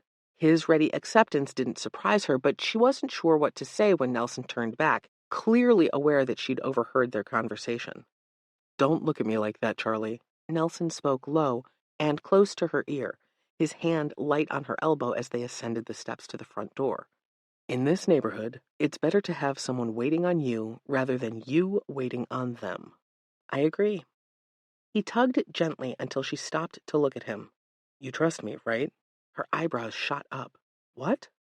"You're looking at me like you don't know me, and while I know this is a ridiculous thing to say to someone you've only just met, I figured you understood at least the heart of who I am." "And who is that?" she asked, more out of curiosity of what he would say than anything else. "The guy who's helping you." She saw open honesty in his hazel eyes, and her initial assessment returned. "I know," she repeated. "Let's go." It looked as if Nelson wanted to hold her back to discuss it further, but she slipped from his grasp to enter the gambling den. She did trust him, and she was fairly certain he knew that, but she wanted her focus to be on finding Shirley rather than hashing out her newfound friendship with the Potter. Cigarette smoke and loud music greeted them as they entered, and a man came up to them wearing a surly expression that made his round features look more like rock than human. "You've been here before?" "First time," Charlie said, making sure to stand tall and stare the man down. She knew intimidation tactics. No matter what he did to make her react in fear, she was going to ignore it. "I think we can find our way around." All right, the big guy said, taking a step back. "Ladies got guts. Have a good time." She stepped past him, not looking back to see if Nelson followed, and began to scan the room. She knew she'd recognize Shirley, and while it could be easier to ask around for her, Charlie had a feeling the less it looked like she was in search of the woman, the better. All around, men and women stood at tables filled with cards, dice, and chips. On one wall was an area where you cashed in money for chips behind fake gold bars, and waitresses in skimpy attire walked with drinks held aloft. "Charming place," Nelson said, his dry sarcasm easy to pick up on. "We're looking for a woman about my height with brown hair and—" Charlie sighed. "I don't think it's worth it to describe her where—" "Wait! There she is!"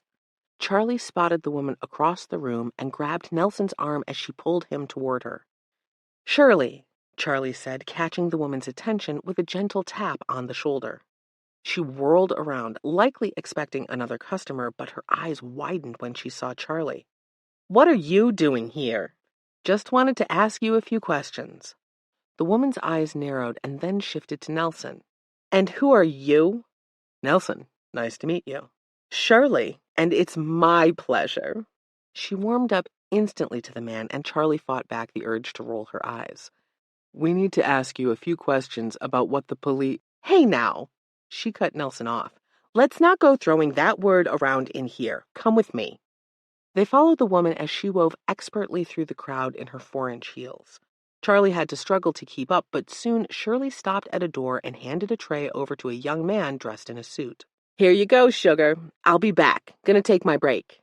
The young man grinned like a fool and held the door for them as they stepped into a quiet hallway. "That's better." Shirley blinked a few times and turned to Charlie. "What do you need to know?" "When you talked to Don," she was fairly certain they were alone, but she decided to use his first name just in case. "You mentioned seeing Greg here, with Kyle." Shirley nodded. "Oh yeah, they were here around the same time, all the time. I told you about how they didn't like each other." "Yes, but did you ever see Greg with anyone else?" She didn't want to feed the woman Emilio's name or description. It was better if Shirley told her from her own memories. "Not really. I mean, a few times he came in with a girl, different one each time, but no one that stuck out." That confirmed part of her suspicion, but it wasn't enough. What about Kyle? Did he come in with anyone? Nelson spoke up, and Charlie flashed him an appreciative smile for the insightful question. Yeah, there was one guy. Charlie's heart pounded in her chest. Do you remember what he looked like? Yeah, kinda tall, had red hair, lots of freckles. Red hair, you said? Yeah, a typical ginger. Charlie nodded. Anything else of note? He came with a woman not too long ago. I do remember that. Charlie's back stiffened. A woman? Yeah, once. I never could see what she looked like, though. Shorter, I guess. Blonde hair. Never got a look at her face, but she stood by and watched while the red-haired guy and Kyle had it out right there on the floor. I think security had to take her out. I think that's all we need, Shirley, Charlie said. Thanks so much for your help. She blinked. That's it? Don't you want to, I don't know, ask me about what games they played or something? No, I don't think that's necessary. You've been a big help, thank you. Suit yourself, but you? She tapped a finger lightly on Nelson's chest. Can come back any time. He gave her an uncomfortable smile and turned to go, following Charlie through the crowd. That's it? That's all you needed to hear? He asked, his lips near her ear to not be overheard. That's it. They burst into the fresh air of the night, and Charlie allowed a small smile. When she turned back to Nelson, all she said was, I know who killed Kyle. Chapter 15. Charlie hadn't slept well. It was one thing to think she knew who the killer was, as she'd so boldly stated to Nelson the night before, but then the questions began to flood in. She'd had to send a hasty text off to Don, but there was one more thing she needed to check into. If the answer returned as she thought it would, she'd not only know who the killer was, but why they'd done it. Still, the only response she'd gotten from Don about her late-night text was that he would look into it in the morning. She'd checked her phone multiple times that morning, but still nothing. Instead of staying in her cottage and pacing the empty living room floor, Charlie brewed another cup of coffee and took it and a light blanket to one of the beachside lounge chairs. It was still early enough that no other guests were out, but the sunrise was beginning and she was mesmerized. The emotions of the last few days washed over her, and she decided to seriously evaluate her new position and life at the Pearl Sands. She liked her cottage, though furniture was a must within the next week. She liked her new job, though it still felt overwhelming, and the desire to share some of the burden was a pressing issue. She wasn't sure if that was a byproduct of working the case and her job, but it was something she would need to seriously look into. And her personal life?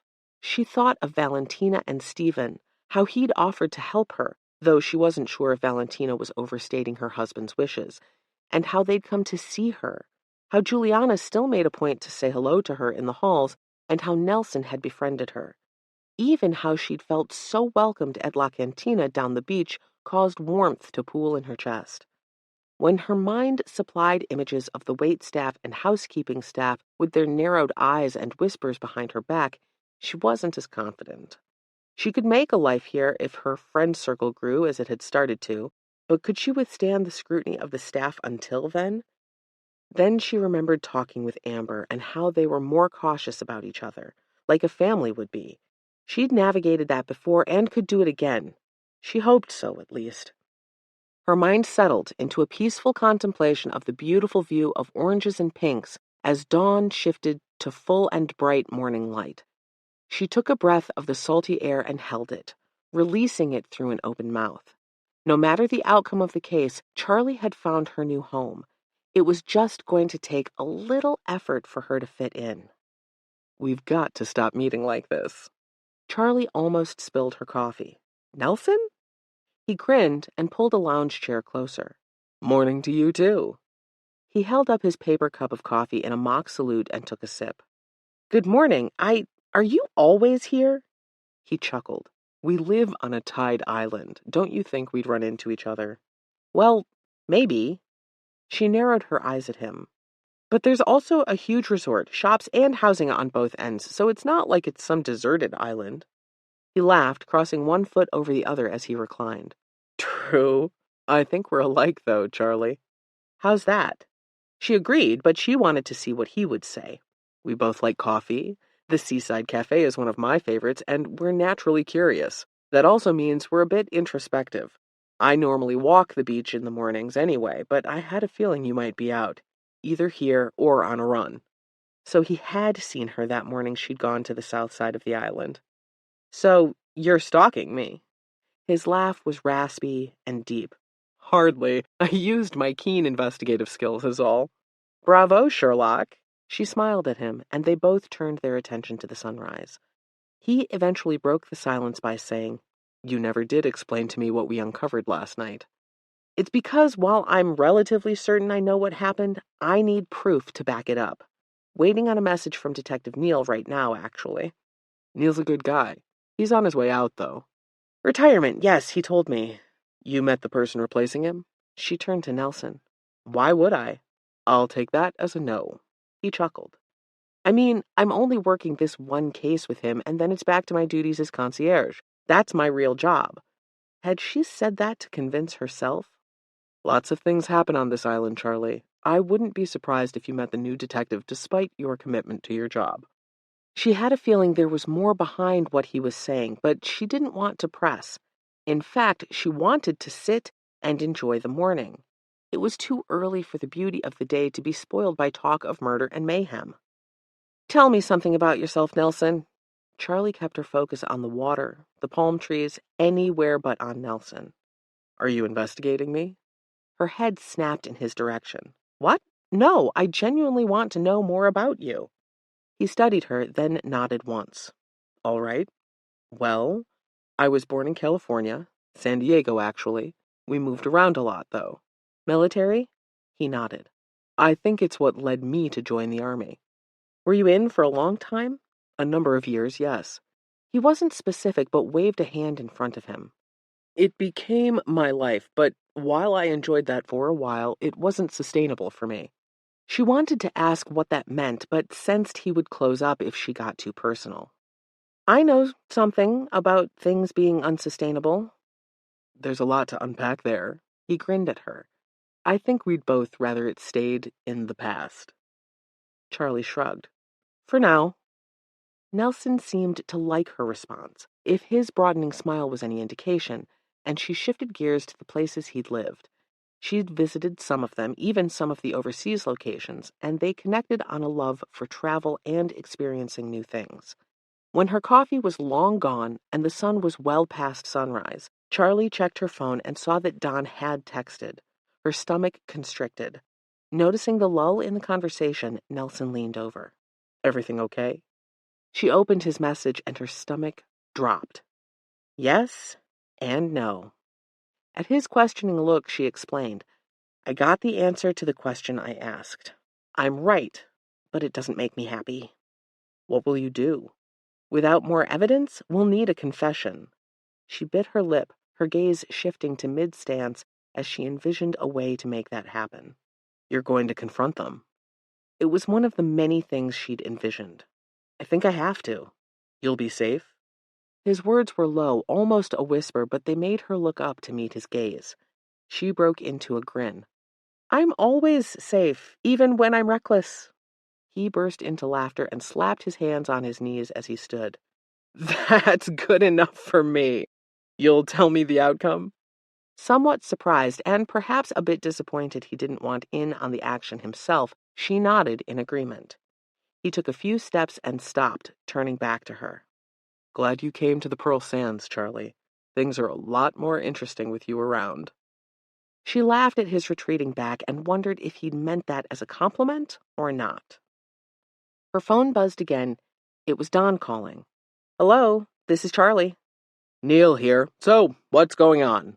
She took a fortifying breath. I think I know who's behind Kyle's murder and who put the note on Amanda's door. How'd you find that out? The cameras in that wing weren't working, and there were no prints. It's not so much evidence as it is knowing. I can't arrest anybody on a hunch, Davis, you know that. I do. That's why I need you to come to Villa Roja tonight. I've got something in mind, but I'll need you there. Exactly how much leeway do I need to give you, Davis? As much as it takes to catch a killer. He was silent for a long moment before he huffed over the line. Fine. I'll be there with some guys, unobtrusively. Send me the details. You've got it. And Don? Yeah? The word was barked, but she knew he really wasn't frustrated. You're going to be missed. He was silent again and then said, Thanks, Charlie. I think I'll miss the job, too. If you ever want to get back into the game, I've got great contacts for PI firms all over. He chuckled. I'll keep that in mind. They said goodbye and Charlie hung up. She swung her legs to the cool sand and wondered if her plan would work. Then again, it had to work or a killer would go free and an innocent man would be put in jail. Her stomach squeezed as she sat down at the small metal table in the courtyard of the villa where Kyle had died. While she knew it was dramatic to meet there, Charlie knew the power of place. It was a risk, but holding the meeting here would help with the pressure she needed to put on the killer. She jumped to her feet and paced, her hands clenching and unclenching at her sides. She wore black pants and her Pearl Sands white polo with a light black sweater over the top, since the night was turning cool. She'd also made sure the accent lighting in the backyard was set to a romantic setting. Not that she wanted to create that type of feeling, but the darkness would help. Mentally, she rehearsed what she would say over and over again, but at the end of the day, it would be the overwhelming evidence of the things she could prove that she hoped would push the killer to the breaking point. It was a tricky situation, a little like playing cards. You had to wait to show your hand, but if you waited too long, you could miss the moment. Muffled voices drew up near the beachside access point, and Charlie knew it was almost time. She took a deep breath and sat again, facing the gate she'd come through when she found Amanda screaming at her slumped-over husband. "Charlie?" Amanda came in first, a haunted look in her eyes. "What's going on?" It was clear that Amanda didn't want to be back in this courtyard, but the resort security guards ushered her in despite her hesitation. "Come on in, have a seat." Rosa and Eddie entered behind her. Charlie had arranged a highly rated babysitter to come to the resort to watch Jimmy, and she was relieved to see that Amanda had agreed to use the woman's services. "Have a seat, everyone." What's going on? Eddie asked, his eyes flickering around the space. I was told there was new evidence in the case. "Why did we have to come here?" Rosa demanded as she cast a worried gaze at Amanda. "Sit, and I'll explain." Charlie looked to the darkened corner next to the gate and gave a subtle nod before turning back to the table. She clasped her hands in front of her. Two other figures came through the gate. Greg and Emilio took the last two chairs, but Amanda recoiled from them. "What are you doing, Charlie? Aren't these men under arrest?" "The police have complied to let them join us here tonight for our conversation." And why is that? Rosa asked, looking uncomfortable. "Because tonight is about Kyle." Amanda gasped, but Charlie ignored her. "About his murder. I've got news to share and wanted you all to be here for it." I don't need to hear this. Eddie started to get up, but Amanda grasped his wrist. "Please stay, Eddie. I can't do this alone. I need to know what happened." Fine. He slumped back into his chair, but Charlie caught the way every muscle tensed. "I don't enjoy saying this, but Kyle was not well liked, as I'm sure you all know." She paused, meeting everyone's gazes. "Greg here disliked Kyle quite a bit." He remained quiet, eyes down on his cuffed hands. "I quickly found out that his dislike went far beyond what he liked to tell the staff. It was about more than just finding Kyle harming you, Amanda." She looked down, and Charlie took a moment to read the table. Greg knew the outcome of his actions, but Emilio still looked a little dazed to be there. Eddie clearly wanted to leave, and Rosa wore a concerned expression. But Amanda, she was eager for the truth, hungry for it. Greg's motive for wanting Kyle out of the picture went to a place called House of Cards, a gambling den. Gambling? Amanda looked between Charlie and Greg. He and Kyle often got into it at the tables, alternating winning and losing, but each never coming ahead too far, Charlie continued. "So he did it? He killed Kyle?" Amanda asked. "That's what we were led to believe. He was the perfect scapegoat. While he will have to answer for his crimes of blackmailing you, Amanda, he didn't kill Kyle. A ripple of tension rushed around the table. Charlie let it play out for a moment. She knew how silence worked on the mind and let it do its work before she broke the tension. Kyle's death wasn't about gambling. It wasn't even about money, not really. Kyle's death was about one thing. All eyes rose to her now, all waiting on what she would say next. It was about love. What? Amanda's voice broke. This was the point of truth. It would be easy to deny and hard to prove what she was about to say, but one confession was all she needed. It started when Kyle was gone on that fateful trip, Amanda. The one that joined you and Eddie together and resulted in Jimmy. But really, it started before that, didn't it? She directed her focus to Eddie now, with a little boy and a crush on a girl in his neighborhood. Amanda turned to Eddie, but he looked down at his hands. Charlie went on. While it started with love, it ended with money. Charlie took a breath. I can confirm that you went to House of Cards with Kyle sometimes, Eddie, and that you gambled. It was more than just the company that was suffering. It was your own personal finances. We looked into your account history, and you and the company are on the verge of bankruptcy. Eddie, why didn't you say something? Amanda, please. Because he loves you, Amanda. There's much that doesn't make a lot of sense in this case, but I can see that one thing very clearly. What Eddie did, he did for you and for himself, both out of love and out of desperation. Your money would have been a welcomed influx into the company, but I do believe he truly cares for you. He planned to kill Kyle from the start, to step into the life that was stolen from him by a business partner that squandered all their money, was raising his son, and who harmed the woman he loved. Amanda, How did you know, Eddie? Charlie interrupted. That's the question I've been asking myself through all of this. How did you know that Jimmy was your child before this trip? He didn't, Amanda said, tears running down her cheeks. I told him here. Remember, I told you that. I thought that could have been the case, and Kyle's murder was purely a rash act, but unfortunately, it's more than that.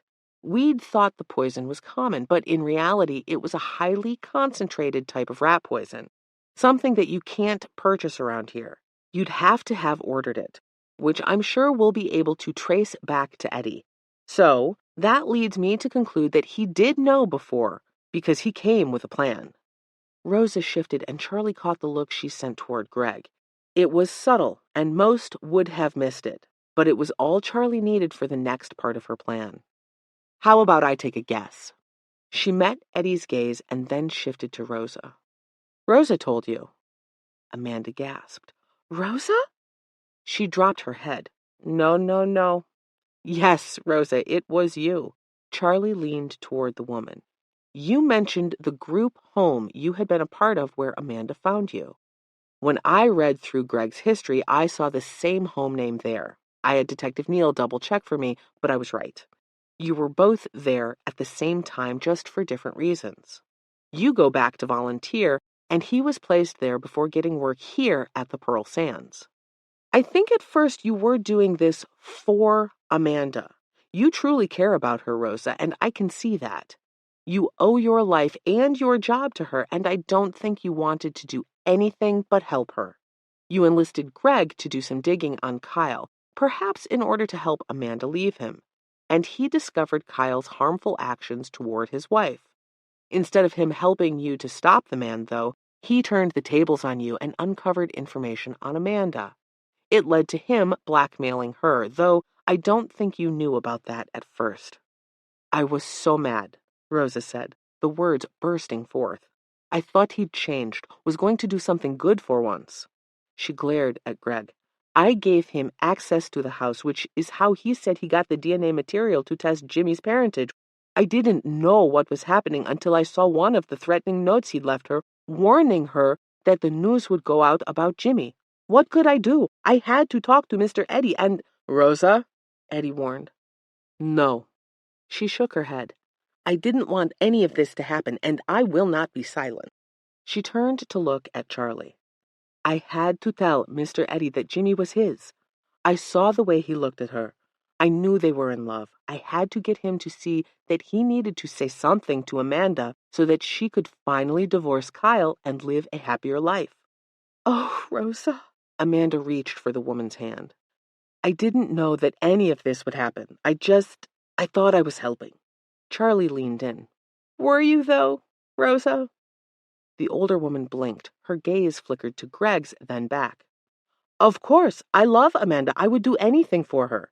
Sorrow washed through Charlie. I don't think that's true. What? What are you saying? While I do think you care about Amanda and Jimmy, I think that once you learned the connection of Eddie to Jimmy, you decided to use that. You told Eddie about his son, knowing that it would anger him. I think you knew he was going to try and harm Kyle, and I think you encouraged it. In fact, I think you went with Eddie to confront Kyle at House of Cards because you knew Kyle's reaction would be the match to the gasoline you needed. You may have wanted Amanda to get away from Kyle, but you also wanted access to the money you've been siphoning. What? Amanda said. It took some digging, but I found it. Detective Neal stepped into the light and everyone flinched at his sudden appearance. You're clever, Rosa. At first we couldn't find anything on you, but when Charlie told me that a woman with blonde hair had been seen at House of Cards with Eddie, I had my guys look into it. My hair is brown. Rosa looked indignant, her fists clenched on the tabletop. It's you, Rosa, Don said, drilling her with his gaze. We've got you on surveillance wearing a wig, so you can cut the act that you don't know what's going on. What do you think I did? Rosa was holding on to her innocence, but Charlie knew it wouldn't last. I think you found a way to have Greg siphon off money from Kyle at House of Cards while also having him blackmail Amanda. You wanted to press them. What better person to know that Amanda had participated in an affair, even if only once, than you? Rosa, is it true? Amanda's skin was pale as she stared at the woman. You and Greg had a good thing going, Charlie said. But what I can't understand is why you took it out on Amanda. Rosa shook her head, tears filling her eyes. You were good to me, but you were foolish. You let that precious little boy stay in that home because you were too afraid to leave. I had to do something, even if it was something drastic. And before you think that I only wanted the money, Rosa turned angry eyes toward Charlie. I was going to stay with Amanda and find a way to repay her. I just couldn't stand to see Kyle get away with it any longer. You tricked me. Eddie's anger burst forth. All I ever wanted was to love Amanda, but you tricked me into doing your dirty work and killing Kyle. He slammed his mouth shut as if he'd just realized what he'd said, but the damage was done. There would be more questions, and lawyers would get involved, but his guilt was evident as much as Rosa's and Greg's, just for different reasons. All right, guys, come on in. You are all going away for a long time. Officers came in and took Eddie, Rosa, and Greg away in handcuffs. Amanda rose, wiping under her eyes and saying that she needed to see Jimmy. She left, and it was just Emilio and Charlie. His gaze shifted to her. How did you know I wasn't involved? I've got a record, you know. We've all got pasts. Doesn't mean we're chained to them. She tilted her head. There's no evidence of your involvement at House of Cards, despite what Detective Neal said, or with Greg here at the Pearl Sands. I don't believe in judging someone based on what they did before. You're a good worker. I've talked with your superiors, and you're always on time. The only reason we couldn't find you before is that you were ill. He nodded slowly. You're all right, Ms. Davis. She grinned. Just keep doing what you're doing. I'll put a good word in with Felipe. Thanks. He looked shocked by her statement, but also genuinely grateful. She watched him leave, a free man who everyone had jumped to conclusions about, and felt an immense sense of relief that it was over. Chapter 16. I can't thank you enough, Charlie. Amanda stood, dressed in a simple pair of designer jeans and a loose-fitting jacket over a peach-colored t-shirt, Jimmy's hand wrapped in hers. Her luggage sat on a cart waiting for the bellhop to help her out to her car, but she wore a look of settled peace. You don't need to thank me. I'd hoped the outcome would be better, honestly. I hated the truth I uncovered. Amanda's smile wavered, but only for a moment. I didn't like it either, but that's the thing about the truth. It's not always pretty, but it's always necessary. Well said. Charlie searched the young woman's face. What will you do now? Mommy, I'm hungry, Jimmy interrupted. Just a little longer, sweetie. Mommy's talking. Amanda looked back at Charlie. Things are going to change for us pretty drastically. I'm selling the company. Eddie is releasing his part of the shares to me, and then I'm going to sell most of our assets, pay off any outstanding debts, and move somewhere other than Florida. She gave a short, humorous laugh.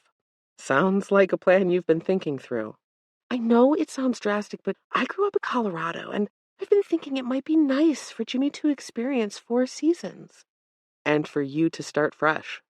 That too. Amanda wiped a tear with her free hand. I wanted to be free of... She shrugged so as not to say the boy's father's name in front of him. For so long, but didn't know how. In a way, all of this is the new start we need. I heard Detective Neal say that they uncovered your money in one of Rose's accounts. The police say they'll release the funds back to me once their investigation is completed, but I told them to turn it over to the group home. I still believe in what they do there. Her actions don't change that, and it's money I don't need. In fact, I've come to realize we don't need much, really. Just us. Jimmy grinned up at his mother as she looked down at him, and Charlie sensed that they were going to be just fine.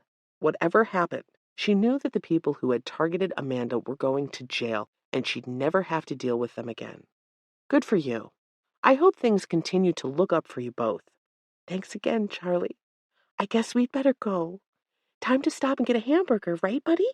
We can?